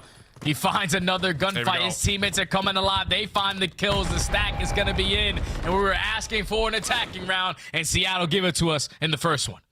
Didn't have to wait long, Study. Did not have to wait long, although there were some real tight moments in there where it started to look a little shaky. But Seattle in a good spot early to kick this thing off 1-0 up, and it puts a lot of it, I think, just more pressure now to, again, both teams not being particularly great on offense. You win the opening attack. Now all of a sudden Røkkr have to be thinking, all right, must-win round coming up here to make sure we keep this thing tight. Yeah, it's definitely a must-win round, and they're also down by 6 segments. So both of these teams are still on defense. You want to make sure you guarantee that if you do go to a round 5. So we got to take an attacking round if you are Røkkr. So let's see how they decide to break on off. 2 players right up mid, 2 players through the chicken coop side, 1 towards top 3. Just gonna get on this point. Let's pause this clock, but Vivid's actually just gonna full on send it. He's just gonna be the aggressive SMG to try to play a couple cutoff kills. Abuzah, topside red, gets enough assistance around the back from Huke. Awakening though in accuracy will combine for a couple eliminations. First tick of progress comes swiftly. Only a single kill's been tallied for the side of the Surge. So defensively speaking, not a lot of forward pressure here from Seattle, and it looks like they may have to chalk this completely as the second tick's gonna get locked. Yeah, the setup right now for Minnesota is just too strong. You have a player towards top 3, you have a player on bridge side, so you can't overextend toward the left side of the map or even go towards mid. So you're forcing Seattle to give this one up nice and early. It's going to be 2 minutes and 20 seconds. Actually, 2 players are going to potentially contest this here. Abuzah sneaks right on by. He finds the first, and all you got to do is play your life. Where are your teammates? Nowhere to be found. I'll get it done myself. He finds 2, but that's not enough. Minnesota close out this 8 point. 2 minutes and 16 seconds now to work with. Remember that moment, though. Surge going for that late contest puts them in a kind of vulnerable spot, or so you would think, as the defense was pretty hard set over towards Junk in this B setup, but that gets kind of reset. We go back into an even 4v4, 23 plays 23, double stack up top. Vivid not able to answer or find a single trade, so Surge right back in prime position defensively around B. And now you're forced, if you are Minnesota, to just continuously sprint forward because you don't want to wrap back and potentially run into a player sitting towards top 3. So the close spawns are in, but none of the gunfights going their way. Even the pistol is working for the nuke. 10 and 5, 4 streak. I feel like I've never seen this guy run an MCW class, and he definitely shouldn't, because if he shoots like that, continue on, young man. Continue on. Trades do come through, though. Røkkr able to regain over through rubble, and a quick hit as Vivid's able to kind of sneak behind the play. Illey's back alley, Awakening able to find him, but no follow-up as of yet. Oh, this timing. Man. Absolutely atrocious for Vivid. Quick kill over the top of Dumpster. Trades are through, and once again, Surge bounce right back into the setup they want defensively. Minnesota only have 13 lives remaining, make it 12 now, but that's a big gunfight win right there from Vivid. Now we can sprint up to the point. We know exactly the positioning of Huke as well, so they have full control of Cafe. We just have to win this next set of gunfights. All it takes is 2. They're not going to go over the Dumpster alley. They're going to go through Fountain. That might play into their hand. First tick of progression already done. Seconds already rapidly on the way. You had 2 members stacking for a little bit of this time, so there's the second confirmed. Nice shots over the top from Vivid, confirms the trade, and now the third tick being worked on. Lynz from the outside, nades interiorly, will actually take down the 1 player on the zone, so now Lynz is by himself, into the pistol he goes. Not able to tally any further kills. 9 plays, 7, 50 seconds on the clock, and we've got a mad dash for the Diner. Oh, we got a mad dash indeed, my friend, and none of the gunfights go in favor of the Røkkr. Only 5 lives remaining. Has to be picture perfect from this point on. You want to try to get this round done. Starts off with Awakening finding the first. But do they find these players over towards Ticket? No. Wow. Abuzah again with another 2. No more respawns. Minnesota, only 3 players left. Accuracy's got really no room to work with here, topside red, but him and Vivid do combine for 2. Wait a minute. Shots are good on Illey. Here comes the flood. It's just down to Arcitys inside the Diner, playing in the corner. Stun comes through. Help is on the way. Backstack. Now they're stacked for it. Contesto coming through though. Huke, Illey, and Abuzah all find individual kills. Hop in the Dumpster. It took just a little too long to find Arcitys, and the Surge were able to bounce back in and save the defense. That's exactly what it was, Alan. Too long to find Arcitys. If he's in a different position, the stack is going to be a lot faster than what it was. But Minnesota just take too long to eventually find the kill. You allow the rest of Seattle to reinforce over the hop-up, and they find all the kills to secure the defense. A much-needed one at that. Now Surge are in full control of this series and of this map. up 2-0, back on the attacking side. We've seen two-piece after two-piece clutch out of these SMGs, but we were talking about Arcitys before. 0.7 into control, 14 and 12. He's turning up for his team right now. And how about this? Surge throwing a curveball. Abuzah just showing force at A, but everyone else is wrapped over through the B side of the map. Huke comes back to the play, finding one, but ooh, there may have been a missed chance here. Looked like Surge are going to have a chance to get all three members on B. The only one left surviving is Arcitys. He is able to at least stop the clock and get a trophy system down to try to help anyone else who gets in towards B. He's trying to finesse his life. He knows that Minnesota has to make sure they know where he is at on the map, and he's still finessing. That's 3 so far in a row. Just dancing around the cafeteria. Oh, look at Huke. Still just, he's by himself. Like, his teammates are not even playing for A. Huke once again hits this route through back dumpster. Now the double stack is going to be in, and it gets a little bit scary for Minnesota. They have to make a decision. Do we apply pressure here? Do we try to play for cutoff say? They apply the pressure, and the SMGs get it done. 3 down. One more to stand for Surge would be Abuzah. Still trying to play over towards the B side of that, but off spawn, the rest of his teammates taking their attention over towards A. First tick of progress does get locked at B, but nothing further. The focus now at A starts to find their way on point. 37 seconds on the clock. Keep that in the back of your mind as Røkkr will have a chance to continue to let that dwindle away with Vivid hitting a pinch. Vivid is finessing too. He's trying to dance around, but Illey in a great position to cut him down. So now with only 30 seconds left, Seattle have to chalk up going towards B. We got to try to extend this time, and these segments can play dividend if it does go a little bit further into this game. But Lynz on the deep flank, all the way through backside junkyard. The double stack is already in. That's 2 segments done. A's going to be over with. 1:30. Seattle are going to have to now attack towards B. And Røkkr just, whoa, late commitment to try to get the retake through. I was about to say, they're not even reducing the life deficit at the moment. Still a 4 life gap. Surge will find a bit of an easy exit here off the A zone. I mean, Røkkr are giving away a ton of space. They've got Vivid watching to make sure no one can come through spawn. And then Lynz trying to be a nuisance over towards Drunk, but the players on the point are kind of by themselves. With Abuzah finding that kill, though, you see the positioning right now of Arcitys. He's going to potentially put him in the spawn trap. So you have to play your life, or at least take your time out of spawn if you are Abuzah. And it's actually aBeZy who guns him off of the heady, so that's a big gunfight to reinforce back in towards the cafeteria. They're still holding strong in this setup on the back of Vivid, who just finds 2. Røkkr still trying to fight to get a little bit in front of this control zone, though, and they will, with those eliminations, get control at red and the bottom side of the hotel desk. But look at the route from Surge. All of it coming around the back.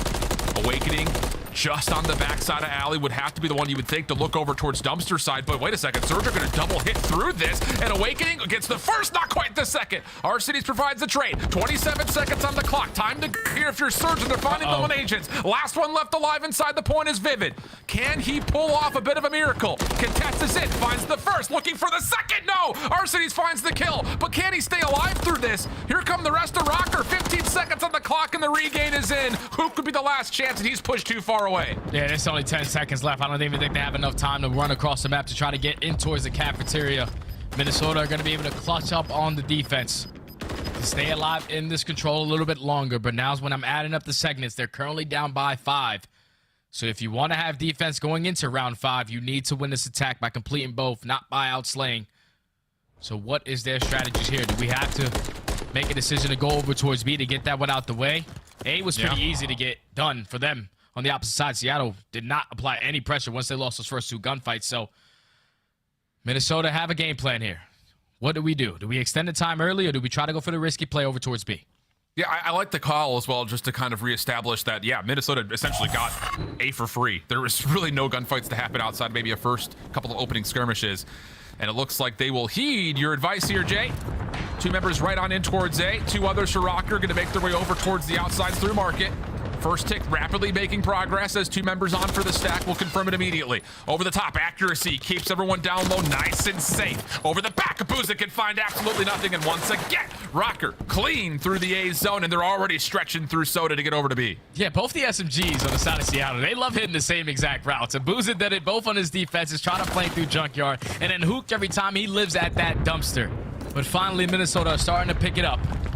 They close out that A point. Now they have 2 minutes and 15 seconds to work over towards B. You have 2 players working around the back end, 1 player trying to fight through red. So it's just about this first set of gunfights. Who can find the first pick? Trades come through. Red regained by Røkkr. Lynz is going to force the spawns for Surge to be deep towards the bottom left side of the map.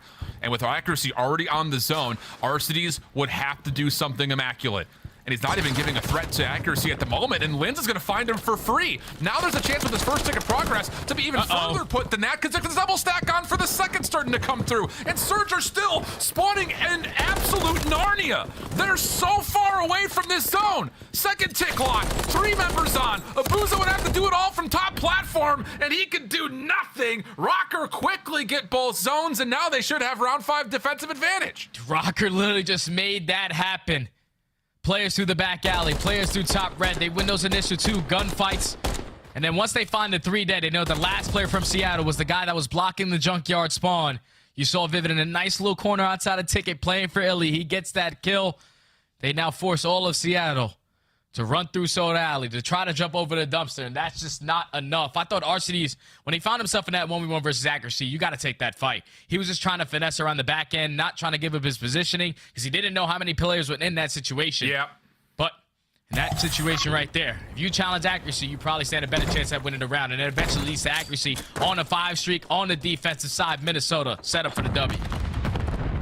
5 kills currently in a row for accuracy. How big could a cruise be? 1v1 with Arcitys does not win it. So now, Surge, first 2 kills good. Have not stepped foot onto the zone yet, but a chance to get on, stop the clock. Minute 9 on the clock as A is the threat. A is the threat, and Lynz, he's now on a 5 streak. He whips out that AR because he knows he's going to be challenging those long gunfights, and now he whips out the red 80 for the close one. Give him the cruise missile. The rookie, again, is showing out in control. Repositions himself towards the top AC side, but he knows it's all a lot of pressure on this side of the map. He might have chose the wrong angle because they're all around him.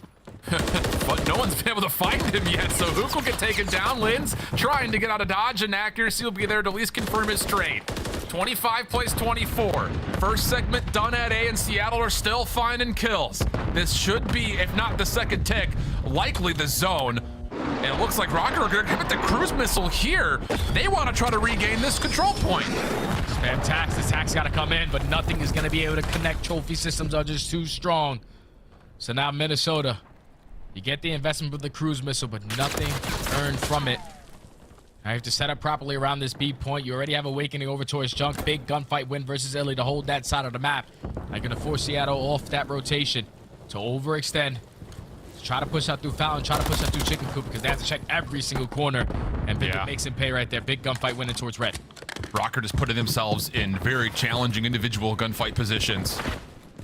Arcitys on the hunt. Not able to find anybody as of yet. Røkkr still very, very cautious of what could potentially be trying to spawn trap them. Lynz hasn't left spawn yet. Eventually gets over towards the B side of the map, but Surge are kind of in the same fashion, taking their own time, making their way across to see if they can get a really good setup to maybe hit this thing from the back. Yeah, Minnesota, though, they are making the adjustments again. They know that. They love to apply the pressure over towards the back alley dumpster hop. So they're just having a player consistently play it, and that's Awakening. As long as his teammates just stay alive, we should be in a great situation. But now accuracy all spawn has to be forced to win another one-on-one gunfight in the back of the spawn versus Huke, and he gets it done again. 3 dead in the feed. Last player up is Illey, and his teammates are spawning all the way across the map. What can he do? He needs to isolate these players over at Junk. He gets the good look at the first, but they don't know where the second is. Vivid will drop. Okay, here we go. Pressure over towards Awakening, who's just trying to run for his life and almost gets the beatdown, but Huke beats him to the punch. Here we go. 2 players for Røkkr. Make their way over the dumpster. Can they hold? Lynz down low, able to find the first. Vivid nearby. Has not committed to getting in the site yet, but just as soon as he gets activated, the rest of Røkkr find the kills they need. Arcitys for a 2-piece keeps things at least somewhat favorable for Surge in the numbers, but lives may not matter. We got 23 seconds. They're getting the close spawns. They are getting the close spawns. All it comes down to is these gunfights, but unfortunately, they lose 3. So now Huke, the farthest player pushed up, he falls. All of Seattle all spawn. You have the conga line up through the red, and Minnesota are ready. Last chance saloon. Lynz right in their wave. Oh, man. Gets himself a big 2-piece. Last couple of seconds. Surge not able to break through the line of defense. and once again, Røkkr's SMGs come up heroes to save potentially round 5 and give Røkkr the edge of the series. Man, I thought when Illey made that play to wrap back towards Shunk, they get the initial 2, they find Awakening, 3 dead, and they also find the 4th. But as much time as that took, you allowed Lynz to come off spawn, already hit the jump up, and put himself towards back alley. He starts it off with 2, Awakening with the 3rd, and then at that point, Minnesota reinforced themselves to put themselves in a great position to set up for that last second push coming in from the Surge. We know both of these teams are great on defense, but both of these teams needed to at least take one attacking round, and the one attacking round that Røkkr got more crucial because they had the segments going into round number 5. They clutch up on the defensive end, they walk away with the control, now up 2-1 in the series. Unreal stuff, man. What a thriller, though. And again, this is a massive series for the side of Røkkr. You win this, it pretty much guarantees you a spot in the top 8 portion of the bracket. And I'll tell you, man, it's just one of those things that, hey, you start to get better participation from Arcitys overall statistically. You think, okay, Huke is flying, piecing people up, and early it looked like Surge were kind of out-tempo in what Røkkr wanted to do, but I think we have to go back to the simple fact that Seattle never put together much of a defensive effort over towards A, and it just kept giving Røkkr 2+ minutes worth of time to eventually figure out this B zone late. Yeah, you just can't do that, man. 220 every single time just to play for one zone. All it takes is one push, one set of kills, and they're going to be able to get it done. I would have loved to see Seattle contest that A point a lot more, but they just simply did not have that in their game plan, and it comes back to bite them. So now they're down 2-1 in the series, Alan. They're going into a hardpoint where hardpoint has not treated them nice. And on a map like Terminal, where they put themselves in a majority of the positions to be the team there early, you're going up against Minnesota Røkkr, who are 10th overall in rotations. But the reason why they are good at this map is because when they're in the hill and they're set up, they are 2nd in holds. And when they're not in the hill and they have to break, they are 4th in breaks. And you know Seattle Surge, their wills and HP come in those holes and those setups. So you gotta make sure if you are setting up properly on the better side of the map, security you need to dominate if you are Surge. Yep, have to have it, because not only are those statistics great for Røkkr, but you got to keep in mind that those stats carried through a win versus a very good New York Subliners team on this map. So you're 100% right when it comes down to all of a sudden Surge find themselves kind of backed up into a bit of a corner. Considering the patterns we saw in Skid Row, yeah, there were moments where we saw, like, for instance, Illey and Huke getting 2 rotations first, but where's the rest of the team? There's no one else there. So this has to be a full 4-man concentrated effort here for Seattle, knowing that, okay, if we're chalking and rotating, we're all chalking and rotating. We can't have these final little 2-man finesse exit time over towards old scrap of hills, because it just hasn't been concentrated enough to get those rotation wins into good hold setups, it feels like. And especially on a map like Terminal, where the holds can be full 60s on a majority of these hills. We're talking about Library. We're talking about Burger Town. As long as you're not scamming, peeking from the hill, not getting wall bang, trophy systems down, those are all full 60s. Library, Dreams, and Burger. So if you are Seattle Surge, if you're controlling that side of the map, you just have to make it really difficult for Minnesota Røkkr. Don't make it easy for them. And I think one play that I really want to focus on this map has to be Huke. Like I said earlier in the last map, I haven't seen this guy run an MCW any map. And on a map like Terminal, these gunfights are very difficult for an SMG. So I'm wondering right now, you can see it in the screen, he's shooting bots or something. Are we warming up that AR shot, Mr. Huke? Be interesting to see, because like you mentioned, I think, you know, at least from my own personal perspective, watching Huke early with the Seattle team before we got to the break in the first couple of weeks of games in December, I was just as surprised as you just laid out the fact that, you know, a lot of teams were pulling 4 ARs at every moment of time. Never been the case for Huke. He has shown us how this Rival 9 could really sing in the right hands. So yeah, it will be kind of a curiosity point to see if there will be certain circumstances of, yes, I am going to pull a Rival 9 and keep it the whole time, or like you mentioned, hey, we do have a rotation win. Do I pull out a 4th MCW, make sure we're fully locked in, and don't give Minnesota a chance to break, where, like you had mentioned, they have been great on this map in particular when it comes to their break percentages as well as their hold percentages. So it seems like the cards are really stacking in favor of Røkkr here as we head to map number 4. Oh yeah, without question, man. If you just have accuracy and Awakening, just holding on their lanes, you know accuracy is Mr. Fundamental. The GP on GD, he lives by that, and that's what he's been able to do for a long time in his career. If we just put ourselves in a better position, set up for the proper spawns, make sure we're holding down the proper angles. We're going to put ourselves in a position to win the game, and that's what aCBeZy is going to put a lot of focus on. So for these money L's, you best believe he's going to be the guy there nice and early. Yeah, love it. Okay, there's the things to look at. Will there be any change to the patterns, or will we still see this Røkkr respawn continue to impress? I feel like we have to like sell everyone on the point that this Røkkr team since break has been great. Wait, Alan. The crazy thing is though, you know how they're like what, 6-1 in opening hard points? I'm pretty sure they're 0-5 in game 4 hard points. So that's not good for Røkkr. You need to ice up in some game 4s to close this one out. Always playing both sides of the sword, Jay. I love that about you. Arcitys first blood. That's through the middle of the map, and that means that for Røkkr, there's really not a lot of ability for them to try to break through this with force, although Surge are also kind of electing to play this at range, so Awakening will jump into the contest spot.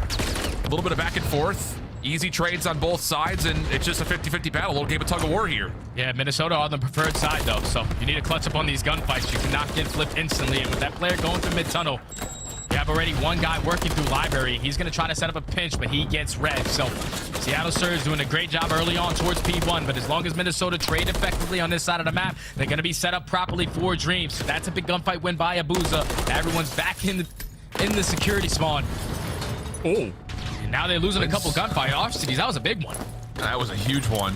Does have to kind of reset. Look at the spawn out. Lynz spawns all the way top right side of the map. He's got to get on his horse and trot his way over as fast as possible. Finds Illey on the cross and a second off screen. Vivid holding over towards mid library. Oh my goodness. You thought it was going to go from bad to worse there for a moment for Røkkr, but heroics come from unexpected places and the hard point of worst just stays neutral. Oh, but if you're aCBeZy in that position, you cannot scam out of hill.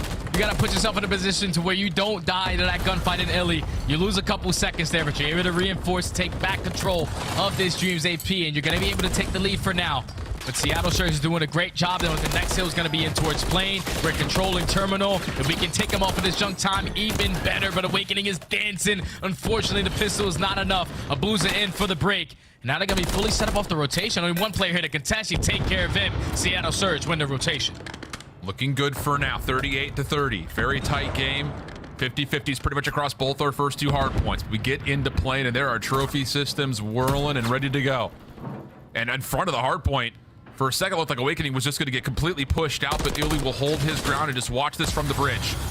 Shot back against. Has to dance a little bit deeper into the hard point. Here comes the double hit. One from the front, two from the side doors. Tags are decent. Røkkr trying to fight back, and after all the chaos, it's accuracy. Last man standing as Røkkr get the break. That's big stuff right there from aCBeZy to win that one-on-one. Now you're going to force a couple players from Seattle Surge to apply pressure still in towards the plane, and aCBeZy is cutting him down. He's staying alive for his teammates to get back into the play, and that's already 3 dead. But at least if you are the Surge, you still have one player in towards the backside of security. Arcitys already off the rotation towards Røkkr. We win these next sets of gunfights. We're going to be in a position to lock down a full 60. 2 dead. Wait, hold on. Look at the spawn right there from Awakening.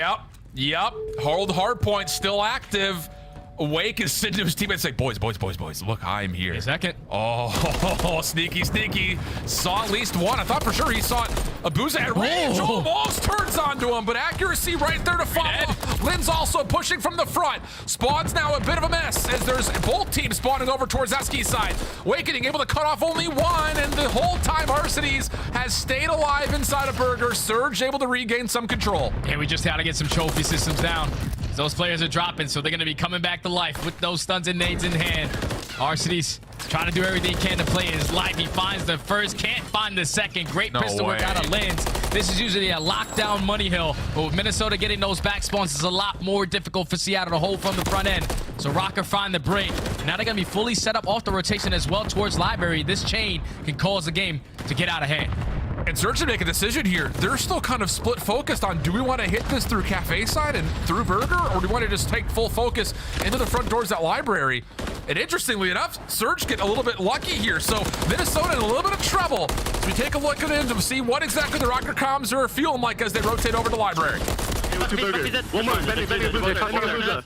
Bending Abuzah. Okay. No, bro. Backbook looking at way out. I was looking at Burger. I'm going to go Tom. I got naded front. I'm going to come left. Tom. I'm shipping weak. Close left B2 window weak. Close left B2 window weak. Close left B2 dead. Last guy time it back. Yeah. And then nice, Huke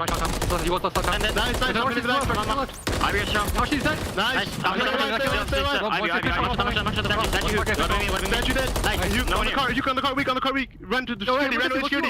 You ran away security, weak. Ran away security.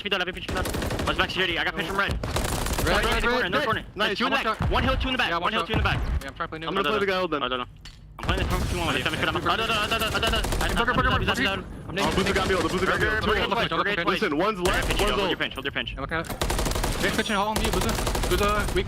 Abuzah's red flag. He's gonna go red flag. I'm gonna get third. Time dead. Abuzah can be third. Who's Røkkr? Close right time, one shot. Close right time. Kyler, he's run back to their side. Behind the cross, I think. Yeah, he's behind the cross, really weak. I spawned out play, guys. Short trip. I think he's on the pillar. He's behind the cross. Yeah, one. Yeah, I'm gonna hold. Røkkr, come on. Still cross. Pillar me. Okay, pit the pillar. Flip. He's on the pillar. Pillar, one shot. Pillar, one bullet. He's on the pillar, one bullet. Burger and pillar. Alright, that's last two. I'm going with these down. Pillar. We need to trust. Back a piece. Man, we got in and it was all Røkkr just spitting fire, energy, and then all of a sudden, through this P1, it felt like there was just a huge deflating moment. Surge started to put together a couple of hills in a row. Yeah, Surge just dominated that P1 HP, and now they're still in control of back security. So they have the bodies, they have the position to reinforce to try to retake in towards Dreamside.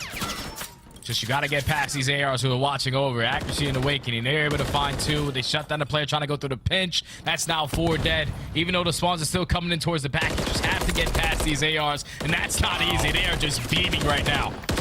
There's no entry anywhere for Surge. Trophies reinforced.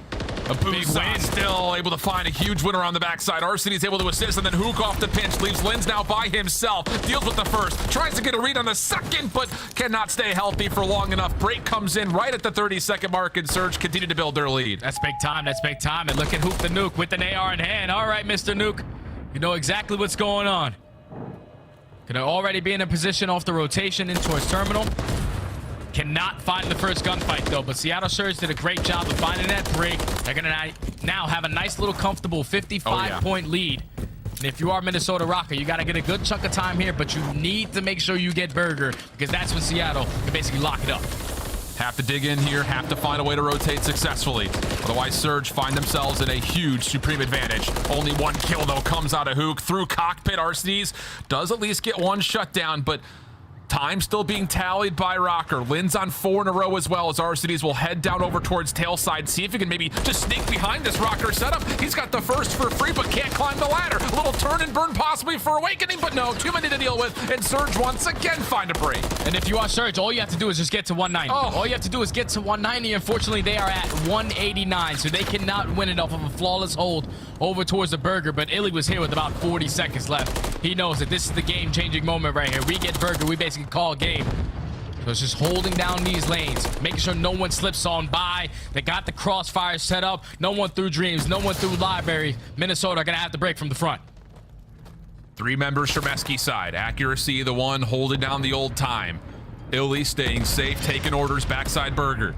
Here comes the hit from Røkkr. Splitting their attention now all of a sudden. Illey's gonna get caught on the wall bang. Huke's not in a position to jump into the hill. He's looking for these players on the cross. Vivid just slinks in into his line of sight, but it doesn't matter. A pinstripe kill feed still has Surge spawning close and reasserting the hill. And now we have a trophy system. If you are Illey, let's just sit in this corner. Watch my cross. I'm gonna eat as many nades as I possibly can. We need to get a good chunk of time here. Try to close it out in towards Library to force this game number 5. Great shots from both teams. Trades are abound. Lynz finds 2, but it's still Illey finessing inside of the HP. Him and Huke combined for 3. Minnesota Røkkr all spalling out towards the Esky side. Seattle are going to be able to have the opportunity to chain it towards the Library. Huke's holding it down. And you've also got an aggressive angle being taken by Arcitys outside playing, and that's going to work out to stop Røkkr from rotating in early. We're going to get about 232 to 176. Røkkr spawning all the way down to the tarmac. It's not looking good for Minnesota here. Arcitys on 3, and he's having himself a whale of a game, by the way. 24 and 12 for him.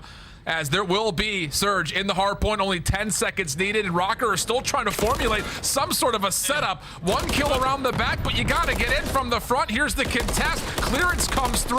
Abuzah trying to get it done himself, only able to find the first accuracy, gaining another lease on life. Yeah, accuracy just gotta stay alive. He's gotta wait for his teammates to get back to him. He knows that all of Seattle are gonna try to fight this to win this game here. They start off with the first 2, make it 3, all 4 dead in the feed. Seattle Surge forced the game 5. Woo, baby. Wow, and it really came down to that moment in the Røkkr listen-in.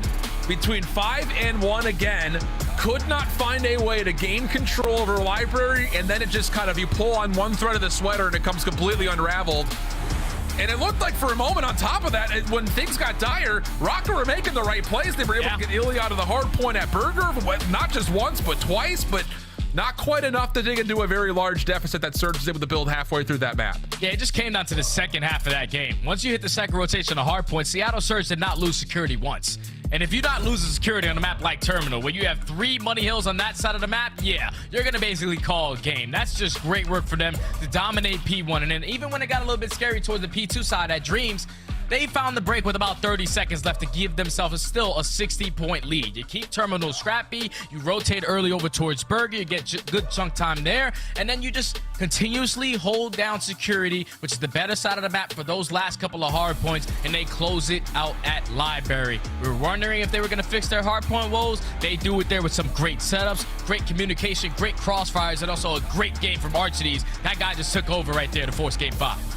And 4 ARs still a part of the picture. We're not going to be able to say that for long, friends. So, wow, unbelievable map number 4. But here's the fun part about this series. We head to a map 5. We've talked time and time again about how Seattle Search and Destroy has been great.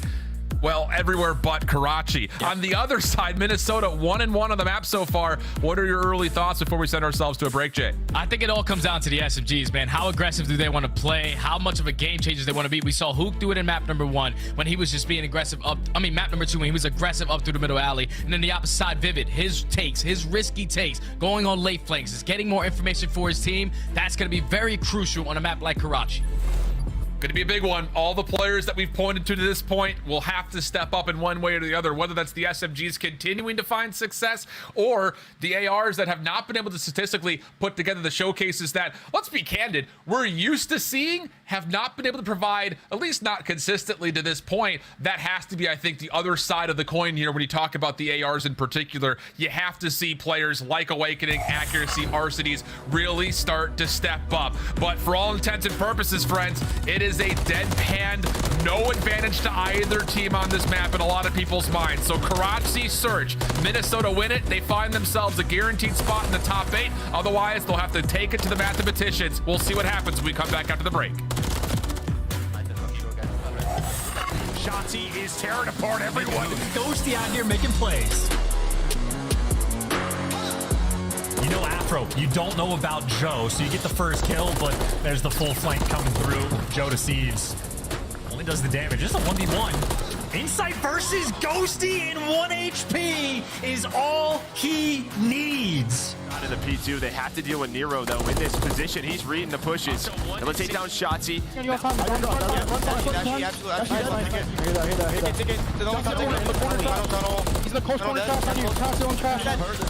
Maybe not a free bomb playing. Ghosty's actually making moves. He's trying to get in through the smoke and find the angle, and he beams too. Ghosty out here making plays. Smoke's worth both ways. Oh my God. Shotzzy, it's another first blood for OpTic. It's going to be a fast flank, one of those risky plays out of Pred. It's all on Pred here through on a flank, or is it? No, okay, never mind. Shotzzy is tearing apart everyone. Shotzzy's getting an ace. It started with a car and ended with an MCW. Shotzzy with the beams. This map now, they know they've locked it down. They wanted the full 60, they've got it. Oh my God, Snoopy and Capsidal are moving at light speed. They can't kill him. They cannot kill him. He is 21-9. Players take note. This man is a menace.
miss out on all the action at the first Call of Duty League Major, hosted by the Boston Breach, this January 25th to the 28th at the MGM Music Hall at Fenway in Boston. Scan the QR code on the screen or go to callofdutyleague.com for more info.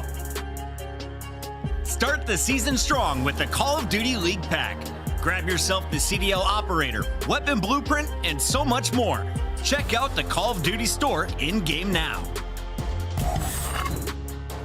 Welcome back there, friends. A round, we're going to be map 5 starting to come through as Røkkr and Surge are tied up in a good one. And I'll tell you, all 4 maps at this point have been super tight. So we start to look towards where can we find our X factors? And this is good news, I think, for both sides here, Jay. Awakening, 1.0 KD, which doesn't seem like a great number, but for him, based on the year, it has been solid. But Abuzah was dominant in map 2 for Seattle. Yeah, Abuzah took over in that map number 2.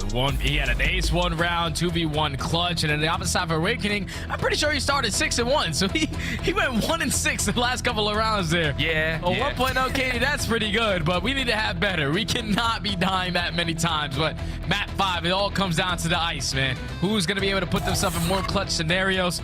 Who's gonna be able to put that stamp on it to walk away with this series? It's going to be Minnesota Røkkr on the attack early on. They know that they can't go over towards B because they don't have any trophy systems to work with. We don't want to get naded off site. Oh, and Illey just gets smoked at range by Lynz. Who's going to try to turn it into a double, and Huke just barely saves the day from a disaster. Bomb still gets planted at A. Vivid bouncing back up towards top red, finding an elimination, and fast and furiously, we're into a 3v2 post-plant favoring Røkkr. And now Arcitys' position is now known. They take down Huke, 1v3. Arcitys just gets stunned. Everyone pre-aim that side of the map. Arcitys finds at least the first, locates the second, but is not able to win the gunfight. And that's the perfect round right there for you, Røkkr. No trophy systems to work with. We know that the nades would definitely be bombarded over towards that B-bomb if we go on that side of the map. But Lynz right through the middle, finds that first one onto Illey, opens up the site, and you just get the bomb down, play your numbers. First round clean for Røkkr. That's just a question mark moment. Like, was that just a blown coverage? I mean, he shouldn't be able to walk up with an SMG and then gun someone towards bus station in the first 10 seconds of the map. Curious moments there to start things off, but Røkkr comfortable in their first. Everyone getting a kill, also keeping the hands hot. So here we go. Surge, their first attempt offensively. Lots of nades over towards mid-map, but no one really stepping in towards rubble at the moment. Arcity's giving it a look, but everything else is kind of defaulting over towards Coop side. Yeah, and I'm really curious how fast they decide to play this because they don't have any trophy systems either. So you don't want to throw your smoke, invest that to try to get over towards bridge. But Vivid already puts himself in a great position. Everyone else is around him. Does he turn the corner to find the first blood? And Accuracy has to be kind of watching 2 things at once right now, both up top to help Vivid as well as down low. And Vivid just tries to find first blood, but walks right into the waiting arms of Illey. Accuracy slides forward over towards Concrete, though, and help is on the way to try to re-assist this. So 3v4, but Bomb still leaning B. Trophy comes out. That might be the green light for Surge to head to go call. And Accuracy's just waiting. He knows that this is where the play is coming in. When do we decide to take the shot? But unfortunately, you go one-on-one with the nuke. He makes you pay for it. The trade comes in from Awakening, but it should be a free B-bomb plant. Seattle Surge in the advantage. Lynz still both pieces of utility left to play with. 2v2 we go. Bomb planted, post plant, setting up a bit split. Arcitys towards bridge side, which he gets seen. Lynz getting a couple of tags. Awakening now his time to go, but Huke once again just floats through mid, finds the elimination on the first, then Arcity plays his life perfectly to find the second. No worries, we go 1-1. Yeah, that just comes down to the gunfight between Accuracy and Huke. If he wins that, it makes it a more manageable play because Lynz does go on the deep flank. He eventually finds one. So it'll potentially be in a 2v1 without that bomb being planted, but what a gunfight from the nuke. Yeah, you definitely don't need that MCW when you shoot like that, my friend. But they tie it up at 1, both attacks for both squads. Be interested to see how the chess game in this match starts to develop and adjust. We talked a lot about Seattle's ability to kind of adjust when they played through the invasion, and it found significant advantages in the middle of the map. What does the head game look like here? Another full flood kind of through mid. Lynz able to get the barrels very quickly, clears out Concrete, and that's enough for Røkkr to know that their focus that they want to approach B has to be deep through the lane. Yeah, we just got to get a smoke down. We can put this bomb down. Just get the smoke, get the trophy in play. So Lynz is watching over the middle. But still, Arcitys with a great line of sight. Make sure no one contests from top 3. Just trying to get more information of how this setup is being played before they commit. Yeah. And Huke has actually committed himself very far forward and did not back up. Instead, tries to push forward, and then that moment, Awakening and Accuracy finding the first 2 kills. Abuzah a couple of tags in, but the bomb planted, and a very tough 2v4 retake on the line here for Surge. Yeah. Really, really tough to even try to retake this B-bomb in general, but in a 4v2, even tougher. Abuzah still putting down shots onto Awakening, but he's playing this life great. Time is starting to tick down. Illey across the map, though, wins a one-on-one versus Lynz, but now it's a 1v3 for Illey with only 20 seconds left. Good luck. 1v3 and the ace required, plus the defuse, 15 seconds, and if you can't take it by the candor in both of our voices, the premise of that happening, not very hopeful. So, clean stuff from Røkkr in just a moment where Huke just kind of gets a little bit isolated, and there was like that indecision of, do I go forward, do I back up?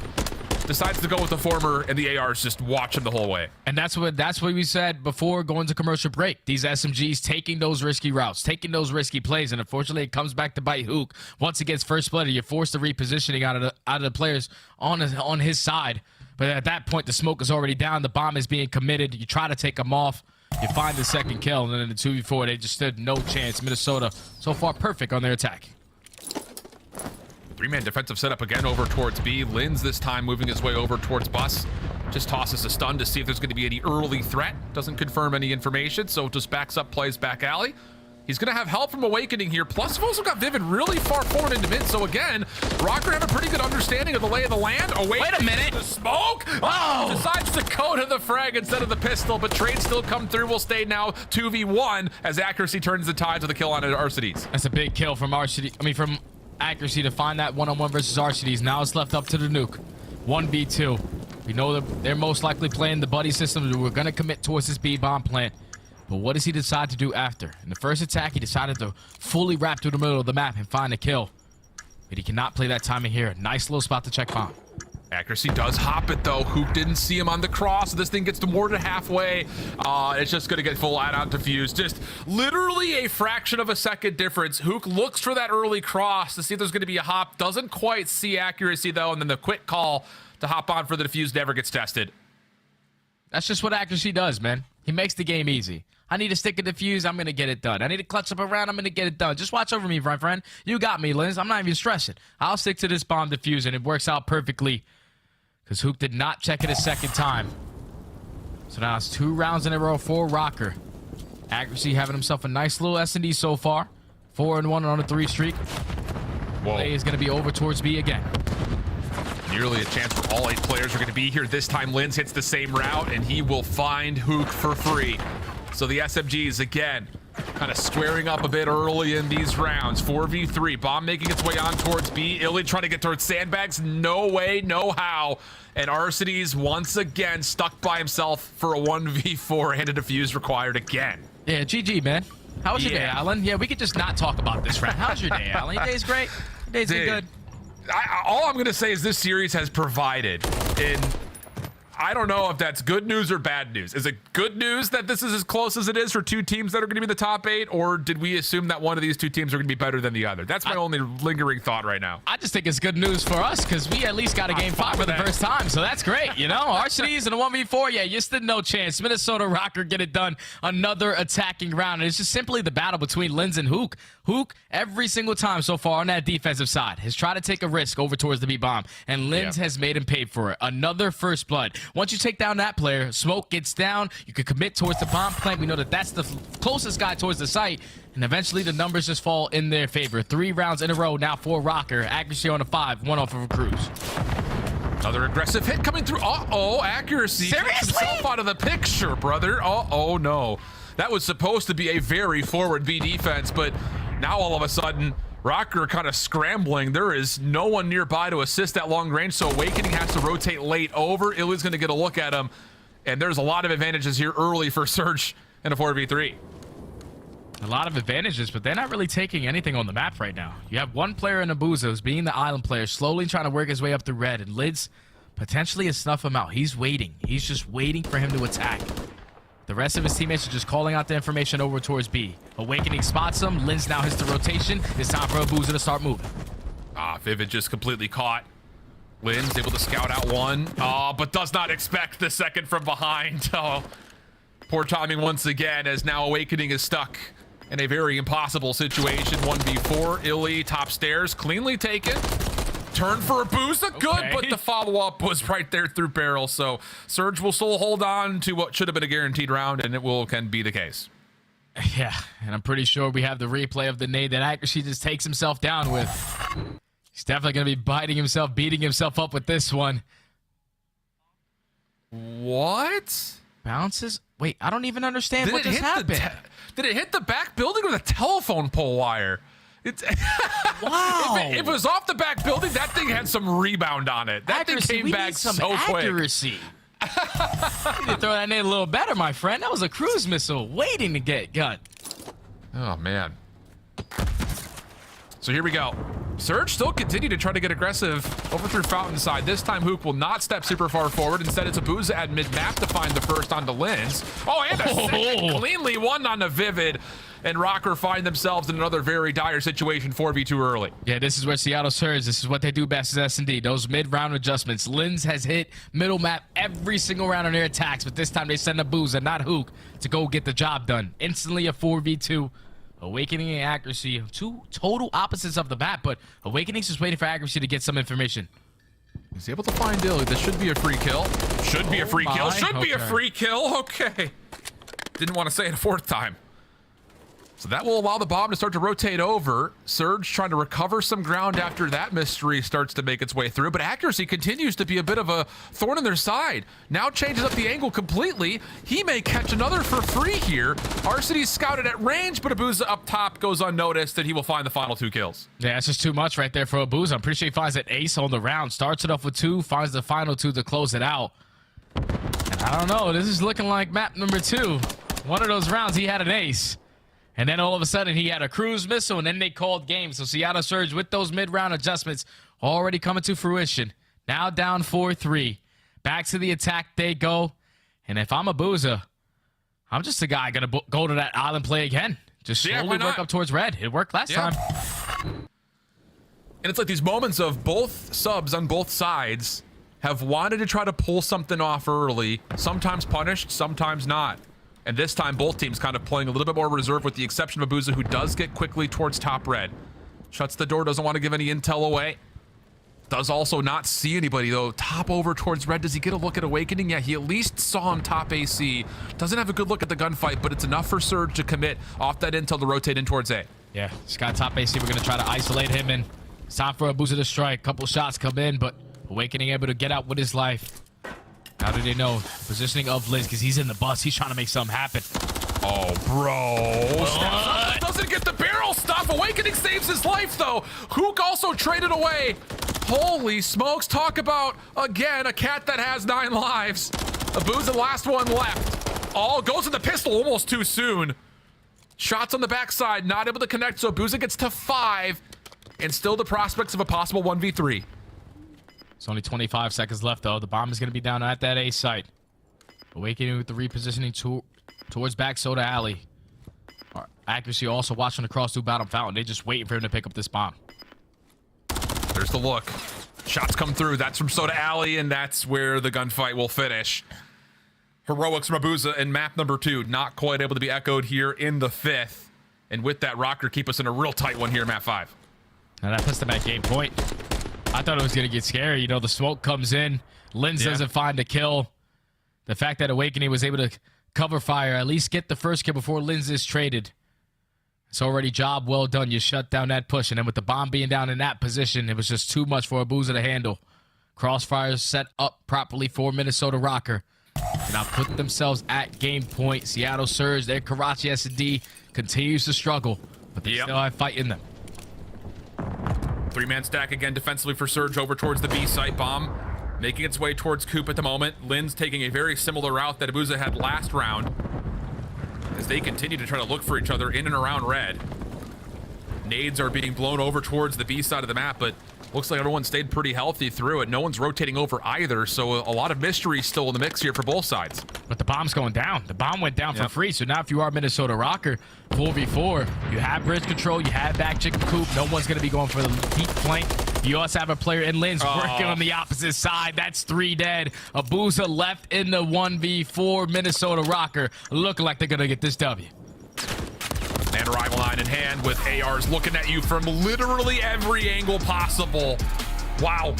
So Røkkr find themselves a key series win.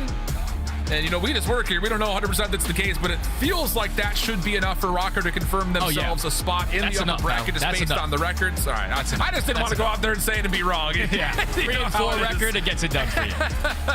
Fair enough. So Røkkr, heroics after the break. I mean, you want to talk about a team that's really turned it around. Look no further than Minnesota Røkkr. They just had the perfect game plan in this game 5. Early on, you had Lynz being super aggressive, shutting down Huke every time he tried to be that aggressive player up on the B site. And then even in that final round, Huke doesn't push up, and that allows the free bomb plant to go down this time around. Just a perfect game plan for Minnesota from start to finish. Even with accuracy nading himself, he puts up 2,200 damage, 6 non-traded kills, 8 and 3. Him and Owakening just took over. We were talking about Owakening before the map, 7 and 7. How about 10 and 4 for you, buddy? That's the big wake that I know. 100%. And we said this when we watched Minnesota play yesterday. It's kind of the same situation where it's just, you don't often see the words Owakening and a KD of less than 1.2 when it comes to search and destroy. Not in the last 4 years that he's been in the league. So it's been a weird start for him, but the entirety of this Røkkr roster really has started to turn things around since the break. It puts them in a great spot, now awaiting a pretty decent seed in the top 8 portion of the bracket. The Surge should still also be fine, but kind of trending downwards a little bit. In particular, this Karachi search and destroy continues to be a huge problem for them. Yeah, that's tough, man. The only S&D that you continue to lose, unfortunately, falls in the game 5. And now if you are Minnesota, 3 matches in a row going into the event, oh yeah, they're confident as hell. Almost feels weird. We haven't seen a game 5 what feels like a long time, but hey, we got a good one on our hands there with still one more to go. So we'll send things back over to the desk to talk about, again, these predictions they keep finding themselves pretty short on. Thank you. Congratulations to all of us on being wrong. Minnesota proving us wrong. And I would just want to take a moment here and celebrate a sub 500 record. A 3-4 is something to celebrate if you are a Røkkr fan. After starting 0-4, this team officially jumps the Surge. And right now, according to the Puckett math, that's a 6th seed going into Boston. And that's incredible. I mean, this turnaround has been ridiculous. Like, these guys get back-to-back 3-0s and they get a hard-fought series versus one of the better teams in our league. And honestly, like, the way that they did it, think back to that map 1 in a situation where you should lose that 10 out of 10 times. Vivid makes an incredible play winning a gunfight on rotation, and then they just win the war back and forth to get the final time. And then the game plan, Chris, like, they clearly are in practice going over VOD. This game 5 was beautiful. I love sort of taking the chains off Lynz and letting him be the playmaker mid-map. We saw it so many times on offense, and it worked out wonderfully. It felt like we were kind of watching Atlanta FaZe Light. It was like aBeZy going. He didn't have as much support, but Lynz still getting equal success. And then Owakening, 10-4 in the final game. He also put in 1,700 damage. The AR is back. Absolutely. And when it comes to Minnesota Røkkr, Lynz is going, it seems as so, to be consistent throughout all of these series. All he needs is for his teammates to be on the same page with him. And I feel like that's what it's been for these past 3 games for Minnesota Røkkr. I've enjoyed what we've seen so far, but we do have to highlight some of the mistakes from the Surge here. This is a series that they could have won, a series that a lot of people are saying they should have won. Where did the team fall short? Because Abuzah seemed to have some key moments in Surge. He had some aces, but the team just couldn't get it done tonight. I mean, I think the game plan from Minnesota was fantastic, especially in that game 5. I think that's the one where you want to go back and fix. Like, you're giving up uncontested bomb plants. That can't happen. That happened 3 rounds. Same exact strat. Lynz goes up the middle, takes a different route, plays his life, and then they sneak up Coop and plant it. You have to apply some sort of pressure there. And then on that map number 1, on P5, you have to have help on the cross. If you go back and watch the end of that game, a guy top P2 needs to help out in the back. Just these little mistakes that these guys are making costing them games. They should be a lot better. Can't Coach Rambo Reagan allow that come Boston? If I'm him, I'm pretty infuriated. Okay. Right now, to be honest. All right. S&D coaches are going to be livid there in Seattle, at least for now. We're trying to get to Minnesota Røkkr's players to chat with them about the dubs. And I just got to ask you guys, who do you want to chat with most? It's got to mean a ton to accuracy. It's got to mean a lot to Lynz, the new rookie. I mean, because it's a tough situation. You come in as a rookie, and a lot of these times, these rookie players are brought in on teams that aren't very good, right? So they don't get to really showcase their talents. Well, these guys have clearly dug deep. They've turned it around, and he has been the guy that got them out of it last week, right? Like, they win 2 back-to-back 3-0s. That's huge for confidence purposes, and now they trust him and translating to wins. All right, Minnesota is busy, so we're going to hang up the phone and hopefully catch them on the other side of the break. Thank you all for your patience, and reminder, we still got 3 more matches to go tomorrow and a big one here tonight as we find out, will our friends remain perfect, or will the Carolina Royal Ravens cause chaos? This is the CDL.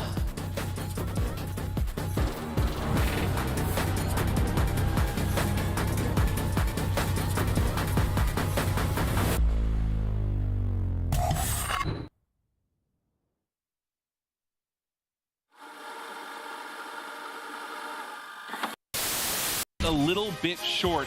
What was the key takeaway kind of from FaZe? Is it any individual players just not being able to hold when they had the early setup? Well, look, you need Clay and Enable to play a little bit better. I mean, Zuma played great there in that game 1, but you need some kind of other help, especially if you're going to go up against OpTic Gaming, where they're so powerful in the slaying department. You need everybody to have a pretty good game. But I think in that last hardpoint, hello, everybody. Welcome to this week's show. This weekend, we saw the top Call of Duty teams compete at the U.S. Championship held at Full Sail University. In a surprising turn of events, strictly business, the 9 seed came out of nowhere to dominate the bracket, defeating 9-time champions Complexity twice to secure the #1 seed at the Call of Duty World Championship. One clean break, 1 set of kills there. Afro sneaks in and steals the victory. Telling me this couldn't be a map? For now, it's kind of a 2v2. This is all timing right here. Oh, he's not. Oh, he stayed alive. Oh. Oh. Reinforcements as well. Oh. God. Illey. So underbarrel. My chat's saying use the hand stop for underbarrel for the sub. DR6? Yeah. Sub, I think it's the XRK, right? And then it's the Purifier, the Clear Shot, the Marauder. Is it the Marauder still? And then I think it's the Vice Assault. That is true. That looks right to me.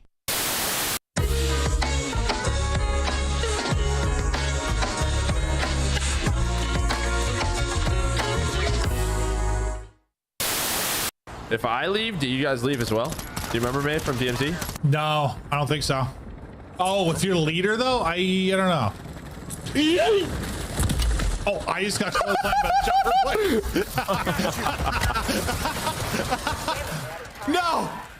Jump, jump, jump! Get it, get it, get it,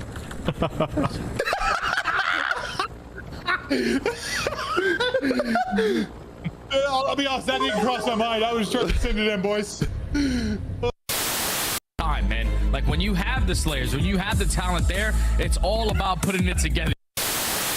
First blood did go over towards the Ultra side, but Capsidal in such a fantastic spot will find one. Looks over towards top 3, will dip out as well. 3v3, J.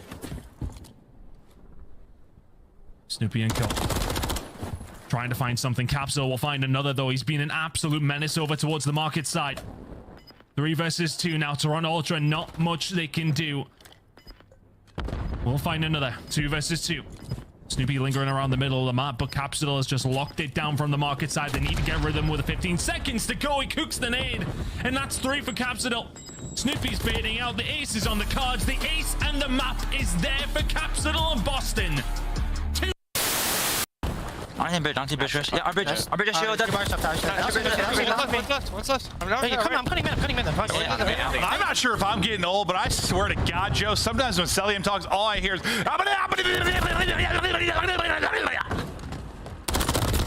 Yeah. We were hyping this up, right? It's the 4th matchup. You know, we've seen you guys constantly in grand finals. You guys came out and made that look easy. Yeah, I mean, like I said, we've been saying it online the whole time. Online respawns are different. No sound EQ, we're a way different team, and we just showed it right there. Also, people seem to forget who built that camp. I know how they play. I taught those kids how to play Call of Duty, so don't forget that. All right, like let's.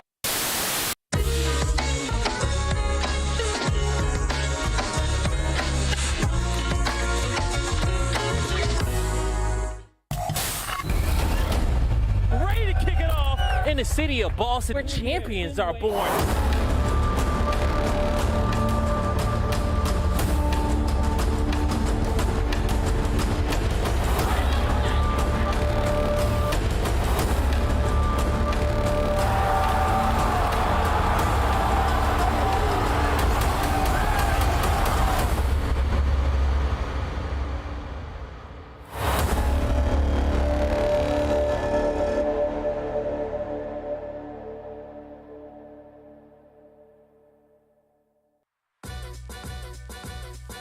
We're here at Joedecieves Esports. Absolutely. So this is the Service Academy skirmish, and obviously with the tradition of Army-Navy next door happening in Gillette Stadium. We're so excited that we got to bring this Army-Navy buzz.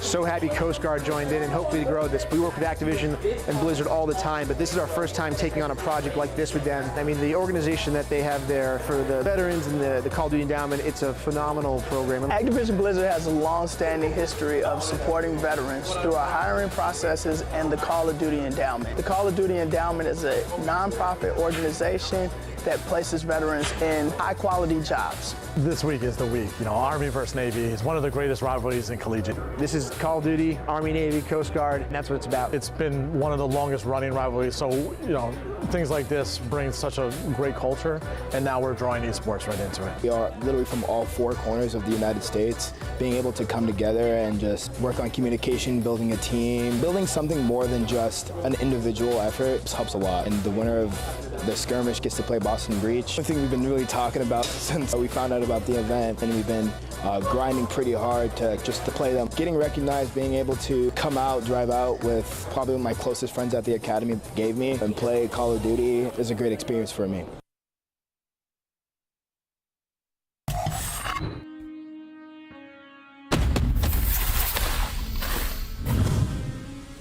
I have a plan. Crazy with the rage, dangerous and rage.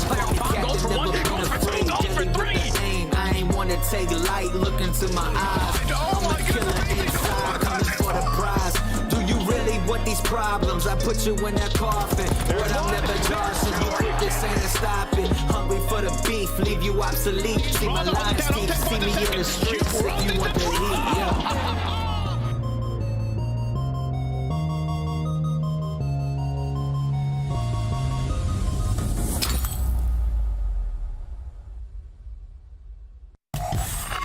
Welcome back, everybody. Pucking alongside Alley Cat and Nameless. And before we jump into the final match of the night, we have our Monster Energy winner spotlight. We wanted to chat with somebody from Minnesota, and we're going to do exactly that. aBeZy is going to be joining the show, and I want to start this one off. Lamar, welcome in, my friend. We're about to see Atlanta FaZe go up against Carolina, and you have a chance to play maybe a top 3 seed, it looks like now, after your recent performance. How do you feel about your guys' run after winning back-to-back-to-back matches?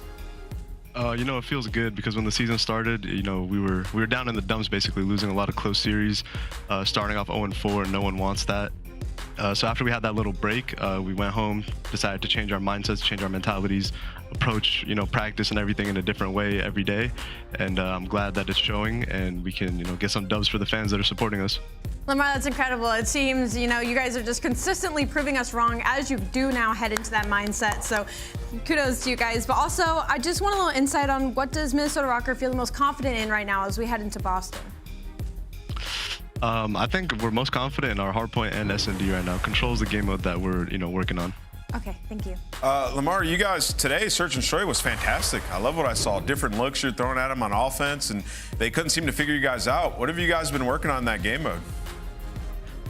We just realized, like, yo, we're not gonna lose the game. We're not gonna lose not playing the game. Like, we're going down swinging. You know what I'm saying? So yeah. There's nothing to lose. Just play the game, play to win, and play like with confidence. So make some plays. Yeah. Well, it was happening today, man. Yeah. Congrats on the dub. Lamar, who do you want to play on LAN? We get to Boston, ignored the seeds. What team do you want to see on the other side of the stage from you? Whoever, every team's the same, you know, just treat them all the same, so whoever ends up matching up. Boring answer, but I respect it, my friend. Thank you so much for joining the show. You were trying to get a clip for Tack Rap, bro. I was just trying to get things for my homies. All right, thanks so much, aBeZy. All right, that is aBeZy, and of course, we see Minnesota now jumping past Surge in our power rankings. Now you're seeing the very top, though, versus number 10. Starting here with Atlanta FaZe. They are the #1 seed for a reason. They are a perfect 5-0. This is their final week of action, and they play OpTic in the last match tomorrow. Woo! Tonight, though, you get Carolina. What are you expecting from aBeZy, Cellium, Drazah, and Simp? I'm expecting a very quick series, right? This is our best team so far by the numbers and by the looks that they have shown us in all of the series thus far. So for the Monster pregame, I mean, they're great fundamentals of Search and Destroy. They've always traditionally been a really good Search and Destroy team. For me right now, it's really been the respawn that's been impressive. Last year, they were struggling in the beginning of the season when it came to hard hardpoint. This year, they're not having any issues. So for Atlanta, this should be a fairly easy matchup for them. Nameless, what does that mean? 93.1% conversion rate? And when they get their first blood, they're winning the round 93% of the time. That's fantastic. #1 in the league. But, you know, for Atlanta FaZe, like, they've just been unbelievable. But in their hard points, 4 of the last 5 have been 25 points or less wins. Okay. Obviously, it's sort of the nature of this game, but they could get better at it. They're also 11th in breaking. So there are some things that they can work on. And when we get to maps and modes, it's going to reflect that. They're playing some maps to try to deepen their pool. Let's take a look at the opposition because Carolina, they brought in a new teammate in their most recent matchup. They do it again. It's a whole new team. That side on the left, Clayster, Felony, and TJ looks pretty familiar to a Legion lineup we saw last year. Gwyn, though, has been a rock star for Carolina. Could be the missing gun they needed. I mean, there's not much we can really say great about this team so far, but this is a brand new squad, right? You got 2 new people in it, so hopefully they can gain some honeymoon phase momentum, and you can see Monster Energy pregame. New players, old faces. TJ Halley did have a great invasion control last week, and then also must find a mode to rely on. They're 2-9 in respawn modes, 1-5 at S&D. Also, all 3 of their map wins came against the Vegas Legion. They've been smoked versus everybody else. Felony's coming back. Yes. How do you feel about this? I he love played with it the Mutineers, now he's playing with Clay again. Yes, last year he was on the Mutineers, and me personally, I loved watching Fellow in game. He's a very high IQ player, and he proved as well that he can keep up with the pace of these players. So bringing him back in, I'm excited to see what he does for Modern Warfare 3. Here's a look at our maps, Nameless. How far do we go? Well, considering that Carolina is a donut on all 5 of these maps, I think this might be a pretty good one. This is a brand new team. Throw out the old stats and let's start anew as we make our picks official. I'm going to start things off Atlanta FaZe. I will go 3-0. All right, and as we move down the line, I'm definitely going Atlanta FaZe. Maybe 3-1? Well, 3-1. Congrats, Carolina, on the upset, because I'm also going Atlanta FaZe. All right, we're always wrong here on the desk. Chat, are you with us? Let us know right now as we send it over to your favorite casters, one without a lot of hair. Maven No, and Young you Merc. still got, I mean, it's a lot there's on a top. lot right here. But thanks, guys. He's a hairy Listen, animal. You're a hairy beast. Yeah, no, I can be. Sometimes, you know, take care of my body hair. Sometimes I don't. But yeah. Listen, I'd be worried about this Carolina team if it were 2015. You know, Clay would be twisted. Like, TJ's up and coming. Gwyn's in diapers. They might still win maps. Yeah, I mean, but it's not 2015. It's not. No. It is not, but we don't know. As the devs were talking about, this is pretty much, I mean, a brand new squad. Obviously. Yeah, define new. They have 2 new players on the squad. Yeah, but like. Anyways, I mean, on one side, you have a team that has 3 map wins versus a team on the year who has 3 map losses. This is just, sure. I mean, the complete opposite when it comes to it. You hear the devs talk about it. FaZe, they're testing out some new maps. Skid Row, Hardpoint, they have not played. They've played everything else. So, of course, we know the way they like to play. Pretty much everything going into an event. So didn't see them for the first time on Skid Row Hardpoint. But let's be honest, right, for this Carolina team, we're not expecting much. No, but true. Maybe, you know, I know there were a lot of people that wanted to see GODRX on LAN. His online stats just weren't good enough. This is just a team. I know it's an early, you know, roster change, but we saw last year, it is difficult when you are down in a hole in CDL points trying to make it back. So they're just going for it. Yep. And listen, as much as I'm roasting and having a little laugh about it, like, I'm pulling forward. These guys have been casting my whole career. Like, I want to see them find some success. It's just going to be difficult against this FaZe team. But can you come out and catch it? We've had some crazy results this year. I mean, you just think about, yesterday? Some wild results for OpTic and Subliners, 2 of our top teams. Maybe some wildness today, Joe. Yeah, I mean, Fellow, let's just talk about it, right? He has sort of revamped himself as a player these last few years. Sure, yeah. You know, he was in the CDL, the CWL. He was this aggressive SMG player. You know, the First Bloods, S&D star, and then he went back to Challengers. We saw him with 4 last year, a slower AR, kind of an in-game leader, and maybe that's just what they wanted someone to do. Help in the comms, be a little bit more consistent from GODRX, because Gwyn, he has been fantastic stats-wise for this team. You're just trying to find I don't know, maybe a little bit more teamwork out of the squad. And honestly, sometimes it is that. Like, you know, we think they need kills. It's that, but some little teamwork thing, some little pacing thing that can be all the difference. But let's see what they're able to do. So far, so good. They get a bit of a lead, but obviously FaZe will focus on second, which can be one of the bigger money hills in the game. How much this time are they going to be able to get? The pressure is here early, though. A chance, maybe. That chance is getting shut down, though. Actually, still 1 player up top. How much disruption can it be? Simp's going to go on 3 in a row to shut it down, and now the spawn out here for Ravens. Yeah, I mean, you had a chance there if you were Carolina. I mean, but a nade hit, I believe he saw the explosion hit marker. That made 2 players weak for Carolina. Clay, he was weak. So while he was the last player alive, Simp just pulls out the Renetti, able to find that kill. So over the rotation, I guess you disrupt some of that time. If you are Carolina, as Simp up to 6 and 2, gonna get the rest of the time. And now for Carolina, just a focus on setting up for P3. Couple seconds left, and now we'll focus on the early fights here at our next hard point. You still already have 3 players rotated over here, FaZe. Last player in Simp, rotating at a hard point, will work to get there and work on the pinch. Great stuff from TJ. Tucks away in a corner, able to take down 2 immediately before aBeZy can answer. Simp through on the other side. aBeZy turns and burns, puts Clayster in the dumpster nearby. Into the point go FaZe, and that's a frustrating one. Yeah, I mean, you kind of just saw the slide kind of just mess up, maybe a little bit for Clay, the timing mess up, and then that turns into a kill, a 2-piece for aBeZy. And what that does is it leaves a one-on-one on the hill, which I believe it was Simp who was able to win the one-on-one, and then you're on it, right? So you've already done a great job here if you are Atlanta FaZe. Just, again, disrupting the setup, contesting this, keeping that lead, and getting some hill time. So, was holding the box heady for a second. Ops the shot and drops aBeZy. Next up, can't quite take 2, so back into the point go Ravens. But yeah, great job from FaZe. Just breaking in early, disrupting that time. But it will be a lead change now, back into the Ravens' favor. At least they recover, right? You don't turn into a full break. You have the closer alley spawns. You're able to get right back onto the hill and contest some yourself. So it doesn't turn into a lot of positive time for Atlanta FaZe. So now set up here at P4 are the Ravens. A little bit more comfortable, but here comes the first push behind Drazah's nade. Trophy's gonna go down, and again, TJ in a bit of a spot where if it lines up correctly, he's got 2 or 3. Instead, Drazah able to find him. All the rivals are out, and FaZe on the hill. Yeah, and I think you heard sort of chatting through the FaZe team. They'll often want to play some different maps, try to widen that map pool a bit. Something they've struggled in a bit has been the breaking percentage, how good they're holding. We'll see if they can continue that. They've had some really nice breaks here early on, but as the league goes back to FaZe, Ravens have played them tough thus far. Let's get to a listen here. Split out, Abe. After one shot. One just bottom mid on me. One bottom mid. I'm back left of you. Back left. I stunned him back left. I can't hold my garage. He's back left. Trying to hold him out. Close left. Right corner, I think.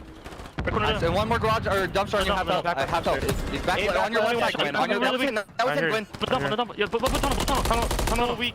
Push up garage. The one copy 2. I have garage lay down. Hold my ticket. I'm laying down graffiti. One's gonna be ticket. Okay, I'm turning. I got garage. One shot garage. He's bottom. Garage out. Garage and low P2. One low P2. Low P2 last guy. Low P2 last guy. Low P2 going upstairs. One shot. Okay, I'm looking tunnel. There's one tunnel. Tunnel behind the plat. One bottom P2, one shot. Bottom P2, one shot cell. One shot draws. Absolute top left on the AC. I'm looking for AC. 2, no, ticket on me. Ticket. One P2, cell P2, one ticket. Two, one top P2. Top P2, one shot. No. P2 cell still. Let's go new.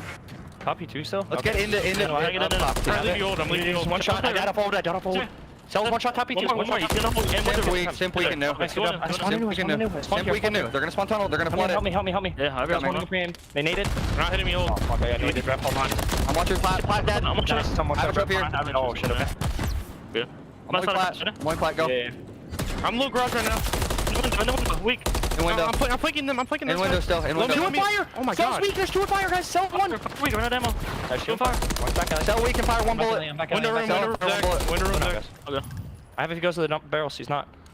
Reloading. I'm inner fire weak. I'm holding window room. Cell weak and fire. There's that fire. Come on, this window room. Drop. One shot. Absolute window. He shot myself. He's no window. He's weak in window. One shot. I'm going new. He's top new already, guys. Abe is already top new. I stunned him top window on you.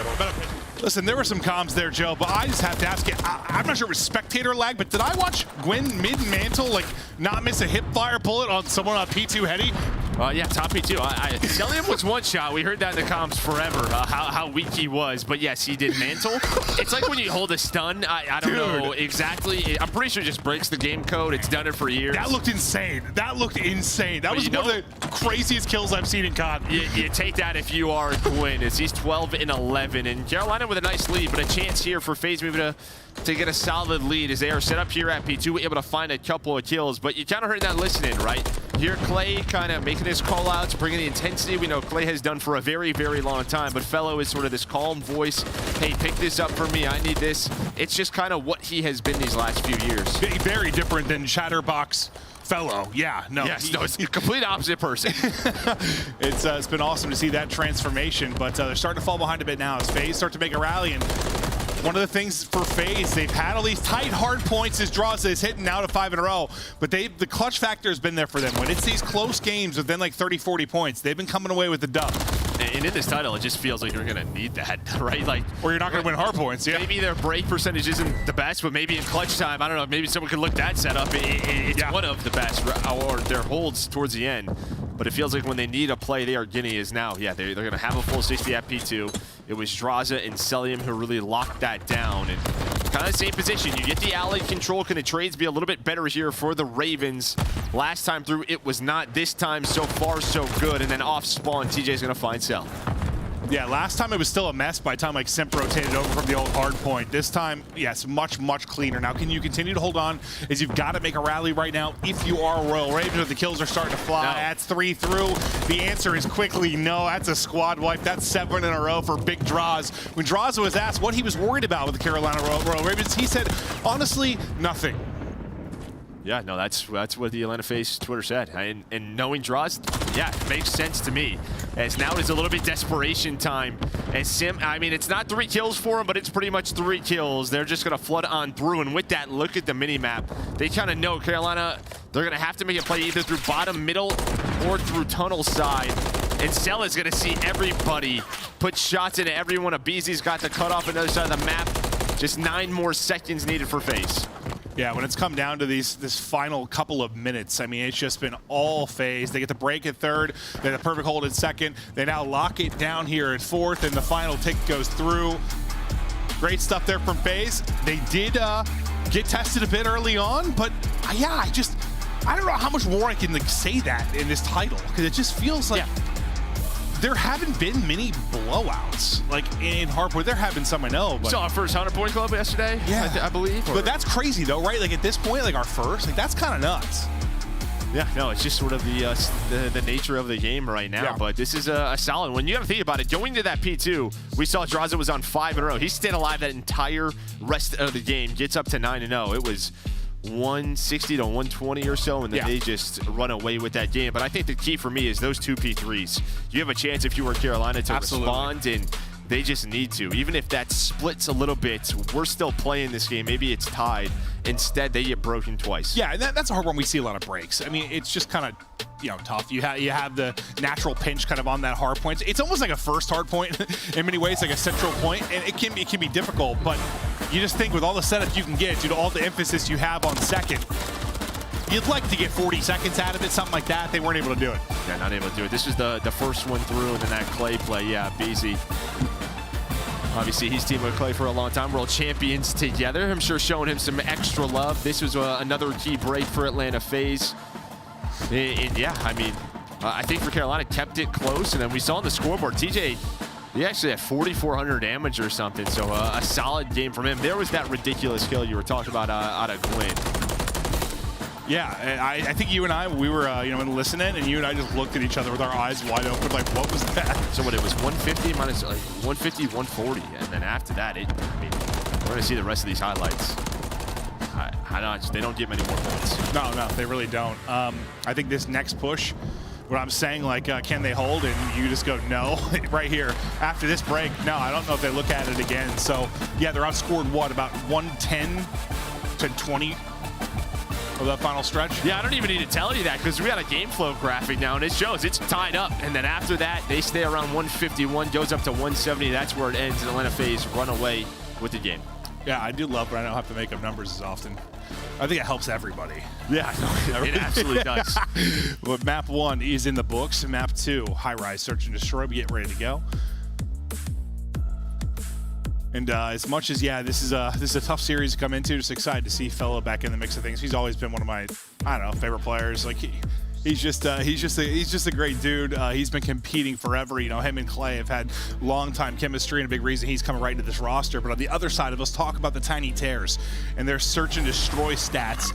Joe, look at it. We could probably do this every single year between these two. The guy on the left, he's usually the First Blood Lord, but 1.23 on the other side, Simp, in just such good form in this game, running the MCW, running the Rival 9, whatever he honestly wants, but that opening duel percentage for both of them, right around 60%, and that's going to win you rounds. Yeah, they've just been quietly kind of doing their thing.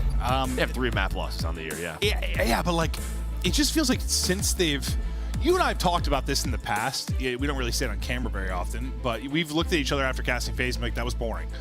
Because like they just get into this form where they haven't had a lot of... they haven't had game 5s or crazy series or all these dramatic things, and they're just sort of under the radar, like, yeah, we've lost 3 maps. Yeah. It seems like they're getting in that form where it's just...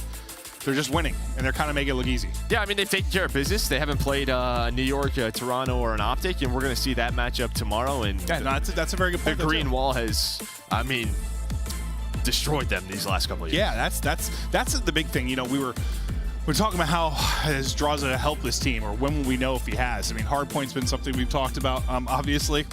If Drazah's helped the squad, but then the other ones, like, yeah, even when they've looked so good, like OpTic's always in the head-to-head giving them trouble, always, regardless of like the roster changes for either team. Like they've just been a thorn in their side for ages.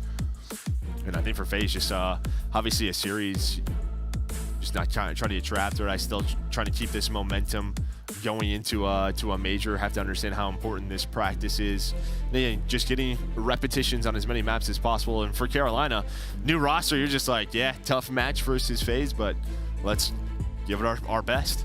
Yeah, no, and maybe sometimes, I mean, I know you fell away at the end a little bit there, but like, you already have like the chip on your shoulder, like, new squad, but especially against FaZe, just like, yeah, whatever, go out there and play. And sometimes you get some crazy results when that's the case. Like, yeah, no pressure. You just no pressure whatsoever, just kind of go out there and shoot your gun.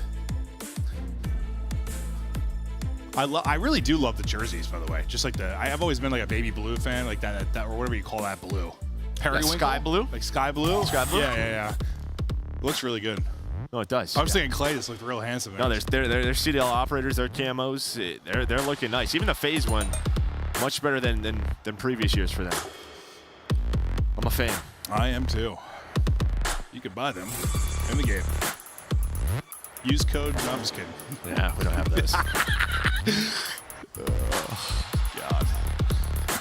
We are ready to go here into map 2.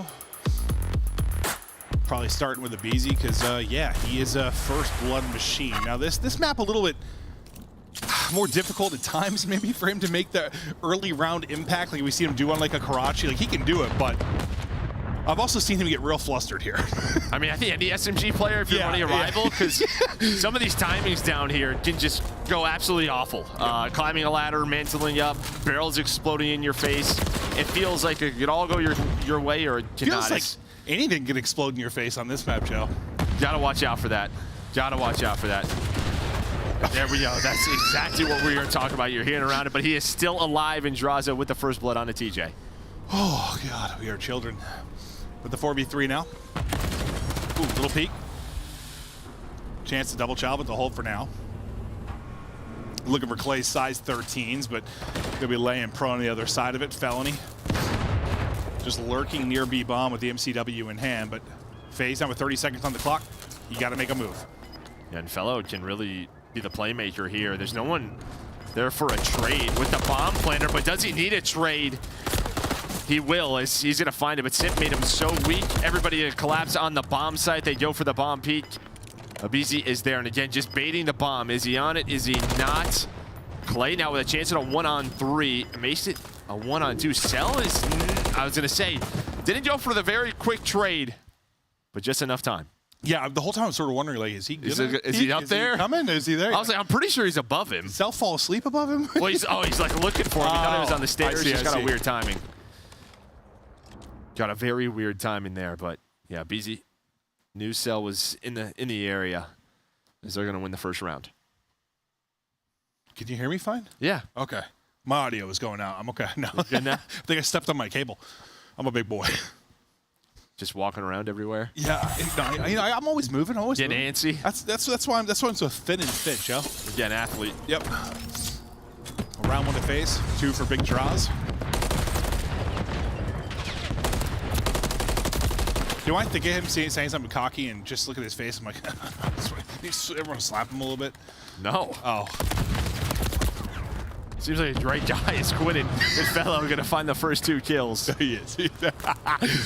Oh, but yes, great stuff here from Ravens. As Gwen looks to get this bomb planted, aBeZy's like, no, sir. Now it's all down to aBeZy, and he is ripped off the map.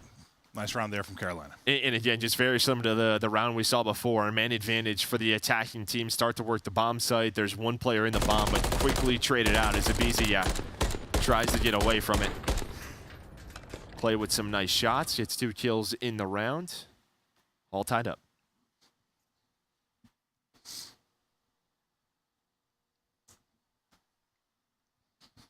All right, let's see if Clay can keep it going into the next round. 3-1.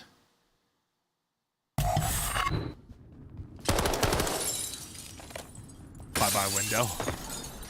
Just in case you shoulder it. At that angle, we saw this fight. Just the last round, Drazah and Clay. 3 players from Ravens just on this B street. aBeZy not with the bomb this time. Just gonna climb on up. Try to find anything. And he's gonna find all 3 players. Somehow he's still alive and gets a kill. I have no idea. Elevator, hello? Protection, please. Down. But they're still up. Simp, working the plant. 4 versus 2. aBeZy danced with death throughout the early going in this round, but he's still up. Now a little bit of a chest bump. Some damage in will lead to the kills. And after a quick round win for Carolina, answered by a quick win there from FaZe. And however the hell, aBeZy stayed up early.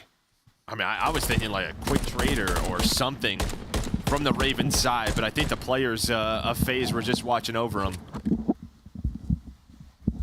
So they just could not peek the angle. So he's able to stay alive, just slides into the corner, just buys as much time as possible for his teammates to get there. Did you tangle yourself up over there? Yeah, I was untangling myself. I was just... You're just a mess. Let's be a little bit of a ballerina. You know, I can't control... I was sick, Joe, and now my body's temperature's all over the place. My ears are like sweating. I don't know what's going on. I feel like I got menopause. Okay? Just take care of me.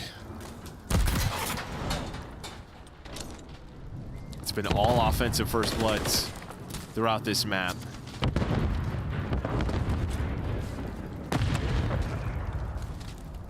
A little bit of a different round here. Looks like aBeZy trying to get aggressive.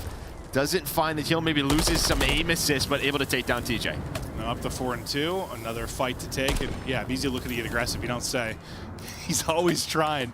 Some maps can be a little bit trickier than others, but so far so good for him here at 4-2.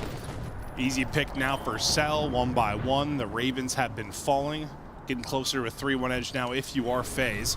We'll see if Felony and Gwen can now try to work. Only real positive is they have the bomb in their hands, but aBeZy is looking for another kill. It's Drazah that's going to get it through on the cross.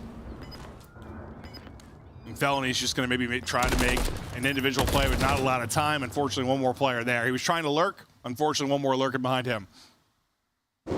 And I mean, FaZe there, it's a little bit of a switch up, right? It's been so much heavy B Street, just trophies down, fighting. And this time what they do is aBeZy and Cellium, as soon as there's not a lot of pressure over towards B, they get aggressive A side, just try to take something away from the Ravens side in a much slower round. And yeah, it's just aBeZy and Cellium, that 2-man game over towards the helipad, give them the advantage. Simp, he's just relaxing. 1-2 currently. TJ still looking for his first kill in the round. Gwen, who's been so good as a young player, struggling as well, but plenty of search and destroy to go here, but you need a round if you are Ravens. aBeZy, once again, looking to get involved early. And this time through, they're not going to see a lot towards the B Street, so what info does that give aBeZy? Maybe an opening to make a play as Fellow, again, inside the bomb site.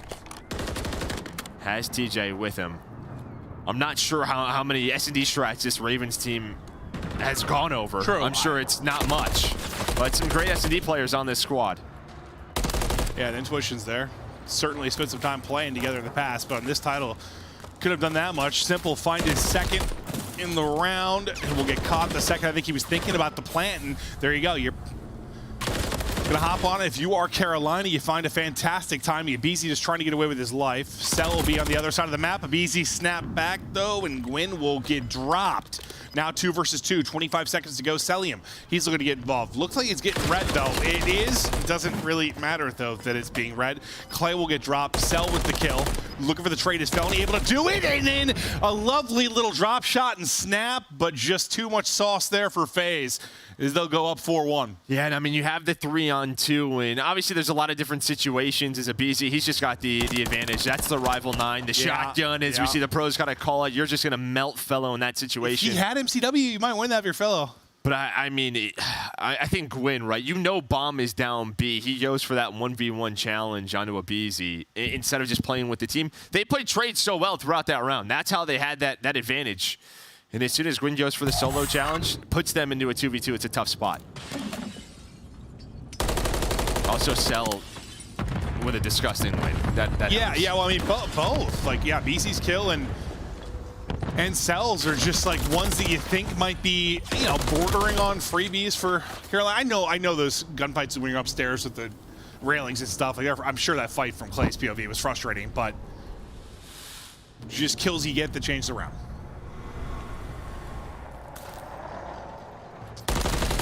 Nice win there from Gwyn. Trying to get back into it after the frustrating death to aBeZy, but he will not get out of harm's way. Cellium with a pretty quick and efficient trade. Now to another 2 versus 2. Clay, though, revenge onto Cellium. Now onto Drazah. Drazah gets a tag or two, but that's it. Carolina answer back. It's just sort of the sort of same answer, right? The man advantage on the attacking team. Gwyn's able to put them in a 3-on-2 and just buys time. Obviously, he doesn't get out with his life, but gives his teammates some info. And as you said, Clay with a nice one-on-one versus Cell. I think all the headshots just kind of connect. Cell's prone.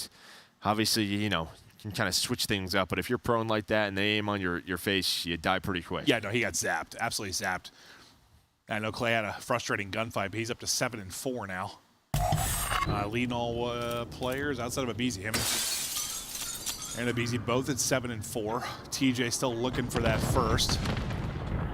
Back in we go. Atlanta fighting for this 5th round, but it's a first blood there for Gwyn. Once again, he's able to pick one up early. This time, though, he's able to stay alive, Joe. And again, different look here from Carolina, hitting aggressive up the B street this time through. Where are those trades?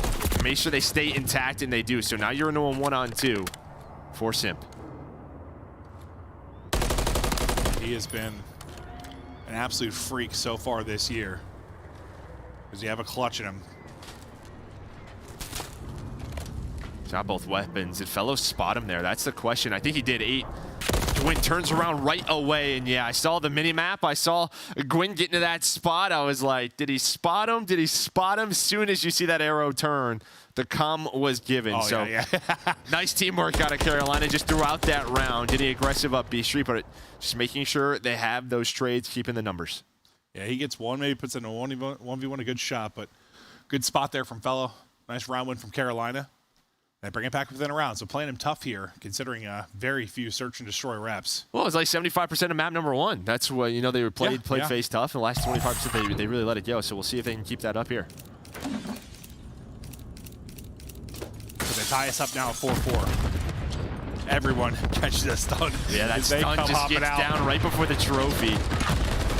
And then I think a nade blows up like middle of the air, so the trophy doesn't catch it, so Cell's able to find the first butt onto Clay. It was probably weak from the stun in the nade. Yeah, I imagine. It just looked like hell as they first pounced out. Simp tags on another. Fellow still got bomb in hand. See what him and Gwyn opt to try and do.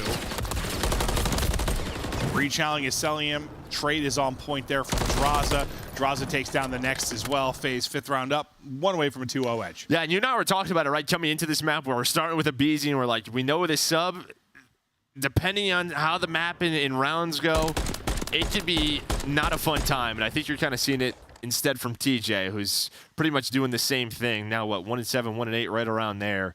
And, you know, he's just trying to go for a trade, but you have Simp down low, you have an MCW looking over it, just difficult when you're in those positions. No, it's, I mean, you saw what Simp has like I mean, it was pulled on MCW, but like this, I think this map in general, like regardless of what you run, you can just get the blender. I don't know. It just happened to, I feel like, so many players. Even players who seem to be stellar and search to destroy this one, just the timings of it, I guess. It's all the finesse, too. Yeah. With how you can mantle just 90% of this map, but Drazah with the first blood. Right? Sometimes intentionally, sometimes not. Yeah. But Clay is there, as you said. He's up to 8 and 6. Now a 3-on-2. Oh, aBeZy with the rival. The headshot connects. That might just be it. Yeah, a little bit of a snap, and Clay's probably yelling, "The rival's stupid!" It just snaps, and his head comes popping off. FaZe. They'll go up 2-0 in this one. Still only dropped 3 maps, but for Ravens, I mean, yeah, you play them tough again. Throughout a bit of that search and destroy. You just don't get a whole lot out of TJ. And I mean, search is going. Everything's going to be hard at this level of competition when you haven't played together long. But search, man, it's gonna be tough.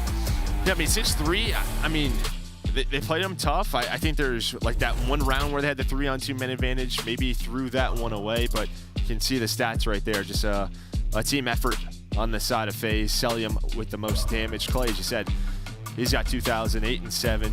Obviously, MCW is just putting the damage in. Players are running away. It happens quite often. Yeah, I don't think a ton you can take away from this right now. Just if you are Carolina coming out, battle them tough, but in a difficult position when it comes to the roster. FaZe, you're still just cruising. You're probably thinking more ahead, honestly, for the match tomorrow, the big one you've got marked on the calendar. Yeah, I'm sure. I mean, you know, again, got to take care of business here, but they know it's a huge test. I'm just going up based off what Drazah said. Yeah. Yeah. He didn't seem to be all that worried, but this will be a 2-0 advantage for FaZe. We ready to head to break, and we'll see if Carolina can bring it back. But yeah, I mean, you nailed it. 3 maps won on one side, 3 maps lost on the other. You could not have more disparity between the two teams currently. Clay will try to get the boys fired up. TJ will try to get locked in after a tough map too, but it's a tough road forward. We head to break, we'll get back. Control's up next.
Don't miss out on all the action at the first Call of Duty League Major, hosted by the Boston Breach, this January 25th to the 28th at the MGM Music Hall at Fenway in Boston. Scan the QR code on the screen or go to callofdutyleague.com for more info. The Painted Alebrije bundle is available now in the Call of Duty store. Inspired by the folk art of Oaxaca, this stunning bundle offers colorful, vibrant, and mythical items you gotta check out. Start the season strong with the Call of Duty League Pack.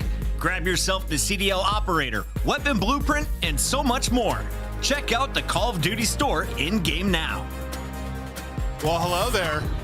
How are we doing today, sexy viewers? We've got potentially one more map, maybe 3. We'll see if Carolina can bring it back, but FaZe have looked strong. Carolina are in the midst of, I don't want to call it turmoil, just they're figuring stuff out. It's a rebuild. Yeah. It's an early rebuild, right? We're not even it's a major one. Well, I did say, I've asked you multiple times on broadcast, like when is your sort of change time, but you said, maybe after the first major, but it's a little bit different here with everything that's going on with the team, like, visa issues and stuff, like you kind of had to start doing stuff.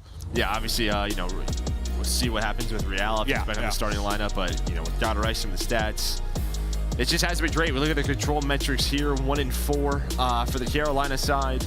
We're on the other side, 4-1, and really their defense, 9-2 for FaZe, has been so strong. It's Røkkr, Karachi control, and I was just thinking too, some of these maps today, Skid Row hardpoints, Karachi control, could be what you see in the matchup tomorrow versus OpTic, depending on how those vetoes go. Yeah, I'm excited for that. It's gonna be fun. I think, I've been doing this 10 years or so, and I've casted a lot of FaZe optics over the years. There's always something a little different, a little more to them.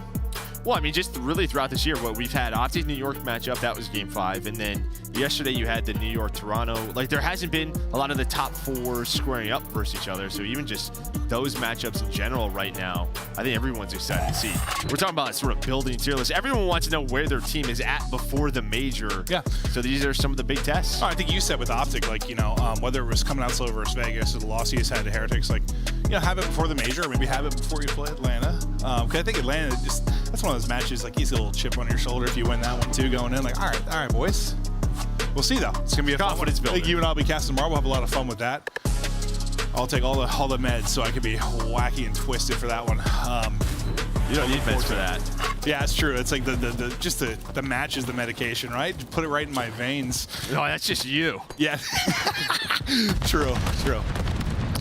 But now, FaZe, Ravens, into the map 3, Karachi. I think definitely become my favorite control.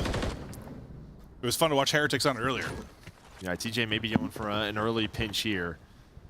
Simp just on the hill, aBeZy just playing patiently. He's gonna potentially hear that. Yeah, he's gonna hear one player jump above him. The flank does work for TJ, and he's able to find the second one. Nice shots from TJ with the rival. So gonna deal with the first push over at A. I think the tick does come in, but TJ's gonna have to go and make sure there's not a lot of work over towards B off a spawn for FaZe. Is Drazah locking down this side of the map. I think they're sticking out a little bit too much. They'll end up getting dropped. First bit of progress is done. They continue to try and move this. TJ's doing it again. This time he doesn't win it. Yeah, no, trying to make the play. Instead gets clotheslined. Gwen now dancing. That's some nice centering, nice shots there with the rival. Onto that heady, but any other player, maybe you might win that with those initial shots, but Cellium, he's a tough kill. Yeah, maybe if you have an MCW, but yeah, still, just a very tough gunfight. Insane centering on a point. Those were, you got like 3 headshots. Those were great shots. Yeah, A is done, now over to B for Atlanta FaZe. 2 life advantage. A lot of time to work with. Is Clay going to be the first man up? He gets dropped, and you already have Fellow pushed on in, but that's really it. There's not a lot of presence near the point right now for Carolina, but a nice one from TJ off spawn to win the gunfight. Now you got a bit of a 3-on-3 here towards the point. Clayster wins a big one as he comes off spawn through back alley onto Simp. They go to rip aBeZy out of the corner.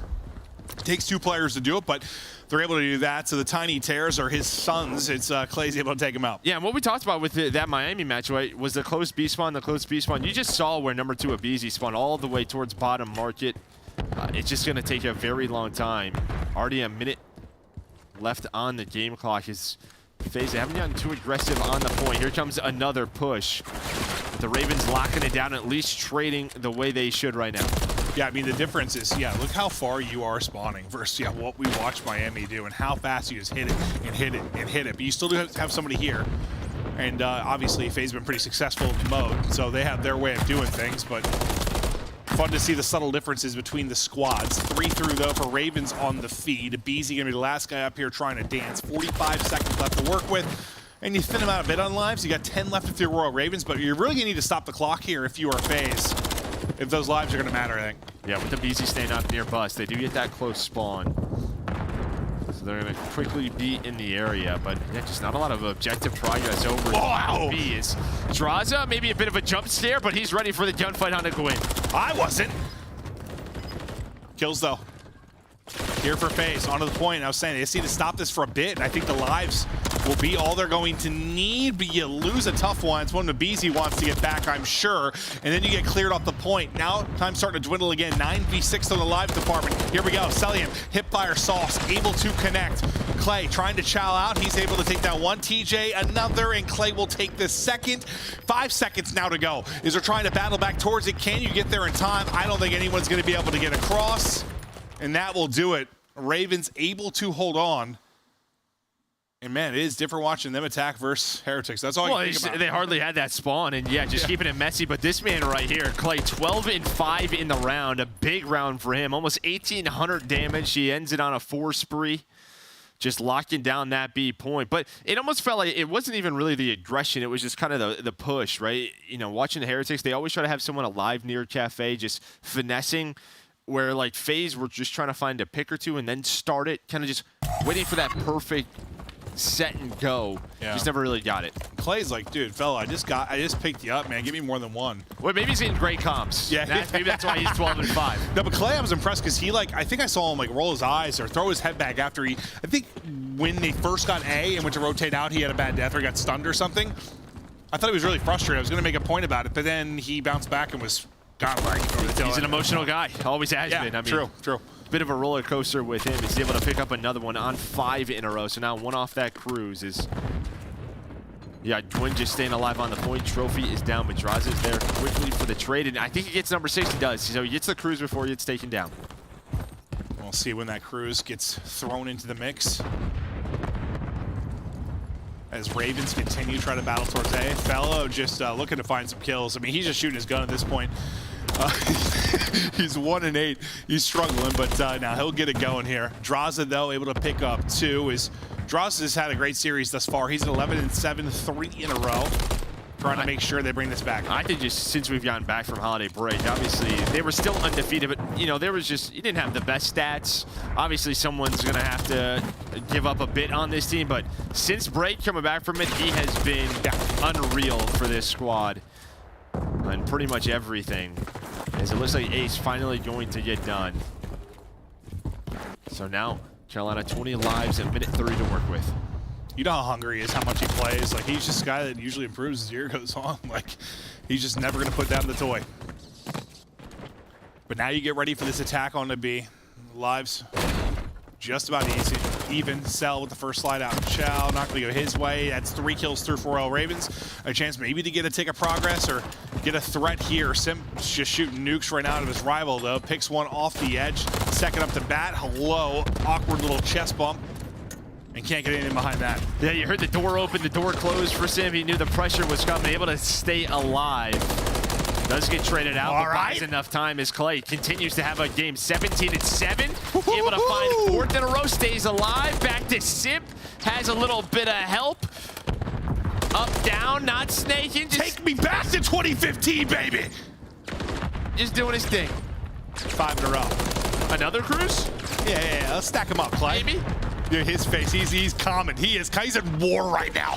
Is everyone pushing? 2 takes done, though. A chance to get it done here. You're so close. Nobody's getting over there for FaZe. Bang, Clay goes big. He's fired up, and that's a huge round win there for Ravens. And the difference, right, between those 2 attacking rounds, just once Clay was able to get into that spot, once Carolina was into that spot, there was always one more up. Finessing, playing their life, playing the angle. Making sure FaZe had to just, you know, maybe peek something, you know, into a deep spot or whatever, a pocket where you're just buying enough time for your teammates to come off a spawn, and that's when it gets messy.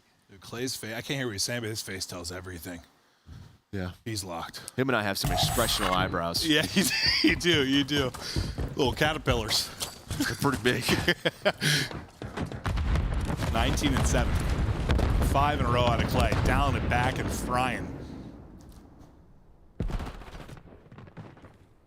I wouldn't count FaZe out of it yet, though. Obviously haven't looked strong so far. Their offense, they never really got too much rolling last time through. They were a threat at times, but mostly just great defense from Royal Ravens. See just kind of him locked in right now, but while this is going on, it looks like aBeZy trying to find a pinch. He's going to shoot.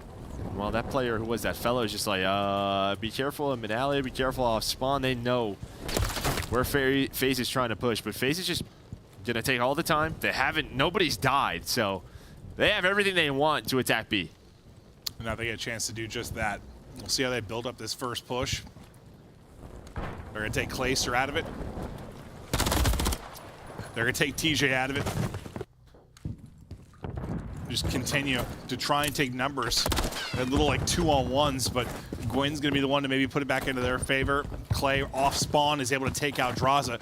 Gwen now through on the flank. He's going to get heard though. aBeZy able to back up and take him out. Now you kind of restart this push, but seems like right now they're just sort of like okay to like kind of play TDM a little bit over mid-map, just find the kills, but now they're starting to get forward. aBeZy in an aggressive position here with Drazah.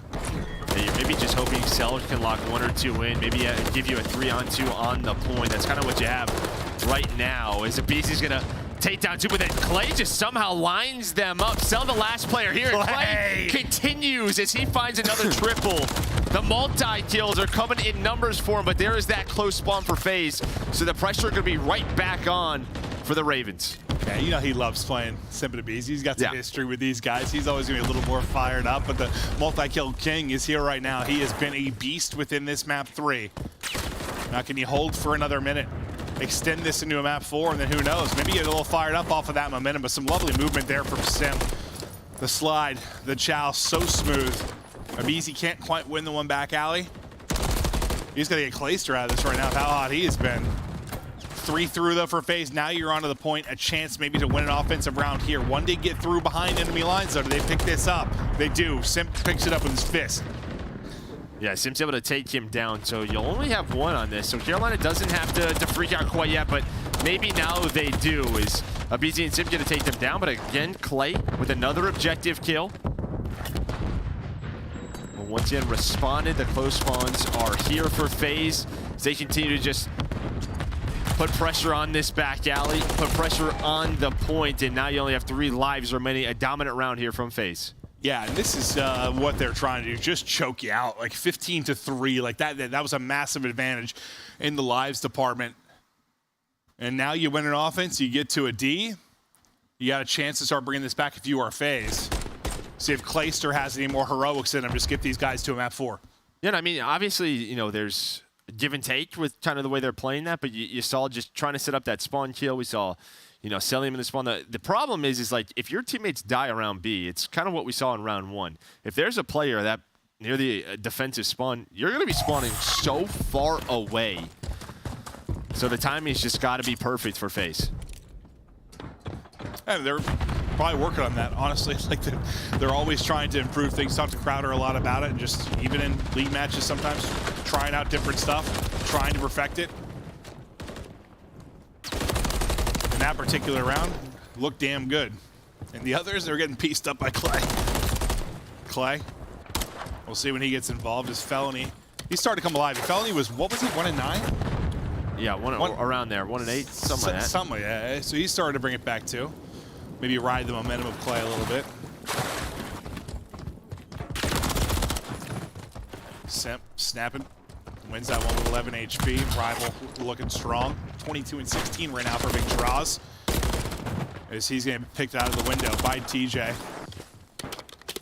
That middle of the map's just so interesting now without snaking. I can't stop thinking about how it's just everyone's laying down and taking it. You just lay down. Literally, it's like, all right, guys, I'll be back. Just put your controller down.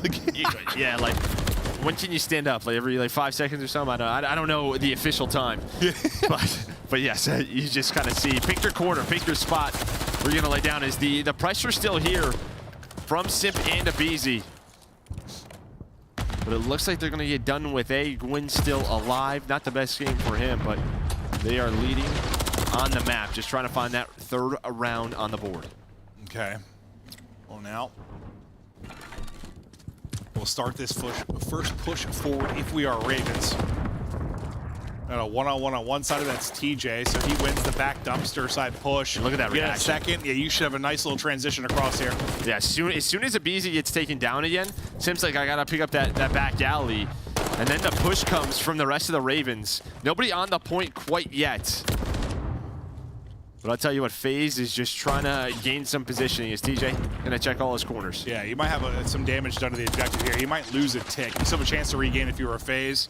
Still a lot of gameplay likely to go, but you might get rewarded for some big kills in transition. If you're a Ravens, I don't think you quite got. Okay, there you get the progress. Now you got 3 kills. Now you might get a big time reward. TJ, pop it off around the point. Cruz. 4 in a row for him.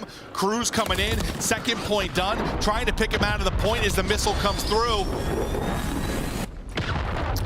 aBeZy's able to hit one. They're still fighting inside, but this one got wild and wacky quickly.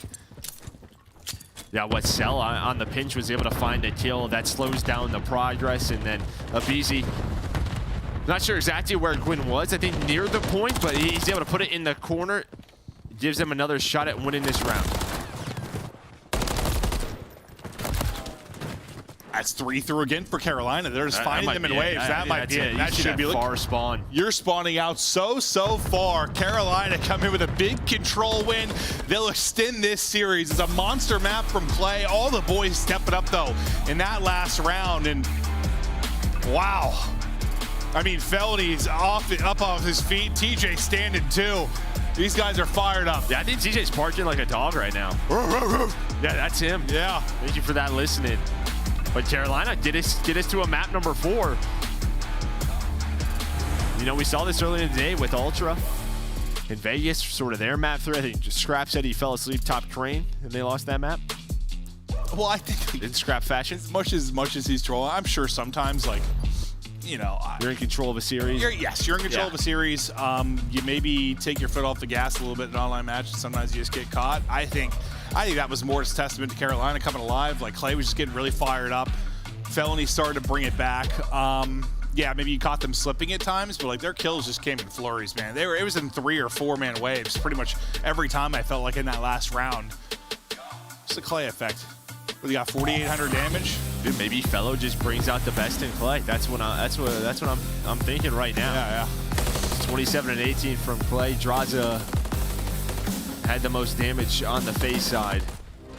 But I don't know, just the attack for FaZe, and really just what Carolina was able to do every single time a rival got onto that B point. Just couldn't get him out of it. Just props to TJ and Gwyn there towards the end. Even Clay in this position. It's like sometimes FaZe and offense are just trying to be too perfect. Yes, too perfect. Like they're trying to set stuff up instead of just getting kills and going sometimes, right?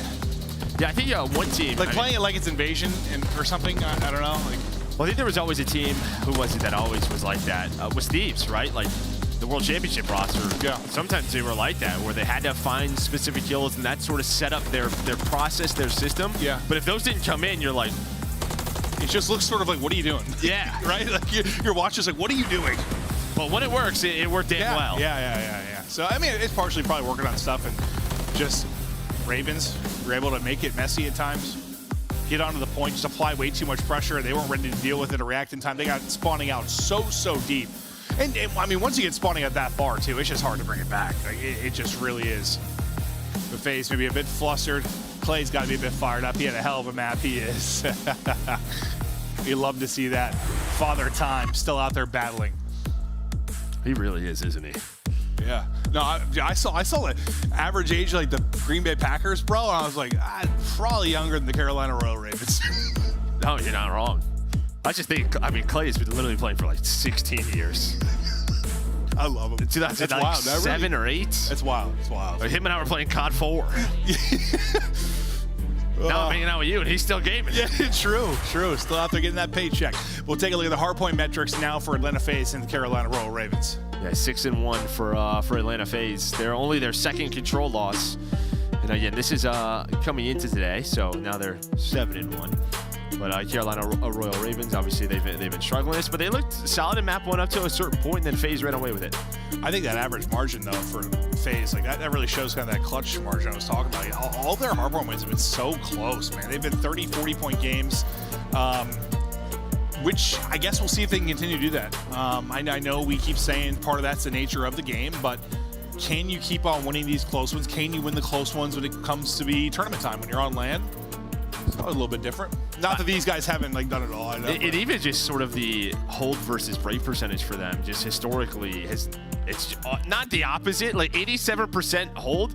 I'm sure they'd probably rather have that. Like back to like MW or something might be the opposite. Dude, they could just never hold on. Maybe you're starting to win a little bit more rotations, and maybe you prefer that. But their break, down to 12%. I'm sure, again, it depends on the map. Like, Terminal, you're not going to get that many breaks. No, I mean, we're used to watching them with like a perfect setup get smashed. Yeah. Then they go against a perfect setup and walk through it, and I'm like, all right, that's FaZe hardpoint. But yeah, no, not this year. Been a little bit different, but the guys look like they're looking into their futures right now. They're thinking deep on what's to come. I think they need to lock in a little bit. Yeah, lock in this map 4 because just a little bit of momentum there, a little something to get gassed about. I just like that for Royal Ravens. Like, even if you end up losing the series, like, you're trying something new right now. You come into a very hard test right away. Just something to feel positive about. Get a control win under your belt. Get the blood flowing. Yeah, I think Clay was saying they were trying to get like this fellow move done. I think for last week, just give them more reps, but just could not happen. But you're taking everything. At least you got some VOD. Everything you're going to be practicing hard. That's a good point. Like, just getting another map, yes, getting a little something extra here. Because you already got to make a tough run in Major 1 if you're going to do anything, but get some reps. And you got to a map 4. Can you push this to a map 5? To sub-base we go. A strong one for FaZe, even though we've only seen it once in actual like competition, right? What was it against Guerrillas, right? It was the map 1 against Guerrillas, I believe, that we casted. Just talking to Crowder like before and after the update, they've been a very, very good sub-base team. It's one of their favorite hard points, so expect to see them here at battling. Yeah, again, it's going to be a little bit different than what we saw before the break. It's a little bit different than, well, it's a lot different than what you're playing right now in Reigns play. Again, we're still on the old patch. We will be until after the Major. So Carolina, some nice early time, but FaZe controlling the left side of the map as you rotate over to P2. Sully, a little snapback, able to win that fight. But yeah, P2 will get ready to pop. You'll take a minor little edge here as the shot is clean from Fellow. Now P2, up, and away we go. Nobody in firm control, but yeah, you still have both teams here fighting. Let's see what Clay's able to do. Tough fight through the steps. But he does take that one before he drops. Now Gwen from up top, able to follow it up with TJ. That's a nice little hold here from the front for Carolina. Before the update, like this is kind of the preferred setup, forcing them through that back ramp. To have to break on through it is not easy with those top barrels, all the different angles. That is going to be 3 dead, 4 in a row for TJ. A hot start for him. And now you're going to see the spawns flip. aBeZy, the last player alive on this side of the map, does find a kill. And now you just kind of see the blue arrows are looking all over the place. They know the spawn outs are possible, but with aBeZy's 3 kills, you have a 3-on-2. And there we go, aBeZy and Simp with the break. Yeah, 10 seconds. All right, they take the 10 seconds, but look where you just popped. I believe aBeZy just spawned top left. So you get second control, you get the spawn deep for third, and now you're going to try to rotate across. But so far, so good for Royal Ravens. You did a good job in the opening skirmish there on the point. TJ was popping off. Fellow, another slow start, but he'll start to come alive here, just getting worked into this roster. If FaZe will get right into your next point, Cellium may have ripped out of it right away. Yeah, now Drazah's going to spawn all the way out, but I don't know if Carolina recognizes that quite yet. But aBeZy, he held on to that first gunfight, now able to win the next 2. Does he take it down? And now Carolina, they actually get the closer spawns. They're going to get the break, so you'll take this, 28 seconds if you can hold the rest of it. Yeah, absolutely. 4 in a row for TJ again, by the way. He's 12-3. Quadruple positive for TJ. He's gaming right now. Also picking up the time, leading the way for the squad. TJ's doing it all. Why not? Why not? Down and back. know we can have these pop-off moments, but Drazah kind of lurching all the way back docks. A nice trade, but with his position, what does allow aBeZy and the Cellium to spawn up, but inside of P3 is Gwyn, so can you get some trophies down, deal with these nades, and they have just that. All stack up inside as they're looking to build a significant lead here. I mean, with the results we've had lately with the OpTic loss, with the New York loss, why not? Why not another miracle? Can Carolina push this to a map 5? Maybe come in and shock us. But still soaking it up inside the point will be Gwyn. Fellows come back. He was, what, 1-4? It was 3 in a row for him before he dropped. 4 in a row now for Gwyn, the youngster, making noise, and the lead continues to grow and grow. Not quite to 100 points, but it's getting there, Joe. I mean, they have hardly gotten off this hill. Finally, FaZe will deal with them. And I know the trophies were down. I think right at the start of the hill, Fellow gets a big kill onto aBeZy, so there was no middle pinch for FaZe, and they just flood them over and over again. That was a great hold for Carolina at P4. Now an 80-point lead and 3 dead. I mean, they are just popping off. They are absolutely popping off. It came to play today. Simp able to get 2, 5 in a row for him, maybe slowing them down for a moment, but they're still into the point is Carolina. You have been able to find no objective time if you're Atlanta FaZe. It's the Carolina pop-off right now. Is Clayster, I think, just getting going. In that map 3, the team just started to come alive, and well, they brought it right here into this map 4. And nobody really in the hill these last, what, 15 or so seconds, just fighting over the middle of the map. No trophies down, so the nades, the stuns, everything will hit. But Drazah, he's gonna put one down himself and wins the second gunfight. The problem for them, though, it's only gonna be 10 seconds, but they're trying to flip spawns for P1 and P2, but does not happen. TJ wins another one up to 16-7. So him and Clay, 32 kills through our first rotation of hills. Let's see if FaZe can start to make a rally here. Simp once again with a multi-kill. I mean, Simp's doing it all for them right now. Okay, maybe not the objective, but he's 18-9. Nobody else really slaying. He's double positive. The rest of the team is basically like double negative. Like, it has been the Simp show on the FaZe front. The rest of the team may have fell asleep, but he has not. That's like back-to-back killing sprees off these lives. He's been nuts, and now he's starting to rally the boys. And I think a couple of players spawn out and maybe not ready for it. That was Drazah top 3, and that's going to be 4 dead. So I think it was Clay and Gwyn who actually spawned up near P2. You kind of saw with Simp's position, he was roaming top snow. Nobody really turned for them. They thought they had everything locked down instead. Carolina, they're going to get that time. So just beautiful stuff for them. Atlanta FaZe down 80 points. Let's go to a listen with FaZe, see if they can bring it back. Watch my out. I'm my out. Front P2 on me. I go. I'm back cross. You're top window. I'm right now. Twin time. One shot time and one time. Three time. One's right, one time. Right, another one in the back. I stunned this. In the back on me. I'm getting trophies. One MP pair. Play on the forklift then. Nice, dude. Mid lane. I didn't hit him. High window. I didn't hit him. Back. Window. Nice. Shoot. I'm jumping on time. Yeah. P5 spawns, I think. They're spawning out. They're spawning out, I think. Someone's trying to help us in them. One's in the back, One's in the back coming. Almost shit on him. P5 fellow. Nice. P5 fellow. Should be spawning. I spawned out deep. Both sides. Let's hit the P2 spawn. Hell's old week. Take your time. I'm going to see. Take your time. It's a break for the game right here. We're good. Oh, one's already from P2 on me. I'm taking a comms route. I'm taking a comms route. Nice, good. Nice, I'm taking a comms route. One might be at the right shower. I'm doing the back left stairs heading. Top secret. There's that guy. Nice. Hold on. Good shit. In the back window. Missing Clay. Nice, pass in the back. Spawning out now. I'm pushing. Well, Draw's kind of said this is the break for the game. If they get a break here and get time, he feels like they can start to rally back. If not, we'll see. It's a 100-point advantage basically for Royal Ravens. You do get the breakthrough. So he kind of says, calm down, we're good. Let's get the break for the win. They did that. Now see if they can actually follow through. I mean, I don't know if it'll be for the win, but it keeps them in the game, absolutely. Maybe gives them a chance. Clayster here is still there, does get traded out. That's what he said, right? No, I mean, yeah, for the pretty much, if we don't break this, maybe we lose. Yeah. That would have put Carolina around, what, 230 or so. So yeah, it was a much needed break, but here at P4 last time through, it was just all Ravens. This time, it's gonna be FaZe through the middle of the map. But the trade's going the Ravens' way, and well, now you have a fellow on the hill. Try to get those trophies down. About to jump over that 200-point mark. 50 points away from the win is Ravens, and that takes us to a map 5. Getting closer and closer. The guys have been battling. Clay and TJ have been putting up some numbers as all the boys have been battling. aBeZy, though, through 6 in a row for him before he drops. Is actually a teammate that takes him out, but Simp still doing his thing. 26 in 17.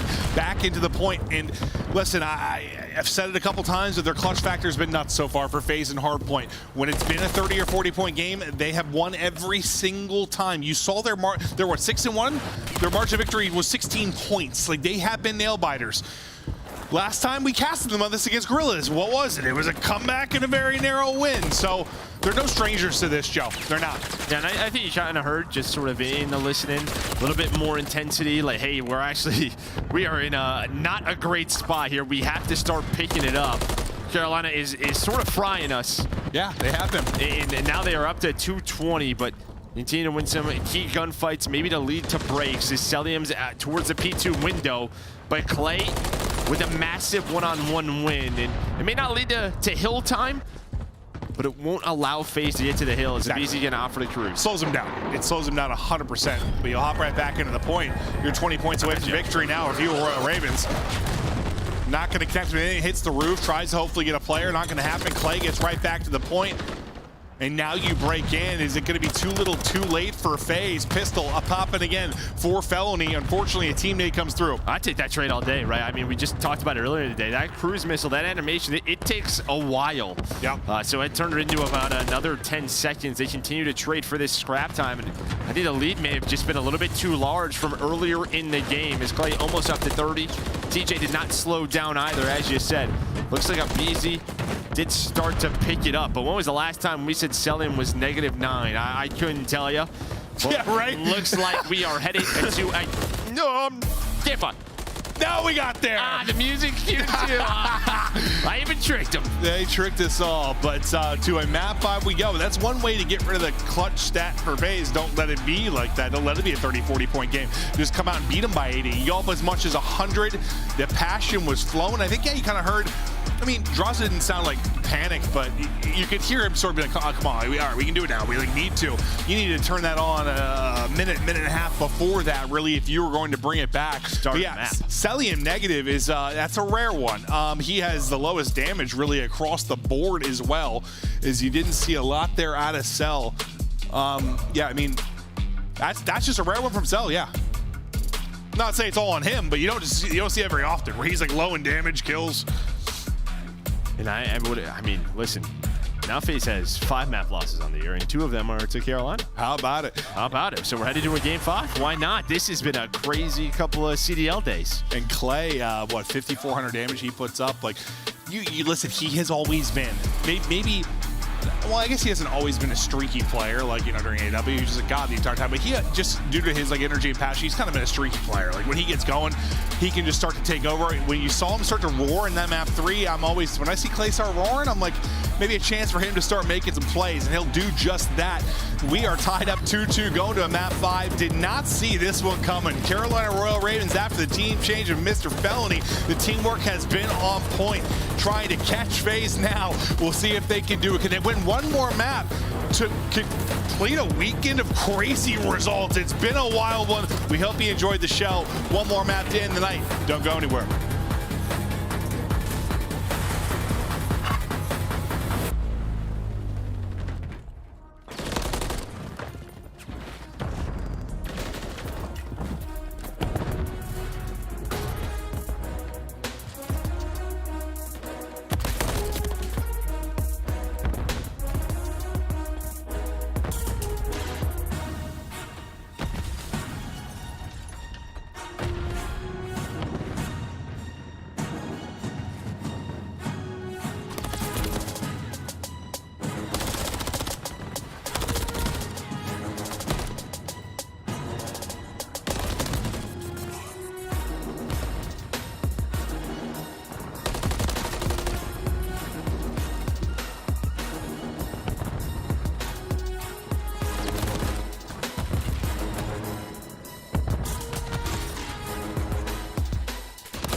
miss out on all the action at the first Call of Duty League Major, hosted by the Boston Breach, this January 25th to the 28th at the MGM Music Hall at Fenway in Boston. Scan the QR code on the screen or go to callofdutyleague.com for more info. Start the season strong with the Call of Duty League Pack. Grab yourself the CDL Operator, Weapon Blueprint, and so much more. Check out the Call of Duty store in-game now. We are back. The Royal Ravens making a run. Caw-caw! Caw-caw! That's it. That's exactly. You should be their mascot. Goddamn right, it should be, Joe. Why not? Why not? We're gonna look at our map 2. Top performers, Clay versus Drazah. Clay, after map 2, he has just been destroying. Did it in Control, did it in that game number 4. This guy's like LeBron, 38 out there looking 20. Very similar. Not 38 yet, though.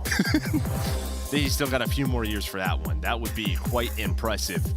But already, I think this is impressive. Props to Carolina getting FaZe to a game 5. And now when you're here, let's hit it. Let's get crazy. Yeah, absolutely. It's been a crazy weekend of results. Give me more madness. Put FaZe in the dirt. You saw Drazah talking shit. Said, honestly, I'm not worried about anything. Come in here and smash him. I know Drazah had an accent. I didn't either, but I got fired up, Joe, and I created one. Okay. Let's get it, Carolina. Look at you. Want to lose a guy with that haircut? Look at him. MacArthur. Yeah, that's a cool name. You're just jealous. Your name's Clint. Bro. Map 5. Here we go.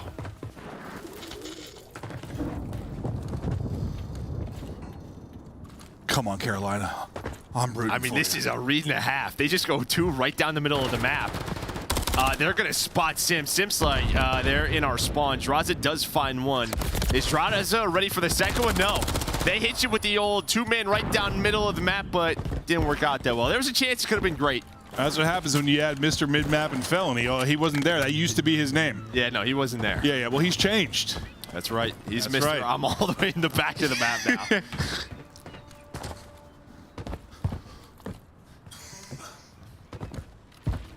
There's 40 seconds left in this round. Fellow and Gwyn just playing very passively. I knew that the initial push was through tunnels, so maybe they're thinking we're going to hit the top side of the map, but Simp's just trying to find anything. 30 seconds left. It is time to go. Felony and Gwyn looking at clutch up. The fan base in the entire state.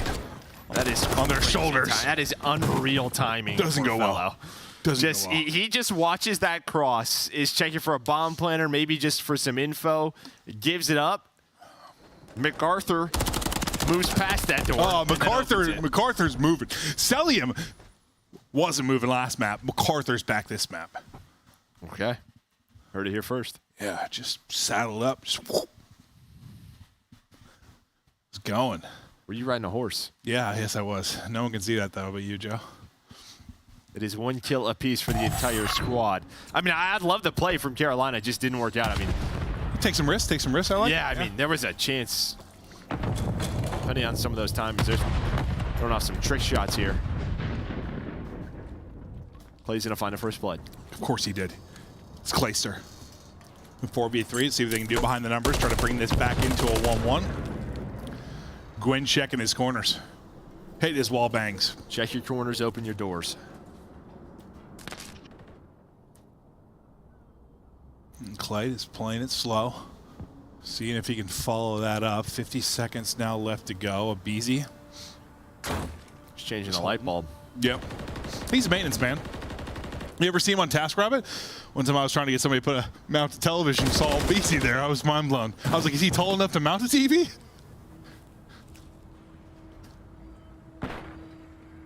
They make ladders, so yeah. Good point, Joe.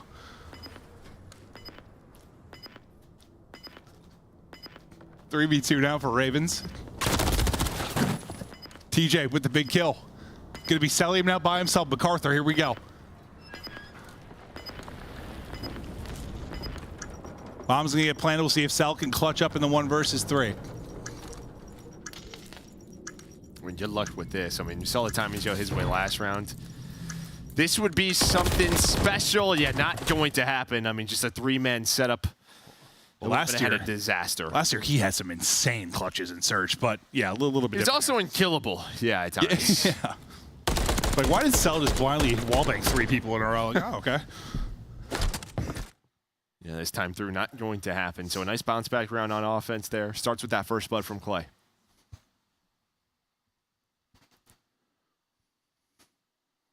All right, they bring it back even. These guys have been battling. Can Clay be Mr. Map 5, so far leading all players? And here we go. It's going to be a very quick round up top. Plat Clay. Almost. Just putting some shots in. Gwyn with 2. Just putting that damage in. Yeah, I mean, chalk up an assist or on 1, maybe 2. I mean, he got some tags into both, but Gwyn's the one that'll walk away with the kills. Yeah, you would just love to have man advantage as we're now into a 2-on-2. Drazah with the pick. Yeah, you got frustrated with Gwyn a little bit map 2, I think, once or twice. Yeah, I mean, now he went for the gunfight that time. He's just like, yeah, just trying to see maybe they jump out of top fire, you know. You're spotting for info and you're dead. It's Call of Duty. You die very fast. Yeah. Drazah with the plays. He pulls out the rival for this round, and he's found 2 kills. So that 4-on-2 is quickly into a 2-on-2. TJ, the Iceman. Or is it Felony that's able to find the opener? Felony gets the kill into aBeZy. Now Drazah in the 1 versus 2. And with how these players are split, a couple of timings should go his way, and that's it. He's going to check the bomb, not see anything. And TJ's cleared a lot of this, right? So they have no idea where he is right now. As the timings continue to go his way, TJ continues to just soar around. Here we go. If he finds this kill, it's it. And TJ, he just runs by him.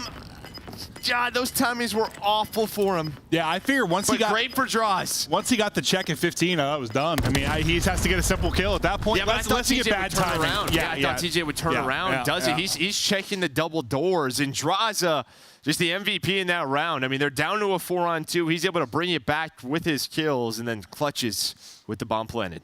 Yeah, that's one you're hoping. Just TJ, you know how good he's been in search at times. Like in the past, I mean, he's been one of the best players in the game in the mode. Just there, just an awkward one as they can't find Drazah. TJ, he's on 3 in a row because he never actually ends up dying in the round. Dodging bullets. Well, there's some info for you. Even if you just get a hit marker or 2, it's all you really need. Is Drazah's gonna be like, yo, this is a mid push. They're gonna hop on up and then immediately allow Cellium, aBeZy, and Simp to find the kill. So that early info pays off from draws.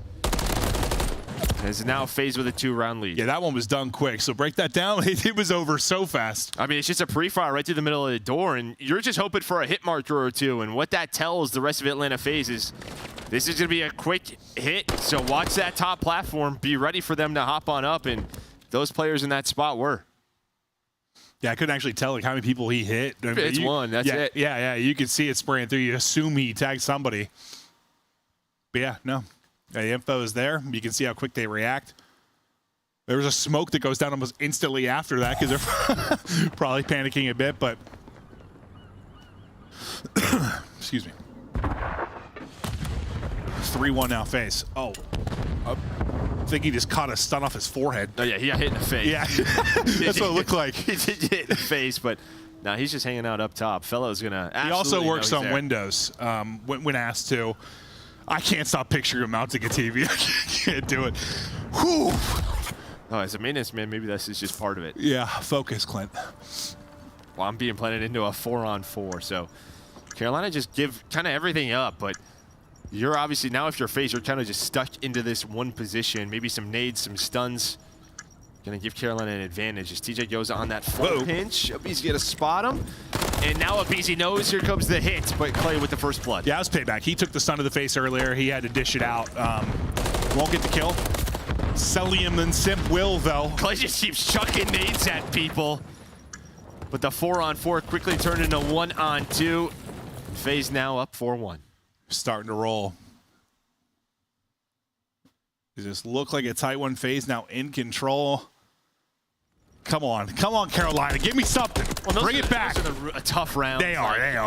When you're a new roster, new players on the team, in sort of a very unique situation where you're allowing the bomb to be down, and then you're into your 4-on-4. Normally, you go through that like 30, 40 times, same situation. You know exactly what you want to do, how you want to clear it. That might have been their first time doing it. Like, honestly. It probably absolutely was. Yeah. Right back to it, and this time Simp's just going to hit the middle of the map. Catches Clay. And goes for that pre-fire, and now they're just starting to read him, right? This Carolina team just so new. They're not going to have many strats. They go right back to that top A hit, and it's just not worked out. Yeah, I mean, you got more reps under you. You catch FaZe like this, get him to map 5. Maybe you're able to put this one away. Right now, it's looking ugly because you're at risk of going down 5-1.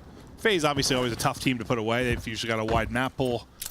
They can fight the full distance. They're strong in all modes, but man, I was pulling for Ravens here with how strong you looked. The opportunities you gave yourselves and how well Clay has been playing, but you were in a tough spot now. Felony last up within this round. I like that play from Join too. Just kind of bait the slide through and make him think you're planning. It's Simp, open the door, close the door, pistol. I mean, I don't know what the heck he just did. Is he shows fellow some extra love. Yeah. Demonic. You think there's anybody more excited? Open, close, open. Pistol, dodge a punch. Oh. Yeah. Simp is like, yeah. He was making sure he was dead. You think anyone's more pumped for this match than like Zenny? But dude, TJ, like, you know, he was pumped for this. He probably ate like 3 chicken parms last night getting fired up for this. They pushed into a map 5. Zenny was probably soiling himself. Might have been. He's done that before. I can't confirm that. See if FaZe can put him away here. Need one more round. They've been getting wild first bloods. TJ up first. Simp, though, snapping back. Able to hit the shot. 7-4 and 4 in a row for him. 2 versus 2 now. See if Carolina can push this one or it's going to end here. Clayster's still alive, and when Clay's alive, there's a miracle waiting to happen. Maybe not. Might have just shut the miracle down as aBeZy's going to take him out. Now a 1-on-2 for Gwyn. Put some shots in, but bomb being planted. So he's going to have to deal with aBeZy and Simp. Can the young man clutch? The answer is no. Carolina, they make it interesting. They went back-to-back maps, push it to a map 5. They push FaZe the distance, but in a week of upsets, there's not going to be one more. aBeZy's giggling. I don't know what he's laughing about, but maybe Simp's play earlier with the knock-knock who's there, shooting your body. Hi. I'll tell you what, I mean, you know, obviously a bit of a scary situation. Nice bounce back in that map 5, but I'm looking forward to FaZe versus OpTic tomorrow, because I think both of these teams, not the best couple of showings these last few days. For sure. You know, heavyweight bout tomorrow. Yeah, I think everyone's been looking forward to this one. It's going to be fantastic to see how they go up against each other. Statistically here, though, Simp had himself a map, almost 1,600 damage, 8-4. But this is one that ends quickly. It's 6-1. They dominate the search and destroys, really. Yeah, I mean, again, just, you know, obviously they're going to be ahead. Their strategy is going to be on point. But Carolina in the respawns, 3-4. Their Karachi control looked great. Sub-A's hard point that came out swinging. Clay with a big couple of respawns out of him. Maybe some momentum to build off of. Yes, sir. Yeah, no, it was great to see. Fellow, excited to have you back in the league. TJ has moments. Clay was popping off. Gwyn has been a true pleasure to watch. But for us, that'll do it today. We'll be back tomorrow because I was actually out yesterday because I was not feeling well. We're going to be casting in tomorrow, so we'll see you guys again tomorrow. But for us, that'll do it. We'll get it back over to Des to break it down. Hope you guys enjoyed the show. Christopher Puckett, how are you, sir? Doing excellent, Maven. Appreciate it. And, of course, you can sync your calendars with Maven and find out whenever he's casting. We've got a great cast coming up for you tomorrow as well because just 3 games remain in the qualifiers. But first, let's talk about this one. Atlanta FaZe is the only team perfect so far. They are now 6-0. But this is the second time they've been taken to a Game 5. And we almost saw a Royal Raven reverse sweep. I didn't think I'd say that one. It was closer than the numbers showed in that final search and destroy, but where did things go wrong? I mean, listen, I think everybody's kind of impressed with the Carolina Royal Ravens right now to even go to a map 5 right now. Atlanta FaZe have been 3-0ing a majority of these teams, and yes, they stay undefeated, but they're our #1 team in the league right now with Carolina Royal Ravens seemingly the number 12th team. So for them to come in with a new player like Fellow-In and be able to push that map 5, not only that, winning that control, which they have been seriously struggling in, and being able to take that sub base in a beautiful fashion. I mean, perfectly executed. They had the early rotos, they had the sling, they set the pace. I think this is a great looking forward for Carolina Royal Ravens fans. Yeah, anyways, what does it mean when you put a Renetti at a dead body and you just point it and pull the trigger a few times? It just means I must have just smoked you. But I mean, talking about the series a little bit, I'm very impressed by the Royal Ravens, man. They played great games 3 and 4. Ellie touched on that hard point. Great rotations, and then also just off the jump, like being able to get majority of P1, then hold P2 from the front. Impressive, getting off to about 120-point lead. And for Atlanta FaZe, it more so shows nobody's untouchable right now. Yeah, no one. We got to ask FaZe about it. Joining us live in the Monster Winner Spotlight, please welcome Simp. And Chris, I want to start things off asking you about that Game 3, because it seemed like there was a shift in momentum, and it all went in Clay and team's favor. What happened there on Control, and where were the Ravens causing problems? I mean, I feel like the biggest thing with Control is we kind of just let things spiral out of hand. We were dying all at the same time on defense and kind of just letting them get on the point. And I mean, once they get down to Control, it's kind of hard to retake it with how you have to float over the diner. And I don't know, they were just kind of just shooting their guns on the sub base, to be honest with you. Heck yeah, Simp. We go to Boston next week. How excited are you guys to be back on LAN for the first event of the season? Oh, I'm super excited to be back. I mean, it's going to be a little chilly there, but I am super excited to be back on LAN. It's been a super long off season, and we have 7 matches online, so it's going to be something different for sure, but I'm super excited to be back. Simp, you guys are top 2 in hardpoint win-loss record, sitting at 7-2. But a lot of your guys' hardpoint wins have come within the 25-point margin. 4 of the last 5 headed into this match. We see you guys lose a sub base there, so clearly a little bit of improvement can be made. What has been happening? Why are these hardpoints been so close, or what have y'all been working on? I mean, we've been working on a little bit of everything. But I honestly think we've just been trying to expand our map pool as much as we can, since obviously we have winners guaranteed, and that's kind of just been our biggest thing, is just play the maps we haven't been playing in matches and see where it takes us. Love it. Simp, congratulations on a 6-0 start. Regardless of what happens against OpTic tomorrow, you guys are looking like you'll have a #1 seed, or at least competing with Toronto for that spot. What do you feel about Boston, though? Do you have any superstitions? Do you feel good about playing in the same venue that you've already won a championship? What are your thoughts going into the MGM Music Hall? Nah, I don't think we have any superstitions. We're going to have to, I mean, we walked back to the hotel a couple times last event, which definitely gave us some grit because of all the cold, so I'm probably going to have to do that again. But outside of that, there's nothing really nothing we really did that was superstitious. All right, well, best of luck at this next LAN that's coming up next Friday. And of course, you have one more qualifier match. Any prediction against OpTic tomorrow? No big prediction. I mean, it's going to be a good one, as it always is. A good one. All right, we'll take it. Thank you so much, Simp. Go celebrate with the team. Thank you. That's Atlanta FaZe getting the 4th W on our Super Saturday, and we're going to walk you through every match on this fantastic weekend day.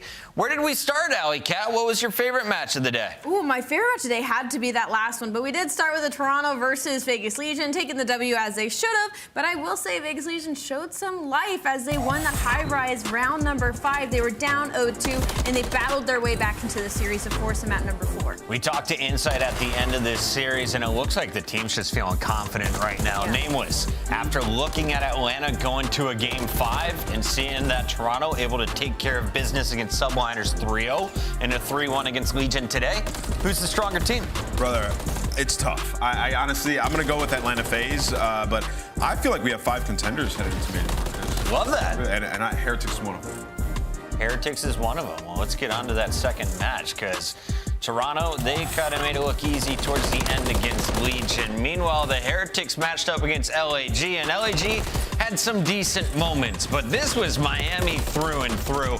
And I don't know if there's any team that trades better than these guys in Respawn. Yeah, an impeccable showing out of Miami Heretics. And then on the other side of things for LAG, it's just another one of those series where they kind of beat themselves throughout the majority of it. Yes, it was a 3-0, but those first 2 maps were kind of close, a 250 to 207 map number 1, and obviously the round 11 on the Invasion. The unfortunateness of that cruise missile not hitting a millisecond win earlier for them to possibly force a map number 4. For LAG, I hope they do a lot of VOD review before heading into Boston. The S&D woes continue for LA Guerrillas. They'll finish with just 2 wins to go along with 5 losses. They are now done for the qualifiers, sitting outside of our top 8 as of right now. Let's take a look, though, at a Minnesota squad that helped bump them down the leaderboard. Minnesota started 0-4. They have now rattled off 3 straight victories. And Ali, we talked with accuracy at the end of the day. What were your takeaway of his interview? I felt like he was still very cool, calm, and collected. You know, after getting those 3 wins, he knows that they still have some room for improvement, but very happy that their work is finally showing in these matches. So for Minnesota Røkkr, it's just a proving ground that this team is never to be counted out and possibly one of the underdogs when we head to Boston. Nameless, thoughts on this team on land? Do you like the makeup still, or are you questioning it? I mean, well, we got to learn a little bit about Lynz, right? We got to see how he performs on that main stage. It's obviously a bit nerve-wracking. We got some rookies that are going to be on rookie watch there, but for him, he's been playing incredibly well, and they're going to need him, as well as Vivid, man, another guy who's been lighting it up in these last couple of series. But for Minnesota, I think they're probably the best feel-good story of the last week or so. I mean, they've really turned it around, 3 straight wins, and now in winners. You know, I was kind of getting sentimental earlier backstage. It's like, we only have 1 more day together in this qualifier, and that's coming up tomorrow. So fans, if you're feeling sentimental like us, make sure you write some hearts next to these 3 matches. We got LA versus Carolina, Boston versus Subliners, and Texas versus FaZe. Of course, that FaZe Texas matchup,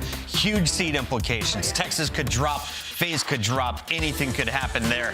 Subliners Boston? Do you think Subliners crushes Boston's hope? Ooh, they might, but I think we're in for a very banger of a day tomorrow. All right, Subliners just got 0-3'd by Toronto. We'll find out how they fare against the hometown squad. That's all kicking off tomorrow, 2:45 Eastern. That's 11:45 on the West Coast. See you then. Shout out to my rivals. We both know now the world finally can see. Shout out to my rivals. You never believed it made me stronger. Shout out to my rivals. The wait is over, no longer. I'm a spring in action like I'm Jackson. I quantum leap defeat, that's my reaction. A lot of folks can talk, but I'm a big stepper. 365, yes, I'm a go-getter. I know they cannot stand us, but they know we go bananas. Like a big gorilla or a bear who's prepared for a coming winter. I'm ice cold, cold like the month of December. Yeah, shout out to my rivals. We both know now the world finally can see. Shout out to my rivals. You never believed it made me stronger. Shout out to my rivals. The wait is over, no longer. P3 corner. Front TV, absolutely. P3 corner, give it 1v1. Got him. I got a streak. I'm really close on my streak. Is it their trophy player? It's a Vickle, yes. Bum. Check it. Am I?